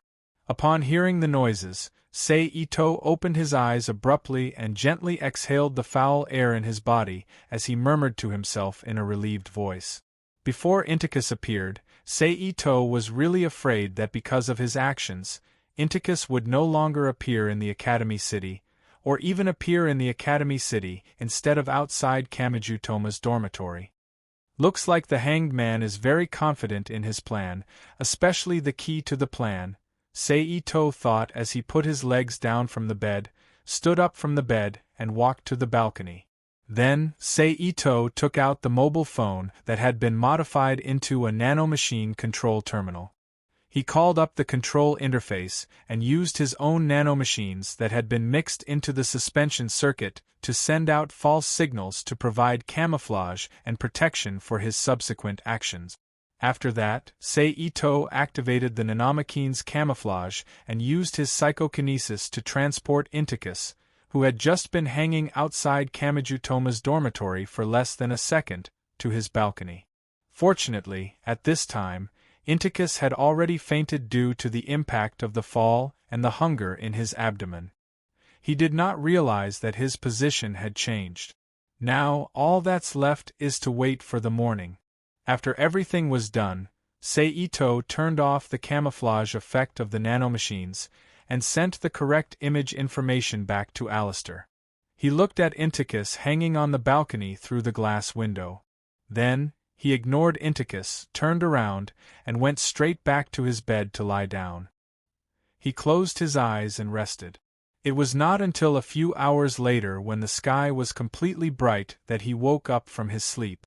After a simple shower, Ito walked to the balcony and reached out to open the glass door that was used to partition the balcony. Hearing the sound of the balcony door opening, Inticus woke up from a deep sleep.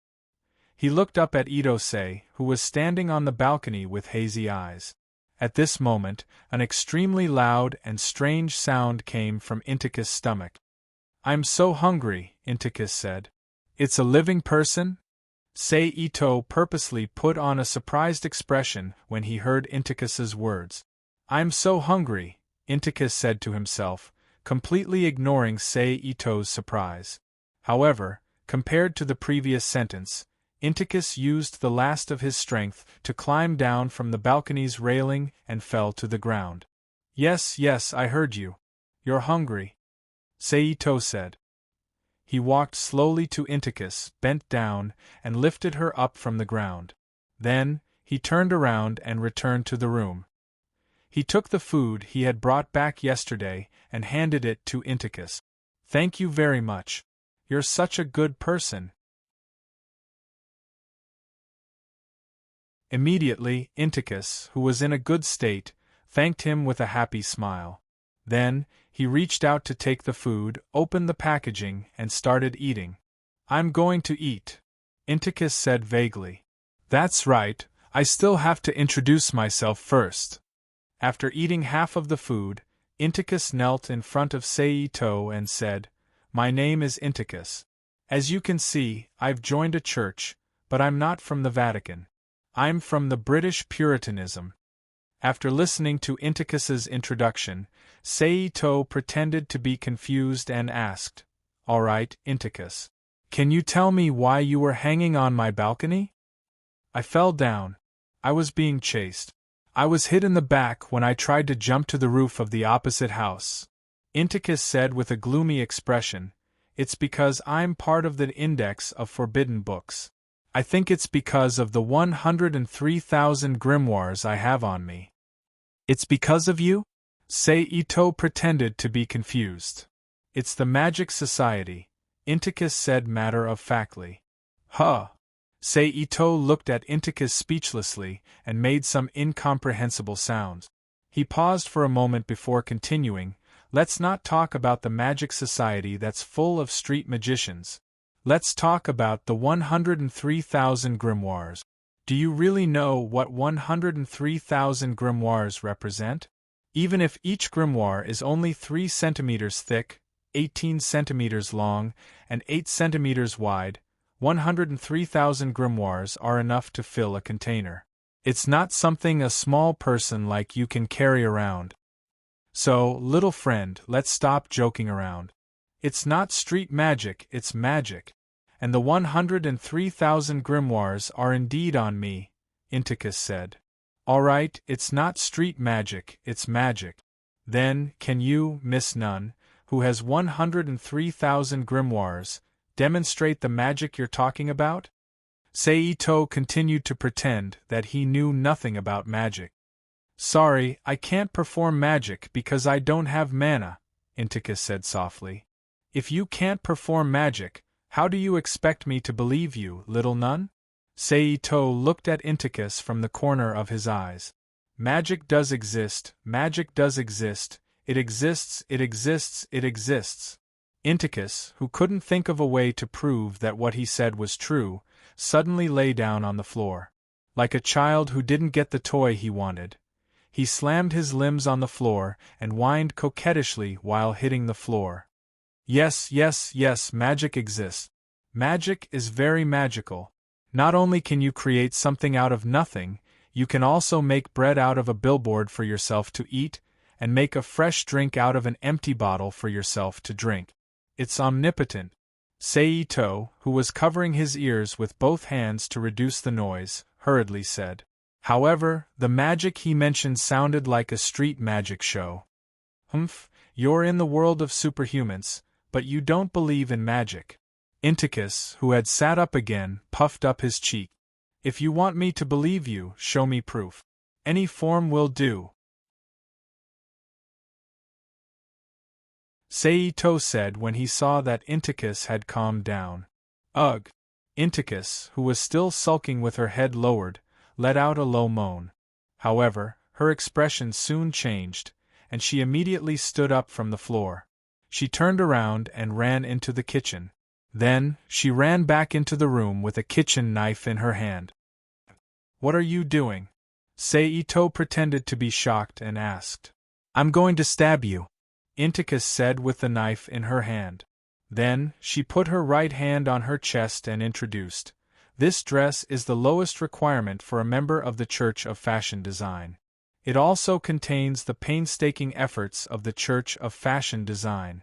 Whether it's the weaving method, the sewing method, or the drawing method of the embroidery pattern, everything has been carefully calculated. Therefore, the texture of this cloth is exactly the same as Turin's cloth of holy bones.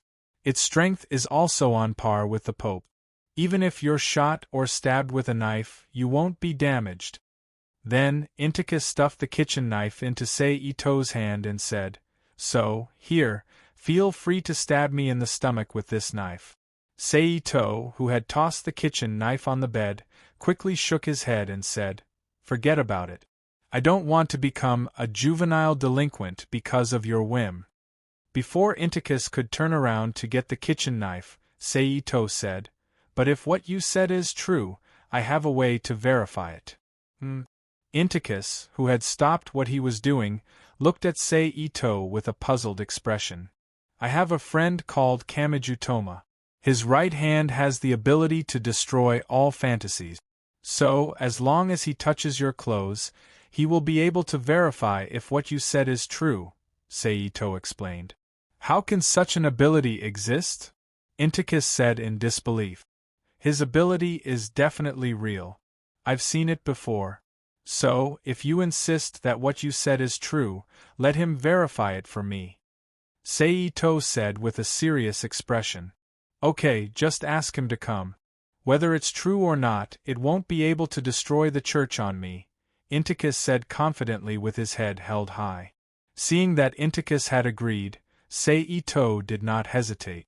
He immediately took out his phone and dialed Kamijutoma's number. Ah Churing, what's the matter? Soon, Kamijutoma's voice came from the phone. There's something I need your help with. So, please come to my dorm first. Don't worry, it won't take up much of your time, Seito said. Okay then.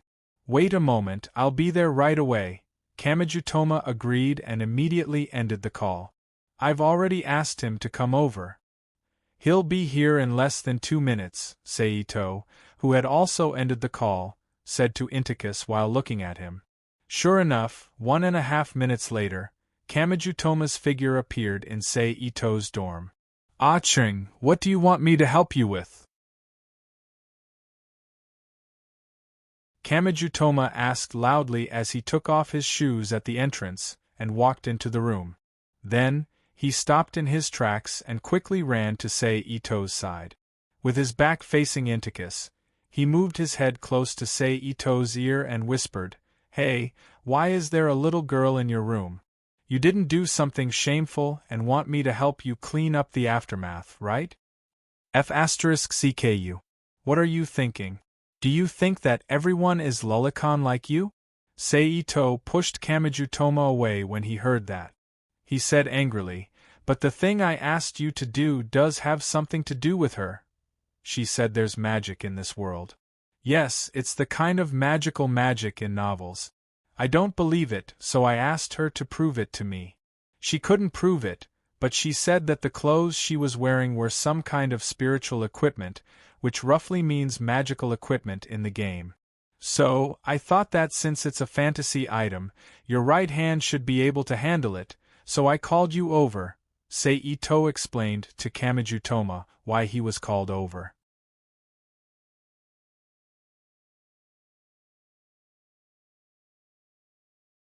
Chapter 828. After listening to Seito's explanation, Kamijutoma looked at him as if he was an idiot and said, Are you stupid? How can such a thing exist in this world? Magic does exist, Index said angrily after hearing Kamijutoma's words. That's why I asked you to come here. If you can destroy her clothes, it will prove that magic does exist in this world. The world isn't as simple as we think it is. If you can't destroy her clothes, it will prove that magic doesn't exist in this world. We can also help her correct her worldview, right? Seito looked at Kamijutoma and shrugged. All right, if you insist. Kamijutoma didn't have to do anything big to just touch her clothes, so he agreed helplessly. After saying that, he got up from the ground and reached for Index's shoulder. Wait! Just as Kamijutoma's right hand was about to touch Index's shoulder, Seito suddenly called out. What's wrong? Index and Kamijutoma both looked at Seito in confusion. Idiot, if what she said is true, you'll be destroying her clothes. Do you want her naked in front of us? Seito said angrily as he got up and walked to the wardrobe to pick out clothes. Kamijutoma stood there awkwardly, not knowing what to do. He could only say in a dry tone, You're so thoughtful. At this time, Seito also took out a large shirt from the wardrobe and spread it in front of Index's chest. Index, hold on tight. If your clothes are really destroyed, use it to cover your body, Seito said to Index. Although I don't think his strength can destroy my clothes. Index muttered as he grabbed the shirt and used it to cover his body. Let's begin, Seito said to Kamijutoma after seeing that Index was ready. Kamijutoma nodded and slowly reached out his right hand and touched Index's exposed shoulder. Look, nothing happened. Magic doesn't exist at all. Kamijutoma said to Seito after waiting quietly for 2 seconds and still seeing no change in Index's clothes. It should be that you don't have the ability to destroy illusions, right? You liar. Index looked at Kamijutoma with disdain. While the two were arguing, Inticus's clothes suddenly tore apart, exposing her shoulders, arms, and fair calves to the air. When this happened, Index, Kamijutoma, and Seito, who pretended not to know anything about magic, and all stood there in shock. Since your ability is right. In other words, what she said is true. Seito turned to look at Kamijutoma and said seriously. Although my ability worked, I can't completely believe what she said. After all, magic is too exaggerated, Kamijutoma said after coming back to his senses. That's true, Seito agreed thoughtfully. Okay. It's getting late. I should go to my tutoring. If there's anything, wait until I'm done with my tutoring. Then, Kamijutoma turned and walked to the entrance while waving at Seito without looking back. Be careful on the way, Seito said politely as he watched Kamijutoma walk to the entrance. Then, he turned his head and wrapped his shirt around his body. Index, whose back was facing him, said, "You can wear my clothes for the time being. I'll go to the mall and buy some clothes for you later. No need to go through so much trouble." Index turned to look at Seito and asked, "Do you have a large paperclip here?" "Probably. Let me look for it." Itosei turned his head to look at his dormitory and replied. Then he turned around and walked to the side of the utility cabinet, pretending to look for something there. Found it. After more than 10 seconds, Seito turned to look at Index with a large paperclip in his hand. "Thank you." Inticus thanked Itosei as he took the box of paperclips into his hand. He then turned his back to Itosei and lowered his head to fiddle with the paperclip. After a while, he stood up in the white nun's habit that was bound by paperclip. "You're really thrifty." Seito looked at the moving church on Index and said with the corner of his mouth twitching. Hee. Index first smiled at Seito, then walked out of the dorm without saying anything. "Where are you going?" Seito asked as he followed Index out. "I'm leaving. If I stay here any longer, I don't know when the enemy will come. Also, thank you for treating me to dinner." Index thanked him with a smile. "Do you have a place you want to go? If there really is a magician chasing after you, it would be better for you to hide here for the time being rather than running around on the street and increasing the chances of being attacked," Itosei said with a frown as he reached out to stop Inticus. "No, I'll drag you into misfortune," Index said as he turned to Seito. "Misfortune? That guy you met before brought misfortune to me almost every day. So, if you're added to the list, I can totally bear it," Seito said with a smile, not minding it at all. Index put his hands behind his back and tilted his head as he looked at Seito with a smile. "Even if that misfortune requires you to go to the bottom of hell with me? Are you willing?" "Of course." Seito smiled brightly. "And you might not know this, but I'm very powerful. Maybe it won't be you going to hell with me, but I'll be the one sending your enemy to hell instead." Upon hearing Seito's words, Index's eyes immediately glistened with tears, slowly accumulating in the depths of her eyes. However, just as Index was moved by Seito's words, a cylinder that looked like a garbage can suddenly appeared beside Index, knocking the defenseless Index to the side. At the same time, it also destroyed the emotions that had just surfaced in her heart. "Ah, there's something strange coming over to pull me." Index, who had reached out to grab Seito's lapel, pointed at the garbage can-like autonomous robot and said in a panic.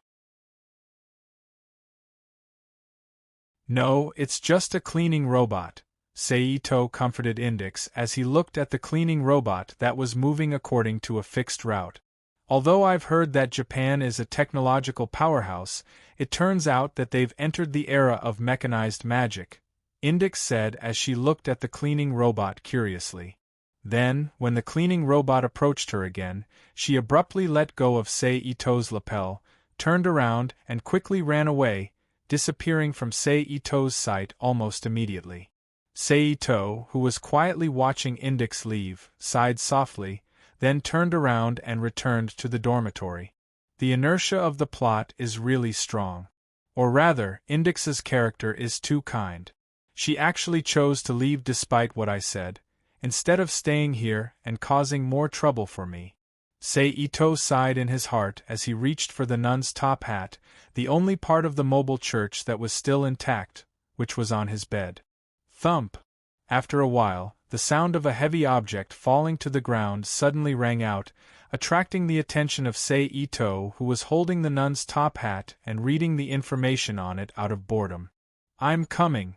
Ito Sei, who threw his hat on the bed, got up and walked quickly to the entrance while thinking to himself. Creak. Sei Ito, who had put on his shoes at the entrance, opened the door, and Index, who had a knife wound on his back with blood still flowing out of the wound, appeared in front of Sei Ito. "Index!" Ito Sei, who was walking briskly to Yinticus, shouted. Then he checked Yinticus's wound with a frown and murmured to himself, "Which bastard did this? How could he do this to a child of this age?" "It's our magician." As soon as Sei Ito finished speaking, a slightly frivolous voice suddenly rang in his ears. Then, a young man who was about 1.8 meters tall and wore a black floor-length robe appeared at the top of the stairs. He had a long pointed face, a barcode-like tattoo under his right eye, long red hair, and 4 to 5 copper earrings on each of his left and right ears. He had an incense stick in his mouth, and 4 to 5 rings with gemstones of various colors on his fingers. Sei Ito turned to look at him. "Steel Magnus," Sei Ito thought to himself as he looked at the newcomer. Without waiting for Sei Ito to speak, Steel's figure instantly appeared in front of Sei Ito and stared fiercely into Sei Ito's eyes. "She purposely came back to you, her friend. Seems like she forgot something?" Steel held the cigarette in his mouth with one hand and said, "Yes, well done again this time. I heard it's called God/.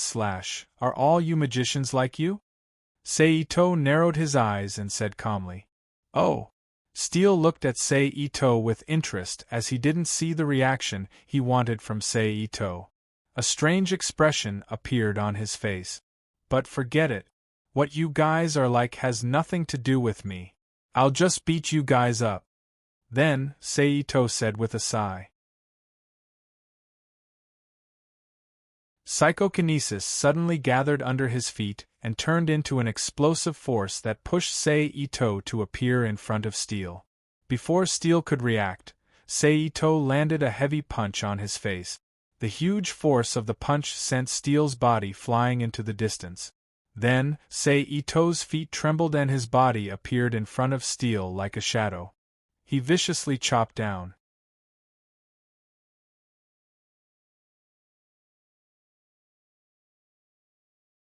Chapter 829. P.S. Thank you to Shuren and NXCX for their precious monthly vote. Thank you to Chong520, NXCX, and Nickfany for their tip. Fire! Steel muttered as his body flipped backwards. As his voice fell, a large ball of extremely hot red flame suddenly appeared in his palm and shot towards Sei Ito's body. Seeing the flame coming towards him, Sei Ito's face suddenly revealed a cold smile. At the same time, his leg continued to chop downwards at an even faster speed than before. In the process of the downward slash, a pale white V-shaped air blade wall appeared in the air as the telekinesis-enhanced leg rubbed against the air. The flames around the leg were sliced apart, and the slash went straight for Steel's body. Puff! In an instant, a soft sound was heard. Under the effect of the flames, the pale white wall of air blades brushed past Steel's body. The black coat he was wearing was cut open, leaving a long and narrow wound on Steel's abdomen that was bleeding profusely. Bang! Steel's chopped leg fell heavily on the floor of the corridor, smashing an irregular crack on the cement floor. After finishing his attack, Sei Ito didn't stop moving. He spread out his 10 fingers and fiercely crossed his hands in front of his body. In an instant, 10 long and narrow white wind blades flew out in front of him and flew straight towards Steel, who rolled on the ground twice before stopping. Fire, the gift of pain to the giant. Steel, who had rolled on the ground and crouched down, raised his right palm and stared at the wind blades that were about to fly in front of him with a dignified expression as he quickly chanted. Steel's incantation was completed. An even hotter red flame gathered on his upturned right palm and then, as Steel stretched out his hand, it turned into a thick pillar of fire that covered the entire corridor and rushed towards Sei-Ito. Under the burning of the pillar of fire, the slender wind blades quickly shattered and blended into the flames like a breeze, rushing towards Sei-Ito with the flames. Seeing this, Sei-Ito quickly stretched out his hands in front of him and activated his telekinesis to form a slightly curved telekinetic barrier in front of him, blocking in front of him. Boom! The moment the telekinesis barrier was completed, the crimson pillar of fire collided with the telekinesis barrier without any fancy moves, creating a loud bang. Then, it split from the middle to the left and right, rushing straight behind Sei-Ito's body from both sides. The pillar of fire came and went quickly. It only lasted for a few seconds before it disappeared from the corridor. In the next moment, Steel, who was holding a flame in each of his palms, crossed his hands in front of him, and an X shape formed by flames quickly rushed towards Ito-sei. This was a variant of Stair's magic flame sword, the Vampire Hunt Red Cross. Boom! The straight flaming cross heavily bombarded Sei-Ito's telekinetic barrier and made a loud bang. Hey, what's going on? Ito-sei. At this moment, Kamijutoma's figure appeared in the corridor. He looked at Sei-Ito's back in shock and said, "Don't worry about what's going on. Just take Inticus and leave here first." Sei-Ito, who was still maintaining the telekinetic barrier in his hands, said loudly without turning his head. "One of the 5 elements that make up the world, the great primordial flame. Become the light that gives birth to life, become the light that punishes evil, while bringing stability and happiness, become the frozen misfortune that extinguishes the cold darkness." At this moment, Steel's chanting once again rang out from behind the gradually dissipating flames. "Hurry up and take Inticus away, I'll deal with the enemy." Seeing that the situation was urgent, Sei-Ito had no choice but to shout at Kamijutoma, who was still in a daze. He then dispersed the telekinetic force in front of him and rushed through the flames at high speed towards Steel, who had already formed a circle of flames under his feet. "Its name is Flame and its job is Sword. Show yourself, devour my body, and become my power." It was just that when he awakened Kamijutoma just now, Steel had already completed his incantation, so the moment Ito-sei appeared, a wave of flames suddenly emerged from the corridor, turning into a huge demon with a dark core that resembled a human shape, and flames steaming outside its body. At the same time, a ferocious heat of nearly 3,000 degrees Celsius spread in all directions, forcing Sei-Ito to stop moving. Under the influence of this high temperature, the items in the corridor that had a low melting point immediately turned red and softened. Then, they melted into a pile of bright red liquid and fell to the ground, leaving a small patch of irregular black marks on the ground. Steel, who had just used his ultimate move, looked coldly at Sei-Ito and said calmly, "King of the Hunting Witches, Innocentius. Its meaning is, must kill." As soon as Steel finished speaking, the King of the Hunting Witches rushed out from Steel's side as if it had received some kind of order. It quickly burned towards Sei-Ito's body. Humph! Feeling the incoming heat wave, Sei-Ito quickly leaped back with the tip of his foot. Then, he lowered his body into a horse stance and clenched his fist at his waist. In the next moment, he once again threw a punch in front of him. Boom! In an instant, an explosion suddenly sounded. A large amount of violent and chaotic air waves spread out with Sei-Ito as the center. At the same time, an invisible force rushed out from his body and directly bombarded the King of the Hunting Witch's body, blasting it into pieces. It turned into clusters of fire of different sizes and fell to the ground. It turned out that before he punched, Sei-Ito had already used psychokinesis to compress and imprison a part of the air in front of him. Then, at the moment he punched, he used psychokinesis to enhance his fist and hit the air wall, causing the air wall to explode.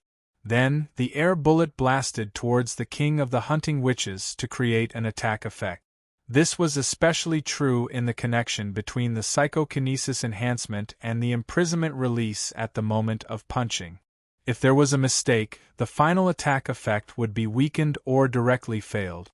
Fortunately, Seito's computing power and control power had been strengthened and developed in the absolute pitiful world, so he did not find it too difficult. Thus, the first attack he used achieved the desired effect. Looks like I can use more psychokinesis in combat in the future, Seito thought as he looked at the effect of the attack. Seito thought to himself. However, Seito, who was very familiar with the characteristics of the king of the hunting witches, did not let his guard down. He still focused most of his attention on Steel.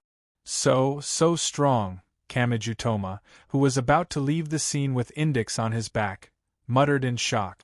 Stop sighing over there. Hurry up and take Index away.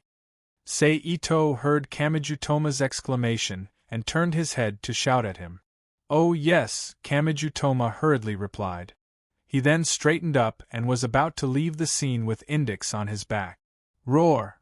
At that moment, accompanied by a strange howl, the king of the hunting witches, which had been shattered into dozens of pieces, once again reformed and appeared in front of Seito. Using flames, it condensed into a bright red cross that looked like it had just been calcined. Then, it swung it at Seito. Bang! Seito, who was already prepared, cast a telekinetic barrier in front of him the moment the king of the hunting witches made its move. It blocked the bright white cross that was swung at him. The collision between the two immediately produced a muffled sound. Under the swing of the bright white flame cross, Seito's body involuntarily took a small step back. Runes, the 24 symbols that represent mystery and secrets. The magic language that the Germanic people have been using since the 2nd century AD. It is the origin of ancient English. At this moment, Index, who was being carried by Kamijutoma to the entrance of the building, suddenly opened his eyes and said with lifeless eyes like a machine. Attacking the king of the hunting witches is ineffective unless the rune engravings on the walls, floor, ceiling, and other places are removed. It will keep resurrecting. Index? Kamijutoma stopped and turned his head slightly as he called out in confusion. Index? Yes, I am the library of the Church of Necessary Evil in the Zeroth Church of the British Puritan Church. Its official name is Index Librorum Prohibitorum. You can call it Index for short. Now, the Apostle John's pen is automatically recorded. Index answered like a machine. Just as Index was about to say something, the king of the hunting witches, who was already impatient, once again launched an attack at Seito. At the same time, it woke up Kamijutoma from his daze and had him quickly lead Index out of the dormitory building. Runes. Seito, who was leaping back, muttered to himself softly. You can't do it. Destroy all the runes engraved in this building. You definitely can't do it. Steel's eyes were fierce and murderous as he looked at Seito. Ashes to ashes, dust to dust, blood-sucking red cross. After saying that, Steel summoned 2 fireballs in his palms. They formed a cross of fire that passed through the king of the hunting witch's body and flew towards Seito. Humph! Seito snorted coldly when he saw this. He suddenly crouched down and smashed his fist towards the ground. Boom! With the support of psychokinesis, the huge force immediately caused Seito's arm to sink deeply into the concrete floor. At the same time, large cracks spread out from Seito's arm. A simple punch did not achieve the effect Seito expected. Therefore, after the punch, he immediately changed hands and smashed towards the ground again. With the previous punch as the foundation, the new punch immediately shattered the cracked ground, causing Seito's body to brush past the edge of the blood-sucking red cross and fall to the lower floor. Walla-la-la-la! A large number of gravel and Seito fell to the ground on the lower floor. Roar! Immediately afterward, the king of the hunting witch's figure also appeared on the floor where Seito was and continued to chase after him. Boom. Sei Ito's response to the king of the hunting witches was very simple. He directly lowered his waist and used the vacuum cannon to punch the king of the hunting witches again, shattering it into countless scattered flames. Let's use this opportunity to activate the fire alarm. Sei Ito, who temporarily defeated the king of the hunting witches, sighed softly. Then, with the support of psychokinesis, he quickly moved along the corridor to the next floor. When the king of the hunting witches on the upper floor regained its form and chased after him, he smashed the fire alarm and activated the fire extinguisher in the entire student dormitory building. If it weren't for the fear of destroying the dormitory building and being separated from Dangma and not being able to catch up with the plot, I wouldn't have to go through so much trouble. I could just directly bombard the supporting ground of the dormitory building and destroy the entire building, Sei Ito thought as he wrapped his body with psychokinesis to prevent himself from getting wet. Then, he waited for more than 10 seconds downstairs to let the water completely soak the ink on Steele's photocopied finger in the student dormitory before he returned to his dormitory building.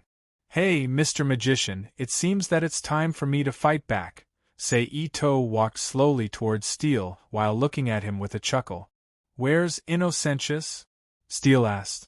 "I guess it's still regathering its form, but I'm not sure if it can still regathering under this rain," Sei Ito said with a shrug. "How is that possible? Innocentius' body is made of 3,000 degrees of flames. How can it be extinguished by this little bit of water?" Steele said mockingly. "Idiot, I'm not talking about it. I'm talking about the small advertisements you put up in the dormitory building." Sei Ito said sarcastically, "All right, I don't have time to chat with you. I still have to go find Inticus." After saying that, Sei Ito's figure suddenly appeared in front of Steele. Steele's face was filled with horror as he punched him in the abdomen. Steele's body curled up like a prawn. His eyes and mouth were wide open as he knelt on the ground while holding his abdomen and fainted. Then, Sei Ito bent over and grabbed Steele's collar. He dragged him down the dormitory building without any protection and threw him on the road outside the dormitory building. Then, he took out his phone and called Takuma Kamiju. "It's me, Sei Ito. Where are you now?" Sei Ito said into the phone. "Inticus and I are at teacher Xiaomeng's house now. Come over quickly," Takuma Kamiju said anxiously. "Tell me teacher Xiaomeng's address," Sei Ito said. "I'll give you the GPS location code now. You can find it yourself," Takuma Kamiju said. "Okay," Sei Ito said. Then, he cut the call. Then, in the next moment, along with the sudden sound of a short message notification, a combination of letters and numbers appeared before his eyes. Then, Sei Ito entered this set of codes into his phone and turned on the GPS location system. He found the current location of Takuma Kamiju's mobile phone signal and rushed to the signal point on the map. Sei Ito arrived at the location of the signal in no time as he ran. "Kamiju," Sei Ito called out to Takuma Kamiju, who was sitting by the flower bed in a daze. "You're tuning in to the Phoenix Nights YouTube channel. Don't forget to subscribe and join us on this journey to catch the most captivating stories."